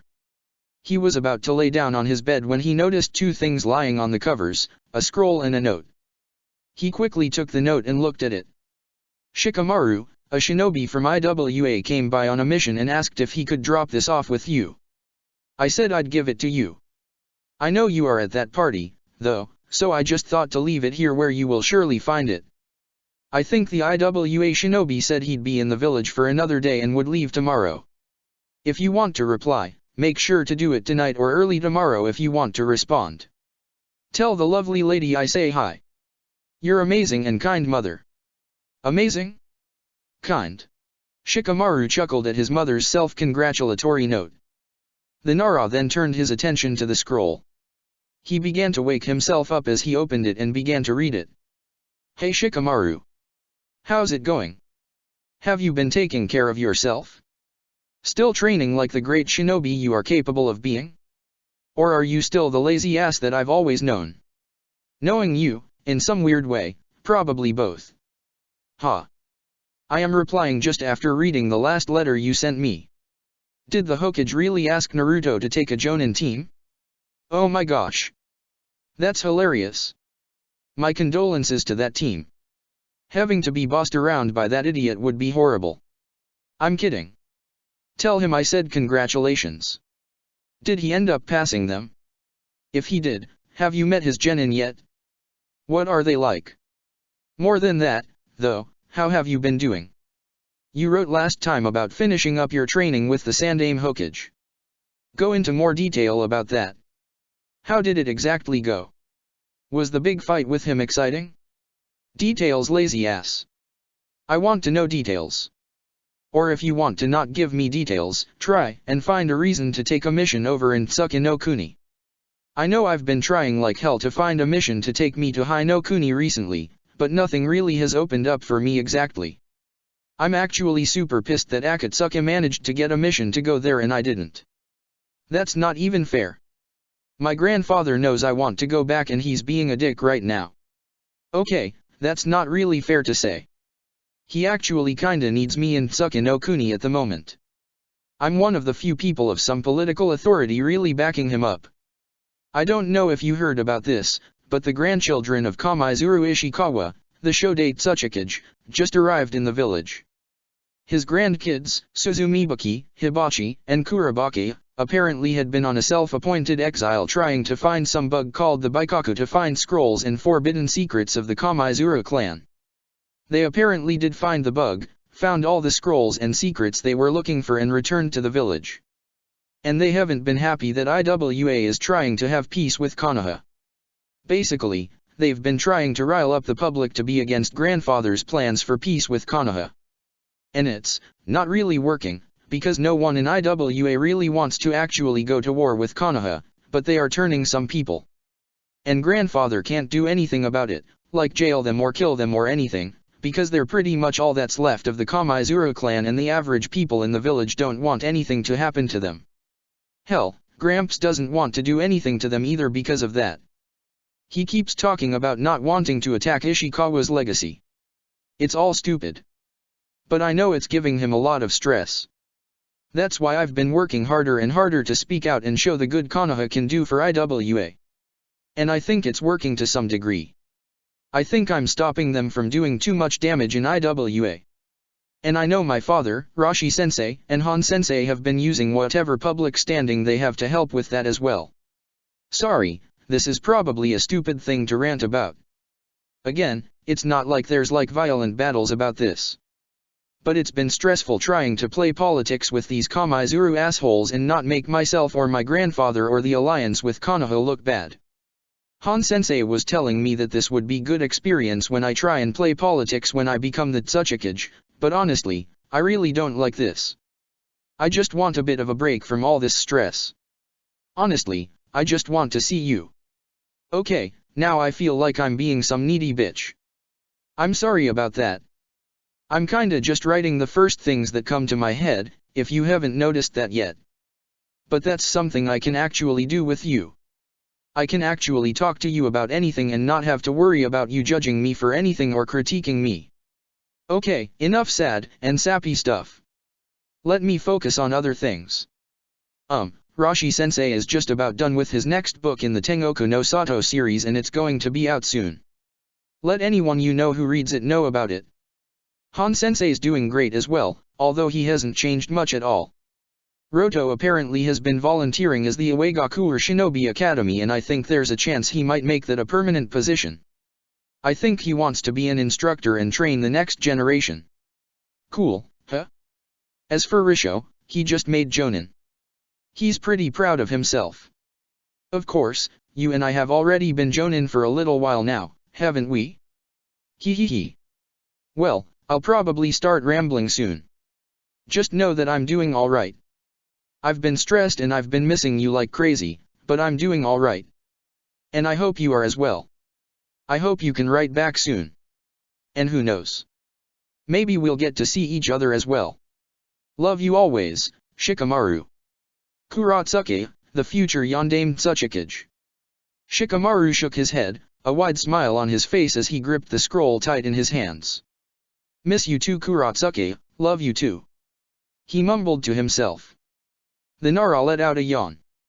Despite being tired, however, he walked over to a desk in his room and pulled out a scroll of his own. He then began working on a letter. Mom said the IWA shinobi would still be here tomorrow. Gotta make sure I finish before he heads out. Shikamaru mumbled to himself. His mind recalled specifics in Kurotsuka's letter, the comments about the grandchildren of the Shodate Tsuchikage, and he frowned. Stay strong, Kurotsuka. With that in mind, he began writing his letter. The next evening, Naruto walked back to the Uzumaki clan compound from the Hokage's office. The Jinchuriki walked into the main building and headed towards the kitchen. Sitting down at the table eating a plate of chicken and rice was Masakado. Hey Masakadoji-san. How are you doing? Naruto greeted him. Hey kid. Masakado greeted the blonde as he took a bite of his food. How did training go today? Your brat's still good. They're getting better. I'm not worried at all for them. They're going to be great shinobi. He exclaimed. But yeah, training went over well and we managed to get 2 D-rank missions done on their records. Ha. Those are a waste of time. The former Uzukage snorted. Other than that, though, I'm glad the training's going over well. Do you want anything to eat? I only made something for me, but I think I can scrap another plate of chicken out for you. No, I'm fine. Not hungry yet. Naruto shook his head. Actually, I wanted to know if, when you finish eating, you can help me work on the adamantine sealing chains again. Oh. Masakado raised an eyebrow at him. Have you been training any more without me? I have, yeah, but I'm still having troubles creating them. The Jinchuriki admitted. Understandable. It's definitely worth the trouble. By far, one of the most versatile and useful abilities of our clan. Masakado admitted. From everything I heard, your mother was infamous for her usage of our sealing chains. I know. I've read all about her reputation and I know one of the many nicknames she had in the bingo books was Konoha's chain reaction. I hope I can even remotely reach that level. Naruto admitted. Masakado remained quiet for a few moments as he finished his food. Within a minute, he set down a finished plate and stood up. Alright, so if you want to get to a point to reach Kushina's level, then let's work to it. Masakado said. Come on. A grin developed on Naruto's face as he nodded his head. The 2 Uzumaki shinobi walked to the exit of the building and walked to a separate building. They entered the room and entered a large, open training hall. Upon reaching the center of the room, Masakado closed his eyes. Immediately, a chain rushed forward from his right hand. It extended until it reached his left hand, which Masakado used to grip the chain tightly. Alright, so just making sure, you remember how these chains work, correct? The elder questioned. Yes. Naruto nodded. They're formed from a combination of fuinjutsu and ninjutsu. You're molding your own chakra to take the physical shape of a chain and then releasing it from your body. Correct. Masakado nodded. Now, do you remember how the fuinjutsu component exists? How exactly is this related to fuinjutsu? Because we're unsealing our chakra from our own bodies. Our own body acts as seal and, through fuinjutsu, we unseal ourselves in order to release the chains, physical manifestations of our chakra, from our body to use as a tool or a weapon. The blonde answered. Correct again. Masakado said. That also gives our adamantine sealing chains the distinct honor of being the only known fuinjutsu that requires no written seal. Our body acts as the seal. Which actually is where I am having problems. Naruto admitted with a sigh. The blonde Uzumaki closed his eyes and focused.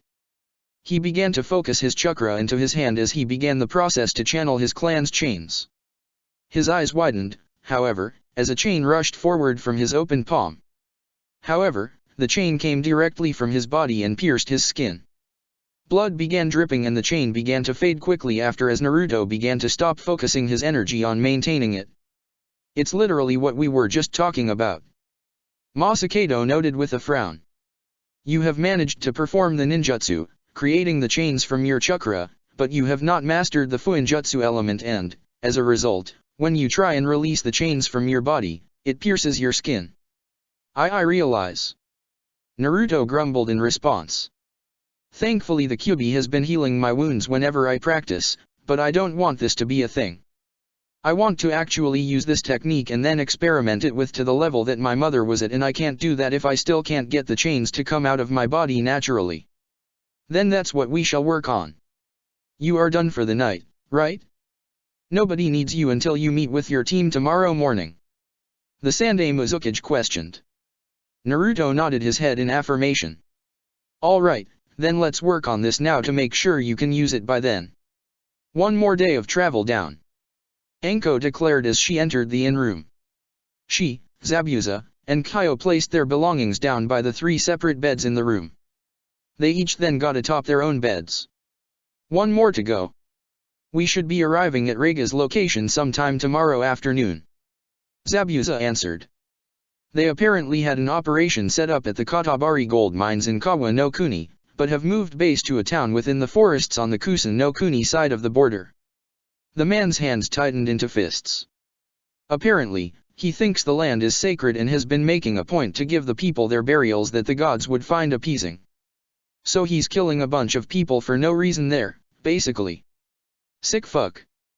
Anko spat out. Zabuza nodded his head in agreement. It's going to be great to have him dead.